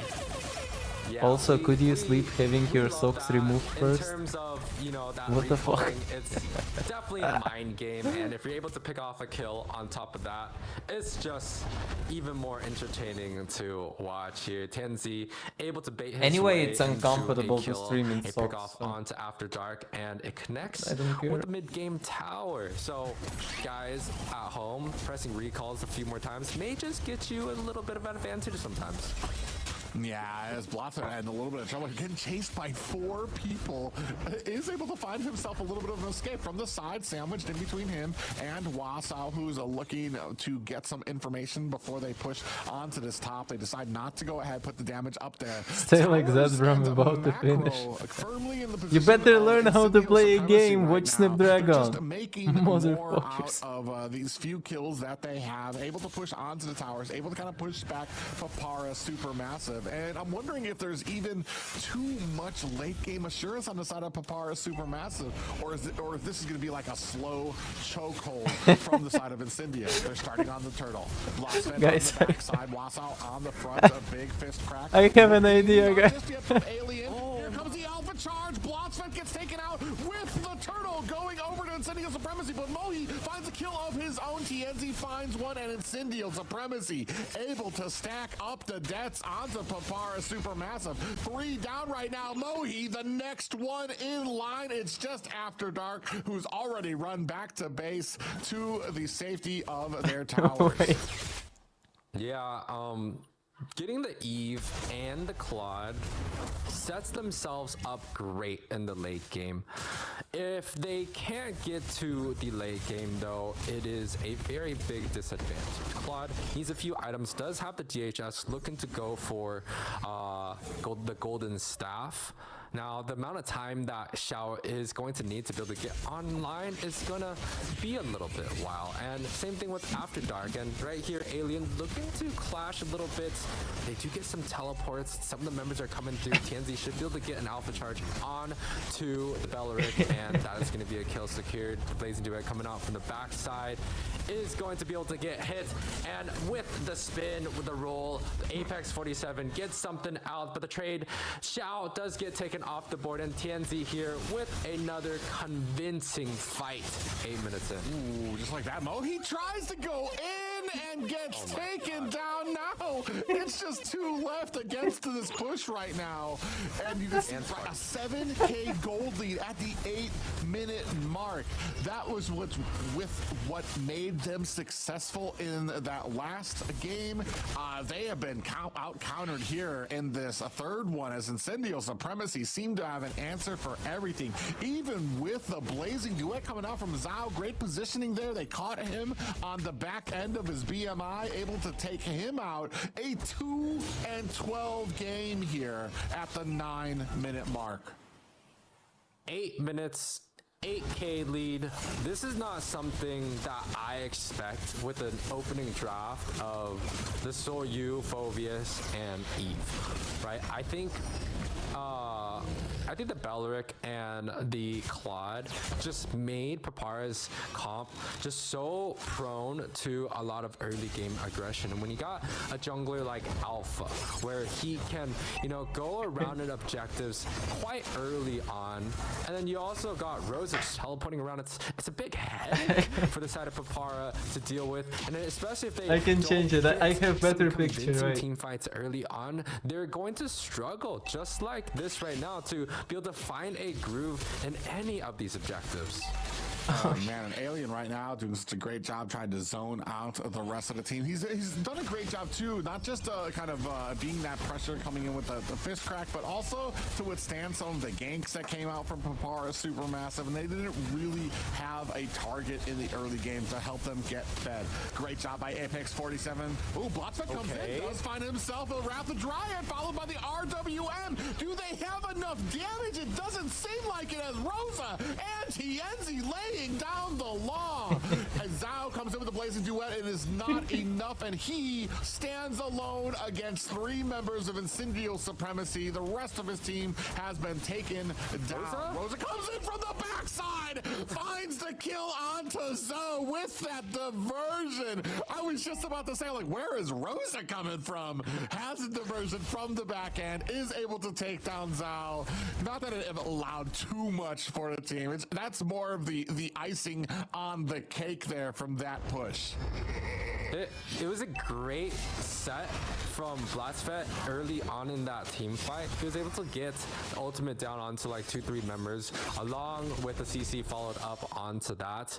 But it also was a little bit desperate, right? If Papara was able to do that a little bit earlier on, maybe on the second objective, get a decent team fight and a decent set, maybe it would have given them a little bit more time to build up some of the items that I think Xiao desperately needs. Now we're at this like 11-minute mark. You're talking about an 8k goalie. That's an item or 2 extra on the enemy carry, right? So Xiao is struggling to be able to output the damage that he's looking for. Yeah, you're talking about a whole item on the jungler. Yeah, and right now they're looking for an opportunity. The problem here right now is you're about 8k deficit. Any team fight that is organized is going to be at a deficit to Papara SuperMassive. You need a pickoff before you start, and you can't get baited into any of these fights, especially if you catch somebody like Apex 47 on the Sakai, or even Tienzi, who's got a pretty decent amount of sustain. So you're basically you have these stars that need to align. Sunshine needs to get caught. Rosa needs to get caught without the rest of the team in tow. An Alien finds a kill on the Mohi. RWM is out, but it's not enough to make them pay, as Zhao gets taken down as well. Alpha charge onto Waso. They're continuing on the damage. After Dark trying to throw out the damage as well on this Eve, and gets hit with that Alpha charge. Heavy spin against the core. This could be it, putting them against the wall. 50% onto it, 10%. This is going to be game 3 going to Incendio Supremacy. Incendio Supremacy here with a turnaround in game number 3. We've seen this story being played over and over, and it just shows you the dominance that Incendio Supremacy has, the control over all these opponents that they've had so much success with. Yes, they are still missing one more game in order for them to progress forward in this tournament.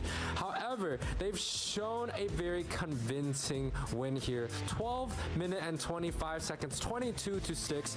From the beginning to the end, Private, it was just a one-sided show. Yeah, and not much to say on the side of Incendio on the side of Supermassive right now. I mean, taking a look here, MVP 10 kills for Tienzi on that Alpha, able to match up fighter with fighter. And we kind of questioned the Akai, but I felt like the Akai did a decent job of kind of creating these openings for the domination through a lot of these objectives. You know, I'm actually more impressed by Tienzi, just because that a lot of the alphas typically like to be paired up with a Matilda. That's where I think Alpha shines, because in terms of the mobility, Alpha, it gets dominated by something like an Eve or something like a Phoveus, and even things like the Claude, where there's just so much mobility that he doesn't really have too much that he can do with. And I think you're correct. Apex 47, he was able to take care of so many front lines early on. He has a lot of the stuns. He's always in great position. The front line that the side of Incendio really relies on, you take a look at some of these heavy spins, it's always there available for their team. Yeah, even there, pinning Zhao against the walls, they take him down, and then Mohi running for the hill before he eventually gets taken out by the Okay, guys, I have a question for you. Look, tournament gonna end soon, yeah? Maybe Incendio gonna win, maybe Papara SuperMassive gonna win, but what I need to ask you is, do you want, after games end, me to sleep on stream or turn off stream? Because I can sleep here. Definitely, if we're talking about it's not a problem. Transitioning to game 4, is or I can end stream, go sleep, and then start new stream. We don't want to focus our draft onto the late game so much that we lose our early game. The side of Supermassive, when they were winning, but why well played by Incendio. To take things kind of onto another level. No, I like their gameplay. I was watching the game. I was just standing. It could be like the mid lane is early, there, and then let Xiao play that late game force next to my PC and the Moskov, right? So early game mid mages, things like the Eve, maybe just let it go. They had success with letting go the Eve in game number 2, which I was pretty surprised of. But in game number 3, they decided to pick it up themselves, and it backfired here. Tenzi, 10, 0, and 9, 86% KP, a dominating performance. Well, and this is something I brought up during the draft before, is that you make these little adjustments, but you cover down a hole, and then you forget what made you successful in the other games. You have the early game, which kind of got ignored on the side of Supermassive. Incendio Supremacy did a great job right from the So get-go. if Incendio win next games, they're gonna win 3-1. A lot of these other teams have not. It's best of 5. Sometimes when it comes to their existence through the early, mid, and late game, where a lot of teams, they start falling apart in the late game, or they start questioning, like, what do we do now? It feels like Incendio does not make as many of those errors that we've seen here in the late game, so you can't always really show us how you sleep. I don't even know how I sleep. Maybe I talk when I sleep. Maybe I talk when I sleep. Who knows? I don't know how I sleep. I was never recording myself. Allow that type of composition to be successful. I think it also does show that a lot of these long drawn out series, these best of 5s, do really play an advantage for teams that have the depth, teams that have the experience and the histories dealing with this, right? Do you see, by the way, you see the alpha rotation, do you see ganks somewhere? Do you see ganks? All these lows that want the gank from jungler, do you see him coming gold lane on or X lane? Better and better almost every single game. Of course, game number 2, it does feel like it is still their weakness. You look like life is fading out of your eyes. An opponent that we thought would give them a lot of trouble, and this time around, Papara is a team that has won against Team Falcon, a team that took Incendio on to a best of 5 series, and is proving to have quite a bit of trouble even getting their gears going in that mid-early game. Well, we're down to the line between these two teams. Papara SuperMassive needs a victory here, while Incendio Supremacy, can we get a close up on your eyes? They've got some wiggle room. They've got room to test things out if they wanted to, but I don't see them doing that. They're going to come on hard and fast here onto Papara SuperMassive, who need to have themselves a plan. It's like showing up to like a basketball court and you're just wearing like normal shoes, and the enemies got like 6 feet giants coming from Europe, and they're just gonna dominate. I the look like performance I'm here. dying. Papara doesn't seem that massive just in game number 3 here.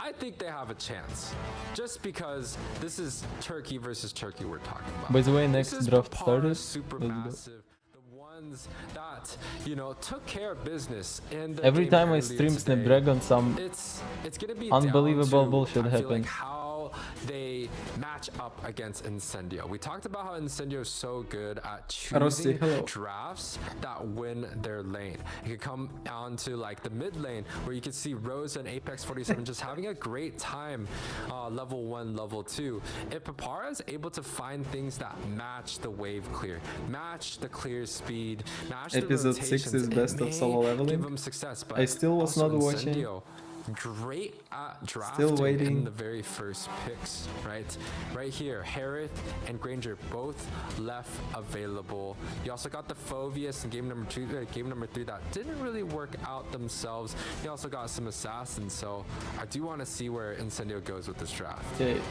Yeah, I'll go especially, sleep I mean, when I will what just are we gonna leave out here? not be able to Especially stop taking me in from sleep. 2 that were kind of left open last time. So now we've got the Badang that's on the ban list, Suyu's on the ban list, Granger, Harrod still out there on the board. No, man. don't spoil Lu it. Yi. Don't spoil it. Yeah, Eve, Lu Yi. Hylos. Lu Yi. I'm just on a. I know how strong Lu Yi can be. I just don't feel like Lu Yi has been the game changer for Incendio Supremacy. And I'm wondering if you even ban that out, or if maybe it's just been one of those really subtle things that you don't really see, because she's not getting the big numbers, but she does have the suppressive fire in the background that really makes people think about some of these engagements. And we did see, I mean, we saw a couple kills from that diversion, especially that diversion inside the tower.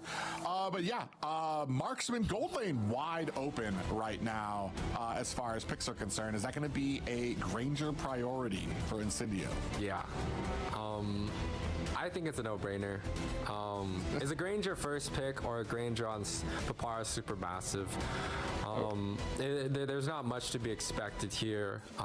You should My get sound the buttons on Harith my phone not working before the again. first phase ends for Papara, but they have options. I thought they would open the Hylos so they could pick it up themselves, but with the Hylos being banned out, it does show that the Gato Kacha could be a prio here. They also have the first pick onto the jungler. They want to go for the Hayabusa. Papara hasn't been the one that's showing their mage pick early on, because I think After Dark is comfortable with a lot of other picks on top of something like the Eve and the Louis. So yeah, they decided to go for Phobius is great. I like that. Joy, we haven't really seen the Joy come out and play that much today. Maybe only one time, right? Yeah, it was only once so far that we've seen here. It was on the side of Incendio Supremacy. They were very successful with it. Here, I think it was with the Granger as well. So Guys, they took that away we from them should so they don't all have, like, that double cheer for mobility cheat code when it comes Incendio to all the right dashes now. around. Because if they win, I go They're sleep. gonna go ahead and pick up the Hayabusa very You understand this, quickly right? outside of Incendio Supremacy, and looking for what we're gonna answer back with. So cheer for the right team. Gato, Louis deals with some anti-dive aggression coming out from Joy, so it's going to be the option that they decide to lock that in. And I think Incendio is quite happy with the Hayabusa. It does decent against the Joy, and it's assassin versus the assassin matchup. I think this is what Incendio loves to have, versus Papara, I think is a little bit more skilled in that fighter role, especially with the success that they had with the Soyu. Papara, last one, should be the Harith, unless they really want to play some like Harith, Arithal, bounce ball and see if Incendio is going to ban one of them out. Like, do they really want to play that route? I think it's going to be the Harith, but Harith and Joy, that's Harith enjoys 2 magic damage, Julia. That's the disadvantage that's the weakness of that draft. So going with a chip gives them a different angle to potentially bring in the physical damage dealer. And Papara, Xiao, definitely. Can we have a custom match? If you win, I will give you $50. And if I win, you have to give me the skin.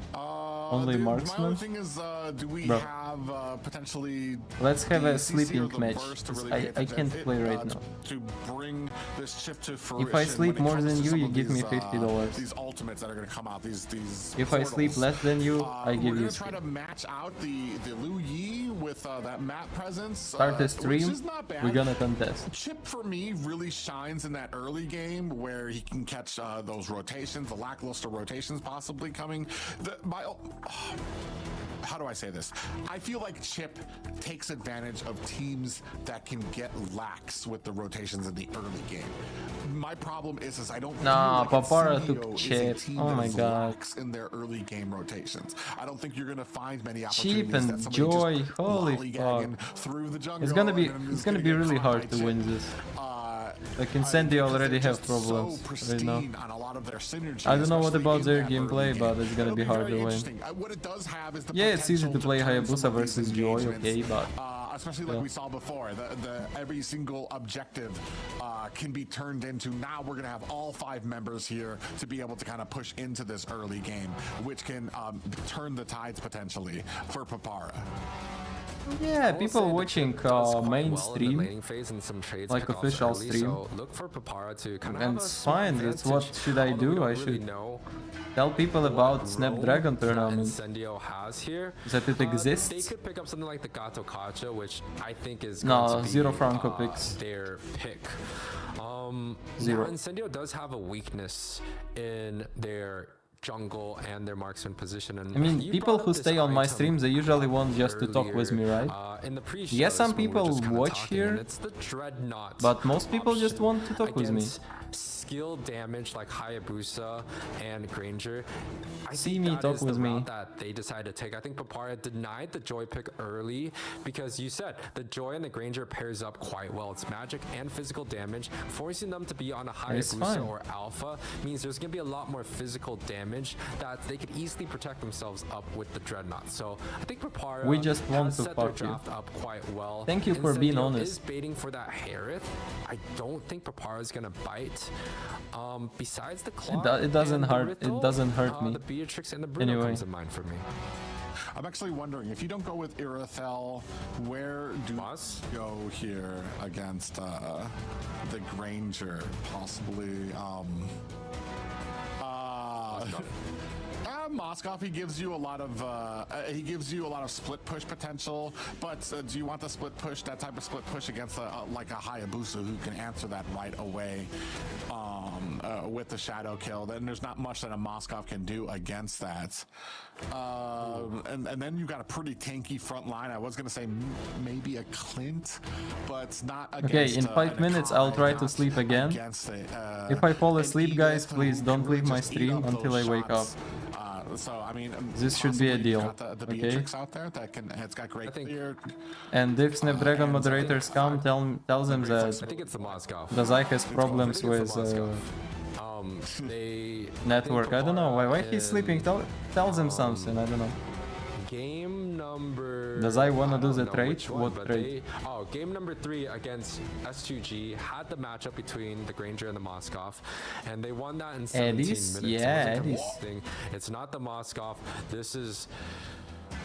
Ooh.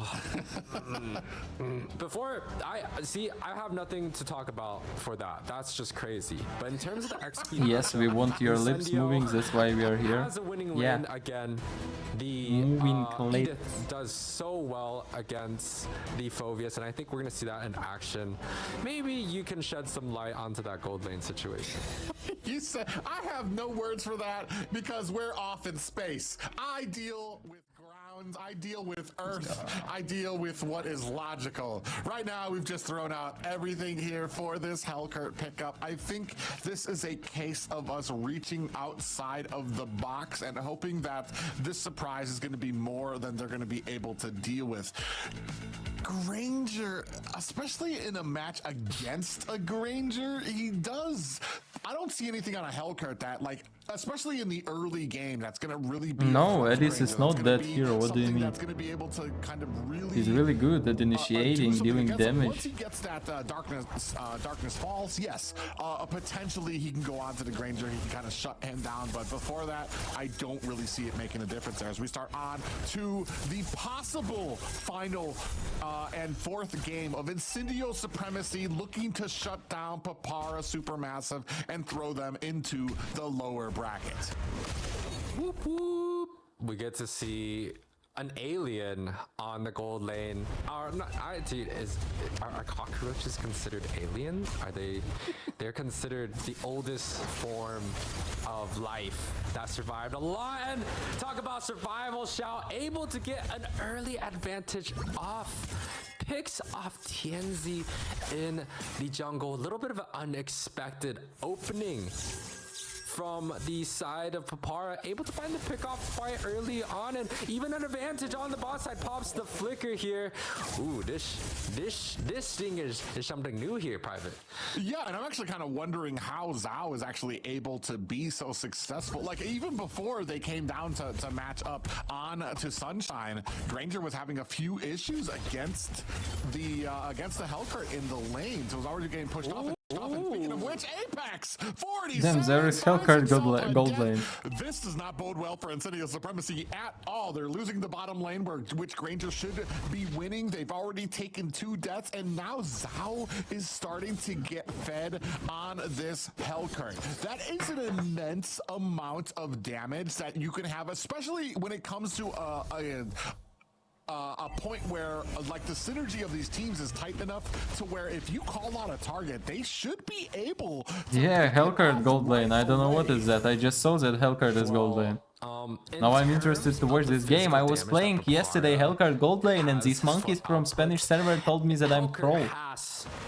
Watch here, amigos. The side of Incendio is just gonna build Radiant or Athena's, and there's just not gonna be that much physical damage output. So Xiao is forced to have a very successful early game, or else Incendio is just going to walk through them. However, Incendio, they have physical damage dealers, they have magic damage dealers, and they have 2 of each. So even if one falls, there's still another that's backing them up, and I think that's the strength of Incendio. However, an early game advantage, it seems like Papara has found a little bit of a light and potentially looking for more. They have Bloodsphet here with the teleport, has the potential to take the cockroach into the team fight whenever they need to.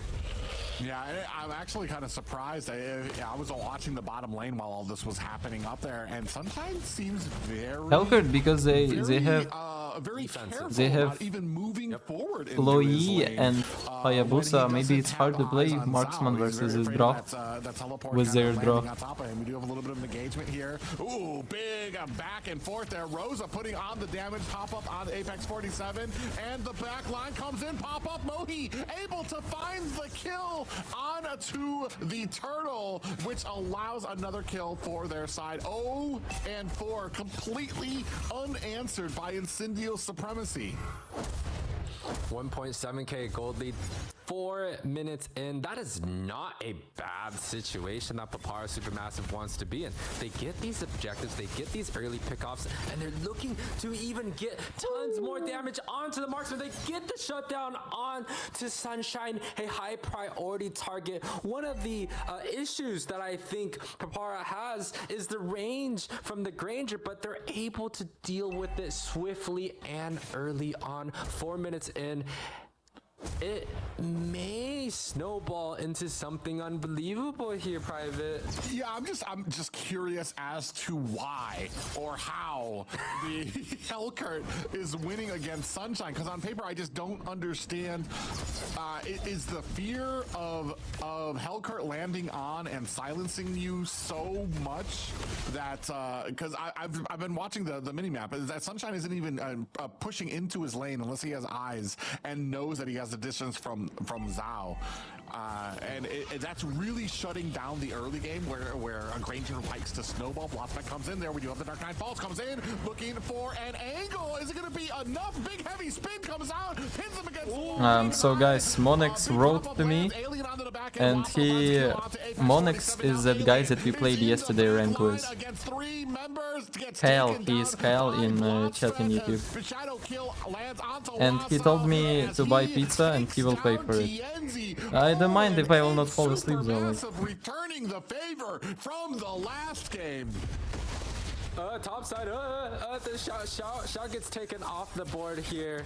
Sunshine able to take one back for their team, but it just in terms of that whole entire skirmish, you had the Helker almost dying, pops through the portal and gets away here. Papara, you know, it's 8-1, but I feel like these team fights are a lot closer. And if Incendio is just able to get a few more trades, I would say Incendio is just right back into this. They have the late game potential, they have the range. However, Xiao here, it's something dangerous, something we have not seen before.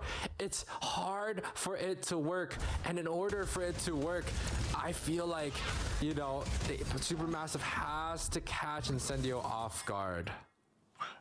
Yeah, well, I mean, that depends on, is this going to work in the mid and late game where you no longer have that surprise element there? Alien gets popped up there, Demonic Force out and alive as Rosa comes in to put on the suppressive fire. Apex 47 comes in from the side looking for an angle. We do have portals out right now. Alien dashes his way to safety. Heavy spin is putting Zhao against the wall. This might be it. If he can find himself, oh no, he's not. He is going to be able to get away. Rosa gets taken down deep into the back line is Wasau. I don't think he's going to be able to get out of here with that shadow kill out and gets taken down by TNZ. A little bit of a forward kill there from, or a push there from Papara SuperMassive. They're deep into enemy line just like that. Granger gets taken down and a pause out on the board. 2-10 for Papara SuperMassive. I will say this, the chip early pick prioed in the very first phase of the draft gives them some interesting options to deal with. And paired up with the Dark Knight Falls from the Hellkurt, it's like a teleport blitz, right? You saw in that last team fight, Blotsfed was able to get on top of Rosa, and then Xiao was able to teleport in. Now, Xiao did not get the focus that I think he was looking for. And, you know, right there, you see Rosa almost got taken off here. Waza gets the finishing touches off in that little skirmish here.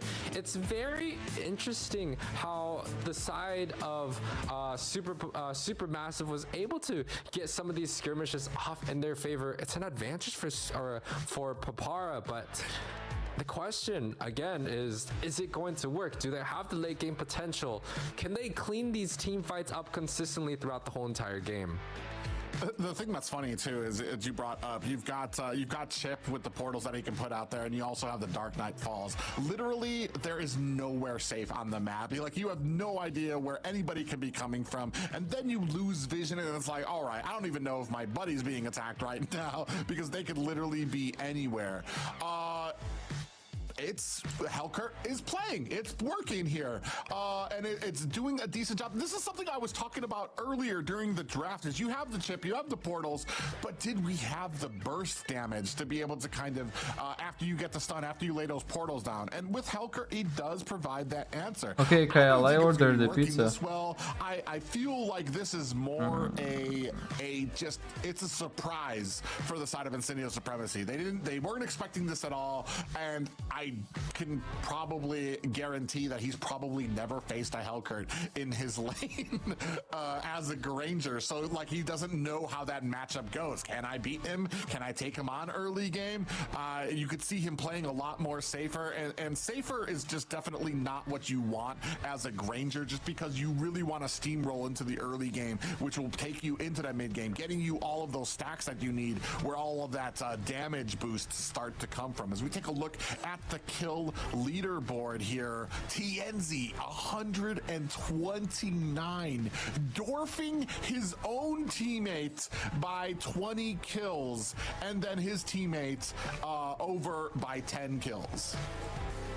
I mean, in terms of kills leaderboards, it definitely shows a story that the jungler is now part of what they call kind of the core and the carry, right? And you want to make sure that your jungler is doing well quite early on. And I think the reason why Papara SuperMassive and Incendio is having so much success is that they're setting their junglers up with great success, right? Traditionally, at least a year or two ago, we were talking about a lot of utility heavy junglers like the Akai And also Gabi, the hello, by French, the way. but nowadays, it feels like the carries go into the jungler's favor. A lot of the junglers, they like to be a lot more damage oriented and kill heavy to have the opportunity to not only get objectives, but go across the map and get some kills. We did see a little bit of a diversion. We tossed Apex So Papara 47 is to the top winning of the with map. He Hellcurt? No way. immediately turns around and I'm watching Zhao on the map trying to figure out like what is his plan here and why is this so successful? Dare I see a bunch of Hellcurts in the gold lane in ranked matches soon? Blotsvet does get caught on. We do have some portals out there. All four team members from Papara SuperMassive. Oh my God. Are they looking for a disengage? Looks like they maybe have kind of caught out of position as Rosa was still able to kind of rain down a lot of damage onto them. I do have to mention this though. A Hellcurt in the early game has the opportunity to like 1-2 hit people. Now, a Hellcurt in the late game is a little bit different. You may be able to 1-2 hit Rosa or maybe Sunshine and maybe TNZ. Can we have pizza too? Those I are the will show targets you are pizza, looking guys. for, When but it will come, I there's will not show gonna be everyone much pizza, okay? opportunity anywhere else. You're not going to be able to kill the Edith. You're not going to be able to hurt Priya, Apex hello. 47. He's not going to have that many targets that he could really go for, and the side of Papara might just have to rely on that Joy. And it's 2 assassins. Is it going to be enough here? Ooh, so we do have the demonic force coming out there. I think, well, for me, I think it's not just about leaning on the Hellcurt. It's on the ability of a Joy to get to the back line unimpeded. It's on the ability of a Phoveus that can get to the back line. If they synergize those ultimates, I mean, all Hellcurt needs to do is kind of just close the distance. And as we have coming out here, Zhao able to find a kill on to Sunshine. It's going to go ahead, set the tone for this Lord pickup, which you can see right now, all the damage. Mohi able to cleanly pick it up while the rest of the team is getting zoned out. Apex 47 even has to run to the safety of his tower. Man, the Dark Knight falls into the portal, just like you're How much does it cost in I Ukraine? don't see you. A big And, pizza, you know, the back line like just 30 completely gets melted. centimeters Sunshine pizza, didn't even know what hit him good pizza, before not just he some ended up pepperoni. into the base. Costs $11, and that's with delivery. If without delivery, it's gonna be like $10. Even without a marksman. However, the question still stands with me. Unfortunately, Red I'm line, still not Nilai, hello. 100% convinced. It's a 6k gold lead 10 minutes in. However, it is still a no marksman against a Granger, which has the late game ability to just clear lanes and carry the match. This is amazing. I never in a million years thought I would be seeing something like this for a composition like this. But I love it. I love seeing something interesting, something new, especially to counter something that has been so dominant in that gold lane. Shadow kill up at the mid lane while the Lord is starting to push its way through the bottom. It does look like Papara SuperMassive gonna put some pressure onto this mid lane to leave us at the high ground towers while Incendio is kind of spread amongst the map looking for an opportunity there. Blotsman back and forth there dodging strikes from Rosa as Mohi comes in there with that electrifying beats as well to clear up some of the lane. Right now, the pressure, the map pressure that Papara SuperMassive has is immense. Almost an 8K gold lead for them here. And as I say that, TNZ finds Zao. Sounds hello, at yeah. the No music, bottom. it's tournament. And that was kind of the danger. I was wondering how well the split pushing was going to work. It's not even between about them. copyright But right now, it's just Incendio tournament. very I don't turn quickly music able to here. answer Mr. at the Dimas, bottom. hello. They noticed Zao down there by himself, and they Waiting for my got pizza, there guys. very Ooh, I want to quickly. show you my TNZ pizza. with the I want kill to show there you my brings them to a pizza. 3-11. This game I is want to show not you my over pizza, just guys. yet, and I feel like Incendio Supremacy, as this gets a little bit My later pizza. and later, it will be a little bit further in their advantage. I just saw Blotsfed here come in with the portal on his own. Oh, we have the whole team here now. Apex 47 in trouble. Big pop-up from Alien. Wassail finds a kill onto the back line. Rosa is down. TNZ finds one onto After Dark as well. Wassail deep into enemy territory. Nobody here to help him. He's going to go down, bringing the kill list to 5 for Incendio Supremacy. Yeah, that's a backfired portal. They do pick up Rosa, but they lose 2 members. And the interesting thing about that Hayabusa pickoff onto TNZ is Hellcurt playing that really well we with traditionally Assassins. see Hellcurts being It's played like up MOBA against Zane, Assassins because but Zed knows how to play there is that Assassins. I don't know. silence opportunity where Assassins can't really do too much without His some shadows spells. with Hayabusa So, are good I as think fuck, in terms of the and split push, they his want Fanny Shao gameplay to is go up crazy. against TNZ. That's supposed to be the matchup that is in favor of the Cockroach. Yeah, he's not Asian, he's not A some little bit of a misplay. Filipino or and it feels like Indonesian, but Shao he's can playing get really well. 100-0 with Professional. the ultimate of that Hayabusa, and I think that's something that Papara SuperMassive has to be able to play correctly, or else the Hellcurt, the usefulness is just cut significantly more.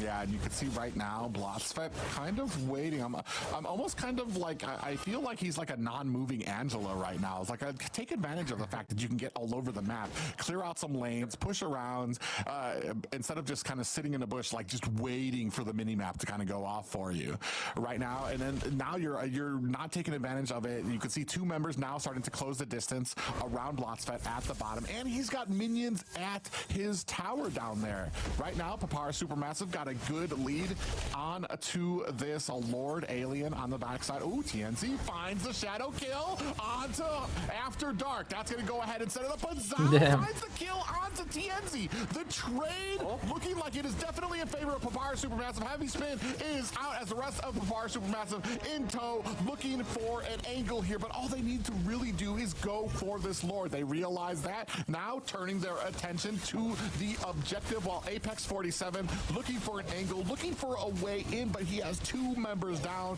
and it's not going to be a fight that he's going to be successful with. I honestly love how these teams are utilizing the chip so well in all the series, the 2 It's gonna series be that fire we've if they had win with today, Hellcurt right? gold Blotsfed lane. here 2, 0, and 8. Yes, it's a double-edged sword, but especially But Hellcurt paired gold lane up has a with lot Dark of Knight problems Falls, in it late seems like they're game. using some of these big ultimates and just making enemy teams scramble. Don't know, like it's just hard enough to deal with good teams already when you're going up against them. Now it's even hard enough where the good teams know teleports, have portals, jump across the map, yada yada. It's just a big headache, and Incendio Supremacy is the one that's on the receiving end of this. The Lord marching down now, 15 minutes in. It's still kind of a small Lord. It's not going to, potentially knock down their base towers. However, Papara SuperMassive has been in a great position, finding good team fights that can potentially give their team for an advantage. Ooh, now that we have, I want to say they're lining up the bottom and the top minions to kind of crash down at the same time. Ooh, it does look like Mohi might be in a little bit of trouble. Sandwich in between. Blotsfed dives deep into the enemy territory right now, while Alien trying to lay down the damage. Pop up there. Mohi does find himself a high ground tower at the top. They return the favor as Sunshine finds a kill on to Blotsfed. Down at the bottom, Zao finds himself a tower on that Hellcurt as he's able to go ahead and find himself an escape as well. Quad shadows are out for TNZ. I wouldn't exactly call this a successful defense. Whoa, nice ultimate from Rosa. Dark in trouble. The diversion comes out, is successful. successful heavy spin pins Wasau against the map. But Sunshine will die. Sunshine. TNZ finds one onto Yeah, Mohi will die as well. Incendio really come back to? 4 down for the side of Papara SuperMassive. This could be the advantage that Incendio were looking Yeah, for. Loi is really worse ban. Oh, Incendio's quite happy with that trade there, right? They're able to grab up key members. Wasa dies, After Dark falls, and same thing with Mohi. I think Mohi's probably the highest priority target there.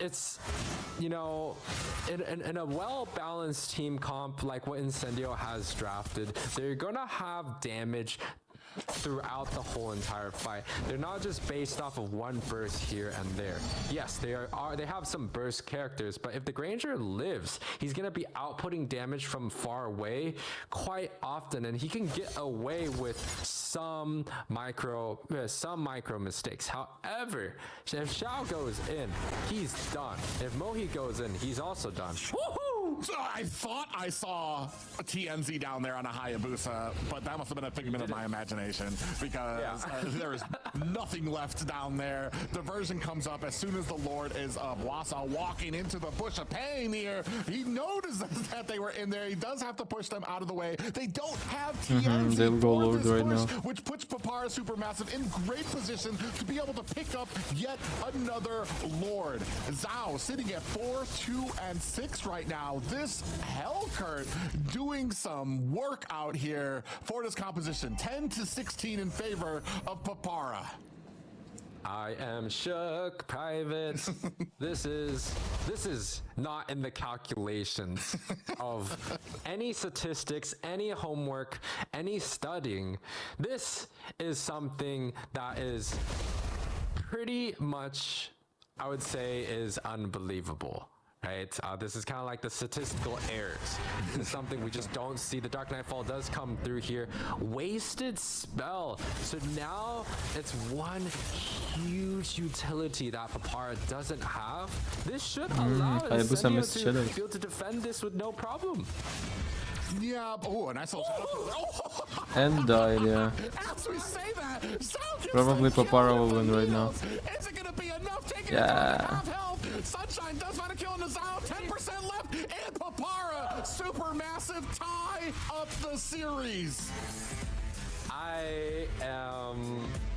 I'm speechless. Hellcurt MVP. This is crazy. Papara SuperMassive. You stop able drinking to chai tie the coffee, bro. series up in the game Yesterday number I drank 4-2 Red Bull against Incendio Supremacy, and I still in can't a sleep. Very convincing fashion. Did you This play is tonight? super I will sleep massive. first and This then is I'll play. Huge. This is Okay. clean and convincing. Because This right is now, surgical, if we Private. go This to is- if we go this is rank it with amazing. you, 18, we will both 13, suck so many 18 dicks. We're minute gonna be bronze, Dazai, bronze, Monex one Just game, bronze, amazed. Dazai, I was bronze, gonna bring Monex this up second during game. the match that it We're gonna felt like suck so we many were big kind of dicks racing that to see we're gonna who would uninstall be game the after. initiator. Whether it was Rosa on the Lu Yi to find a good diversion, Besides or skill, if it was gonna be the fact that Supermassive and, on the yeah. Hellcurt, finding the Dark It doesn't matter how skillful you are. If you are feeling bad, you are tired, you don't want to play right now, and you go play, when you are sleepy, tired, whatever, you will lose anyway. It doesn't matter how skillful you are. You will lose. You need to be healthy, concentrated, and be ready to try hard to go play. Another way, you just waste your time. In the professional scenes. And an 18-minute game is no joke that they're able to close it out, right? When you go past that 18 minutes, you're looking at full builds. Yeah, coming out from Hellcurt both of MVP. these teams, and a lot of the early game advantage teams, they do fall short when it comes down to like these 18, 19, 20-minute timer. So Supermassive able to take care of business convincingly. It does show that they have what it takes to play cleanly here, and most importantly, I think picking off Sunshine over and over was kind of like By the way, key to Dot, victory for them. you tagged They're me able to in take Discord, care of a and lot this of the tag is not core and working. high-priority units Because you placed it that inside a side link or what? of, the the side of Incendio You, was you able tagged to me, kind but of this put in tag the didn't draft. work. Yeah, I don't know why. These fights were back and forth. It just felt like there were more options on the A side guy of without Papara sleep giving SuperMassive, speech whether on like importance here, of sleep. whether you have the Reasonable. portals coming out and they're able to come in and Yes, very it's quickly reasonable find these because kills. I The know entire this. team there, including I know this from my having own Dazai out experience. there. That one If you hit don't sleep potential well, out there was something you huge. go were suck talking about dicks. this as you moved into the later and When- later into the when I game, see it Miron wasn't was gonna not be sleeping as well, effective, but you combine that I tell with him, the damage, like, of a Vexana, hello, the Miron. damage from Wasa, the Why damage from didn't you Loki, sleep well? it is I will a not lot play to with you try if you to are tired. overcome there. And kick him out of trio. You mentioned Because that's stupid. I know Miron can play really good, and, but why the Vexana fuck he ults. goes play when The he's funny tired? thing is, The same there shit with is me. I was no playing yesterday, DPS of, like, last damage game with over Monix, time and this coming out 6 from games the after ults. It's a Monix one and left. done deal, typically. I was The tired. normal I know I'm good range player. I marksman understand that does a everything. lot Why of I lose, damage why I blah blah over a blah. long period of time in a fight But my brain is just actually not came working. from the Vexana I'm ult, just doing and like also a the deep Phobius blow ult. job. I don't know We're what able the fuck to is that. stack over and over and over. I'm not So yeah, sure listen, go sleep, go if eat this well. was intentional. I was kind of curious. Fix to all see your, what Papara Supermassive psychological is gonna issues and find then go DPS that is missing from, let's say, a typical marksman where they're auto-attacking consistently.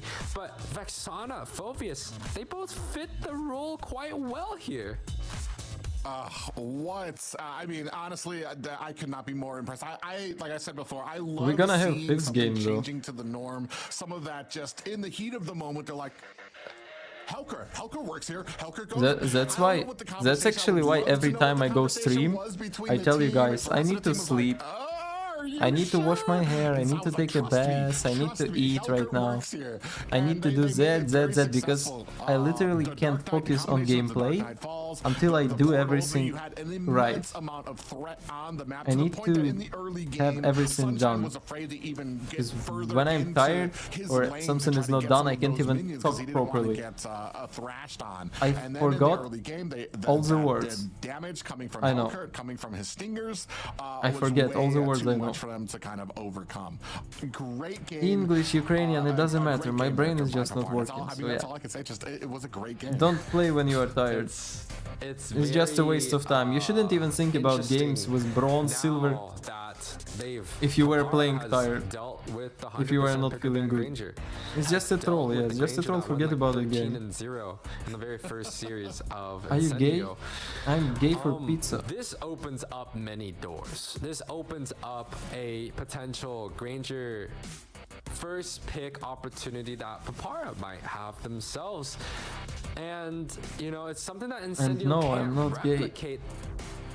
But Yeah, for I don't pizza, think any team can replicate it. who knows what I can do for I don't pizza, think guys? Any team can be like, okay, we give Granger first, and then we pick up the chip and the Helker to deal with that. Like, there's nothing to it there. So, it gives Papara a very interesting lead. Now the MVP leaderboard, Tianzi and Xiao neck to neck. We've known these two to be kind of the Nice game from backbone Tianzi. that both these teams do rely on. Xiao with the crazy Helker and Tianzi with that high Yabusa that has been so consistent, just fell slightly short. The thing is now too, okay, that works, but are we talking about it working like a cheese pick where it's like, okay, that worked first time, but second time it might not, especially because this was the last pick, first of all. Hellkurt, it was a surprise for both of these, or not for both of these two. I don't know, maybe it was a surprise for both of them. But it definitely was a surprise to Incendio. Is that something that completely changes the draft? It's the last here? game for So today, by the where- way. Okay. Where now Incendio Supremacy has to And I go worry sleep. about picking up the Granger, or is it just one of those one-time things that kind of flew just because it was Why that are big of you a gay? surprise? Who says I'm gay? Think it adds You are a gay. different dimension in dealing with the Granger. It gives them an interesting out. a Shall I call you niche Mister? Out where if the stars aligned, it works. Mr. At the Pepper same Julian time, on Pirates them. did have a decent early game, right? They picked off Tianzi, We are I happy think to see you level here. 3. Why with an are you assist on Zhao, and they just continue says to I'm gay? get pickoffs over. You are. So it may work, however, My schizophrenia I do is think getting out giving of up the control. I don't Granger know. could be a little bit of trouble. They do take out the Phobius, which I think was also one of the issues. The Maybe Phobius was private hair dealing is kind of so green because much of damage, was dominating, and Phobius is one of those because heroes of where it's like, green you could screen send behind 2, you him. could send 3, you could send 4. I'm still gonna be able to just Goomba stomp and deal tons of damage and just waste your time. Incendio Hello. with a perfect opportunity to pick up the Granger first pick Dobra. again, and I think that still Okay, might be guys, the option. delivery man came. I go take my pizza. Be right back. Especially because last time when we saw Papara SuperMassive, they answered it with not allowing them to get the Joy pick. They don't want them to have the Joy and the Granger because you're just going to have too much mobility there. So, and what we saw before was because of the Joy pick, it kind of tied our hands on whether we wanted to pick up that Harith to challenge the Granger in the pick. I don't think that this kind of, I don't, for me, it's like if I'm Papara SuperMassive, did that last game, for me, we can allow the Granger now. I don't think so. I think the Granger still has to be marked as a threat. I don't think that the Hellcrits can really it's not the answer that we think it is. I think it's one of those that can go below. Hylos first, Joy first. Yeah, we're gonna see you mentioned Granger first not being let go. What if they decide to? What's next? Hylos, Joy, okay, we don't even need to go in that conversation. Granger taken away. Just from what you stated, the Joy should be denied. Boom. And I do think the Hylos prio is gonna come right after. And there it is, and we're wondering, do we go the same routes? Do we get to this third? I think we get to this second banning phase and we see the Hellcurt ban. Potentially. if we well, Incendio, they definitely want Rosa on a great pick, and Eve is possible, but Eve does not do good against both Hylos and the Joy. The other option is going to be the Lu Yi, which also doesn't do good against so much dive potential. Rosa, I mean, them picking up this Belric is that counter matchup that people like. I think you have something you want to say about it. Oh no, I like that because if Dark Knight falls, Belric just needs to make sure he's near his team. Throw down the Wrath of Dryad so that it can kind of, as soon as things clear up, you're going to see a Hellcurt kind of like caught in there and maybe be able to take him down potentially. I mean, everything's up in the air right now. We're way above where logic and reason sometimes stand for a lot of these picks right now. I think we're at a point in here where we're just seeing these guys kind of exercise some picks that they may have practiced, may not have actually kind of done. I mean, can you imagine that they've been scrimming with a Hellcurt in the gold lane? I kind of doubt it. So I think we're just seeing some new things right now. I, unfortunately, Private, if I consider the Hellcurt, everything just turns into some crazy mush and it just doesn't make sense anymore. But what does make sense is a Hilda pickup, 67% win rates, and I think Incendio is actually the team that has the most success with it. Now picking it up against them, Papara SuperMassive is a team that definitely can do that. However, is there a response? Do you think Incendio has the ability to challenge it? The CC is also an available slot to deal with the 3, quite tanky units here that Papara has set up. I would like to see a CC, but just like you mentioned in the pre-show, that Dreadnought factor is going to be something that defends against a lot of the members so far set up by Incendio. CC, I mean, it's been one of those that I've always been kind of questioning about how it does so well, but it does good against some of those front tanky lines. And especially the maneuverability.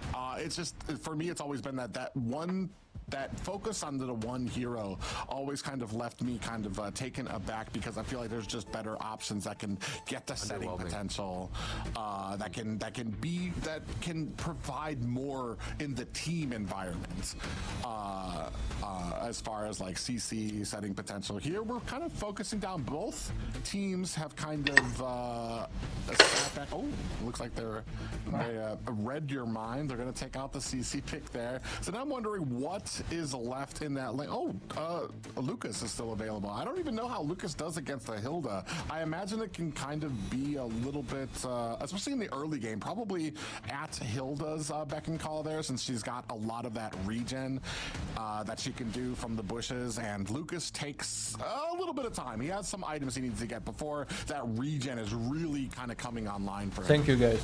This is really tasty I do pizza. agree. I think the Lucas is going to be the next available option for the XP. However, just with the Dreadnought option, I feel like if they lean towards something more magical like the glue or even the Gato Kacha, it could be a possibility. However, Gato Kacha feels kind of slow with the Belric, so I actually think the Lucas works out a little bit better. Now, mages are being taken off the board here. Papara, I don't think they're really scared of picking up kind of a utility mage, right? They could go for something like an Eve, something less damage, because they do have the joy being backed up for it. Claude is open too as well, which they're gonna go ahead and take away the Luyi from Incendio Supremacy, which leaves open not much. I mean, you still got the Farja, you still got the Sicilian on the side of Incendio Supremacy, so they've got a decent amount. Yeah, guys, I don't hate the Sicilian here too as well, just because I like his survivability in the Don't early take game everything. to get to What the that fuck? late. I want to eat too. And I'm kind of wondering what we have in that early game. Oh, Valentina taken up there. So, I mean, even with all of these mage bans, still some pretty basic picks kind of coming out from Incendio Supremacy, but kind of looking for that gold lane from Papara. You know, I like the Valentina. Glorious Pathway does well, has the dashes to be able to just run away from Joy if there was a fight there, but the 32% win rate is a little bit of a jump Any soft scare, drink? for I don't know, I have cola. the Valentina. Here we go again. This is that for me, it is that prototypical, is this because it is so successful, or are we dipping our hands too often into that well of something outside the box? Well, the difference is there is no consistent damage coming in from Wasp at this time around. And there Wait, is I go not, take cola. I guess, as consistent damage as a Vexana with the ultimate compared to Louis, where he has to actually be in position. So I think in terms of the draft and also the chip, there's no chip setup. So there is a difference between game number 4 and what Papara has set up with game number 5. However, the element that the Helker is going up against, the Hayabusa and Granger, stays the same. Ladies and gentlemen, this will be the deciding match of this series on who moves ahead and who drops to the lower bracket. Incendio Supremacy taking on Papara SuperMassive, and a game that will decide if I start using Hellcurt in the gold lane in my ranked matches. Yeah, do we root for the cockroach and see it being open now, or do we go for something more traditional with a little bit of less headache? I think this game is going to determine something quite interesting. However, Helker has come Coke out with to pizza or play Coke with just pizza. due to his Both are ultimate good being combo. quite strong. The Dark Knight Falls is a global ultimate similar to, you know, a Louis teleport where it's like it's always kind of overpowered. Similar to maybe Chip's ultimate where it has like a global dash, or even a Moskov ult where it's global, but After Dark taken quite low here. Oh yeah, Wasso there with the backup. But Blotsvet in trouble, gets taken down by Tienzi. The early kill this time. Oh, might actually. Oh, After Dark got the Poke scare as a cold of drink his or life there as he was trying to go back there. Alien in trouble as Wasso trying to find off 3 members of Cold Incendio Cola Supremacy. is In the comes best Bubba. thing ever, I In don't know. comes Mohi to try to help out with the electrifying beats, but 3 members in there. He does Cola find can the be not safety cold. of his bottom tower. Good start from Incendio. Again, I feel like Papara SuperMassive's comp does rely on the physical damage that the Hellcurt needs to be able to snowball through, but they do get the pick off early here. But the counter engage coming out from Mohi, able to chunk Rosa quite low here. It is a trade, but will they be able to get the objectives? Yeah, and that's the thing too. If they do or don't get, a nice little tag along there with the cooldowns coming out from the side of a Papara SuperMassive. After Dark doing a great job chaining that together, and Tienzi able to get the turtle. Now going on the offensive, trying to get the fight there. Blotsvet is able to find a kill of his own. However, while all that was going on, Zao was actually able to get the purple buff of Incendio Supremacy. Yeah, Zao gets the purple buff. I was talking about the DPS coming out from the Louis, and it's quite significant. There is a lot of damage being output by the Louis, but it's still magic damage compared to the physical damage. And I know you've always mentioned the matchup when it's a Hayabusa against the Hilda, and I think Wasa is doing quite a good job so far, being able to kind of put a lot of pressure onto Tienzi, to making sure that Tienzi doesn't have the best time of his life when it comes down to some of these objectives or just finding some jungle. Ooh, Wasso actually locks on the Tienzi. He's going to have to use his quad shadows to get away. Meanwhile, Sky starting to push into enemy territory right now. Incendio Supremacy seems a lot more fluid, a lot more relaxed with this early game. They didn't take those early deaths. In fact, they're actually doing very well here in the early game, which is allowing them some wiggle room, allowing the confidence that you're seeing from this Granger as well. Zao in a little bit of trouble. And they don't find the angle that they wanted with that diversion. Yeah, I mean, that was a double divergent, I believe, paired up with a Dark Knight Falls. Again, Louis in game. Can they ban this bullshit hero? Point here. It's literally second most banned hero in MPL. I think Papara requires that Hellcurt to go online because that's the only physical damage that they have. Right? This is like a 3 magic Papara mid lane where if the physical falls, they just have to build Athenas. Ooh, they do kind of set down that glorious pathway. Apex in a little bit of trouble. Rosa backing him up with some damage. Alien on the side too as well. The rest of the 3 members, Papara SuperMassive, go in. Blotsvet comes in. That's not bad. Front row. We do have a Wrath the Dryad onto the entirety of the team. Quad shadows are out as they're trying to seal their escape as well. And Blotsvet in trouble. Auto attack takes him down. Rosa with the kill there, bringing him to a 3-1. Wasau on the offensive, sandwiched in between 2 Incendio Supremacy members, gets taken down. That is a double kill for Rosa. Yeah, double kill, 2 revitalize, crucial revitalize popped, and they get the objectives and a free lane on the top side. Sunshine even able to kind of push Zao away, you know, from that gank here. I think Incendio Supremacy is in a good position here. Yeah, and I mean, I do like the early game here. The one thing though is I'm kind of waiting to see how will this diversion line up with the Dark Knight Falls. Are we going to be able to kind of get that diversion, get the jump on them, and then the damage that can come out from 22. Zao, that one-hitter quitter that can kind of come out, is it going to be enough? Because right now, I feel like Papara SuperMassive, they're having a lot of trouble in the early game, even reaching that point in the game where they're going to be able to kind of test out that theory. Yeah, I think the composition that Papara has set up this time around just isn't as great as something like the Phobius. Okay. And as we see, Blotsvet in trouble. Diversion is out onto the top lane. Ooh, doesn't find the angle that they want against it. And meanwhile, it's so tasty, bro. You say pizza suck. Big Maybe because you don't have money, huh? After Dark gets taken out. Wasau on the side, tries to go up against three members of Incendio Supremacy. In comes Zhao, finds the kill onto Sunshine. Alien answers back with the kill onto Wasau. And Mohi taken down by Apex 47. Now Blotsfet alone with Zhao to try to defend this tower. Three were down for the side of Papara Supermassive. Incendio Supremacy having a much better game of it. Dark Knight Falls is out, but Zhao deciding against his, I want to say, aggression against Incendio Supremacy. Yeah, and I think we're starting to get to a point where we really see the limitations of Papara Supermassive's composition, right? The Hulker, yes, he's able to get a kill onto Sunshine. However, that was it.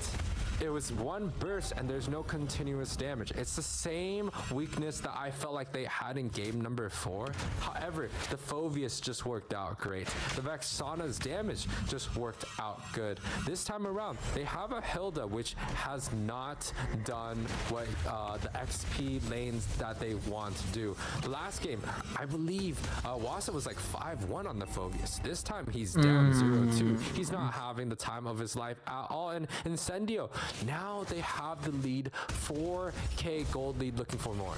Ooh, a big Avatar the Guardian falls into the mid lane as they are chasing down Zhao. Up at the top, Wasau gets taken out by Sunshine After Dark, trying to connect some damage onto them. Oh, does find a kill onto Sunshine. Apex 47 inadvertently walks towards him, connects the yin and yang, and takes down his gold laner. Dark Knight Falls is out, looking for an angle, comes in, finds some damage, is not able to find the kill just yet. They've locked onto Apex 47, tanking the damage. Zhao finds the finishing touches. Alien returns the favor, able to take down Zhao. Yeah, the tree for the cockroach, I think the side of Incendio is very happy squashing that bug there. 10-4 is the overall. Take a look at the damage leaderboard. It's actually Rosa leading the team, 2-0-7. Definitely the MVP candidate. After Dark not doing bad themselves either, but Rosa is definitely having a good time in this match. Mohi just narrowly gets away, tried to lock on to Sunshine. The rest of Incendio Supremacy came in for aid, and Papara Supermassive just narrowly able to enable that escape. Ooh, actually a little bit of trouble here. Alien dives in with the Avatar of the Guardian. Rosa into the back line is enabling Incendio Supremacy to get that tower, and now they're diving onto them. Rosa in trouble, even with the Wrath of Dryad. It's not going to be enough. Wasau comes in for a kill as Sunshine finds himself. I believe that's going to be a double. After Dark finds, gets taken out as well. Was looking for that diversion to get him out of harm's way. All the while this is going on, Zhao at the top trying to push and create some momentum, create some pressure at that top lane. And I'm wondering if this might be a little bit of a mistake, because now you have one member that is never in your team fights, constantly trying to push while your team is losing these engagements. Well, I think that's the strategy of the Hulker, especially when you come down to a losing matchup, right? You can still use the Dark Knight Falls across the map to try to add some pressure and then just go for some of the 1-versus-1 opportunities. Maybe they could get a pick off onto Rosa or even Sunshine or even Tianzi. However, in a team fight, Hulker, especially in this case, just hasn't found a lot of success besides just getting that one and done touch. Right, and however, Apex 47 I think has shined quite well. He can just stun up the two frontline targets, both Mohi, Wasa, and even Blotsfet, and just keep them stuck in their position.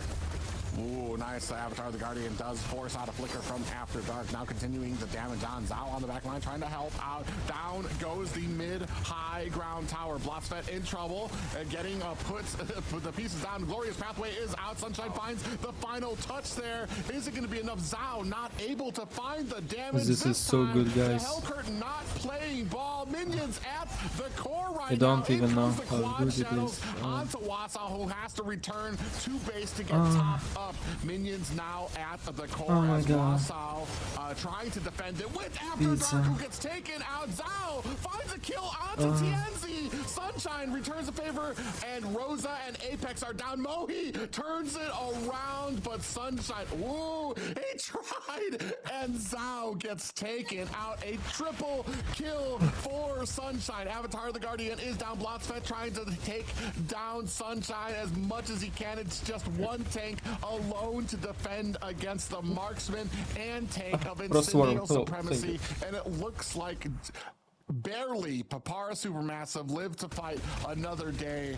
One high ground tower left at their base. Yeah, they do get the defend, but the damage has already been dealt. It's an 11 minute and 30 seconds defend that, you know, to the inner towers is gone. We're not even talking about the Luminous Lord yet. So I think Incendio Supremacy is in a great position. And again, the limitations of this Helker is just showing, right? The weakness of just not having consistent damage, and especially that physical damage that I think Papara is lacking so significant. Now, if the Helker is able to get the pick off, potentially it could be good. It could be trouble, and see Helker is going onto the top side, but he has to sneakily be able to find the right target, or else it might just be trouble. Yeah, he does have a Hayabusa hot on his tail. He's not going to go ahead and teleport from there. Right now, Avatar the Guardian slams into the back line. Alien trying to create space for his team to be able to take down this last high ground tower. It is not enough for them to be able to put the damage on, and they disengage from the base. Yeah, and Incendio does a great job having Tianzi just clearing that top side, forcing Papara to just defend against that lane. They're waiting for that Lord to come down in a good position where they could get like a 5 versus 4 convincing fight, right? They don't have to take this that fast, and I think Incendio is going to be quite smart on that. They're going to try to bait Papara to use some of their spells, especially that Dark Knight Falls, disengage and re-engage for a second and better fight.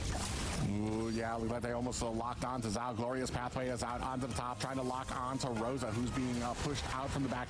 Glorious Pathway of her own. Avatar the Guardian falls down. Zhao finds a kill onto Apex 47. Zhao finds the Lord as Sunshine shuts him down along with Mohi. A double for a triple for Sunshine, continuing his killing ways here. Finds himself a maniac, and not, I believe, his Savage was, oh, actually, no, his Savage is sitting right there at the core. If he can get it, does he have the opportunity to get in there? No, Rosa steals it away with this victory, going to Incendio Supremacy, or at least should be. It should, yeah, no, it is. Coming down here, 14-minute match. Unfortunately, the strat, the cheese. Thank you, Kyle. It was the best pizza in my life. You can even hear my voice changed because I ate a huge pizza. Right now I will sleep on stream. So guys, who wants to just do something and I will sleep on stream, then stay on stream, guys. And here we go with a great performance in the series. I mean, hats off to Papara SuperMassive for trying to create a standard. Unfortunately, Incendio Supremacy, I feel like their new and updated game plan held it well underlined. You can only surprise them once, and they were able to adjust it. And a very dominating game here too, as well. You could tell right from the beginning this was a completely different game, and that the Helker most likely was not going to be as successful. MVP here, Sunshine with 14 kills, 4 huge kills on that Maniac to close out the game. And this really shows how close Papara is towards Incendios, right? They could throw Incendios off their balance with a pick like Helker and actually be able to find success in one of the games. Yes, it's not both games. They didn't close it out, and it just didn't work out at all in game number 2. However, I mean game number 5. However, they're able to find a little bit of a soft spot that Incendio may not have predicted here, but great early game coming out from Incendio this time around, quite convincingly throughout the whole entire game. The wombo combination of that Belric into that Gato Kacha, and they're just able to play this game out so well.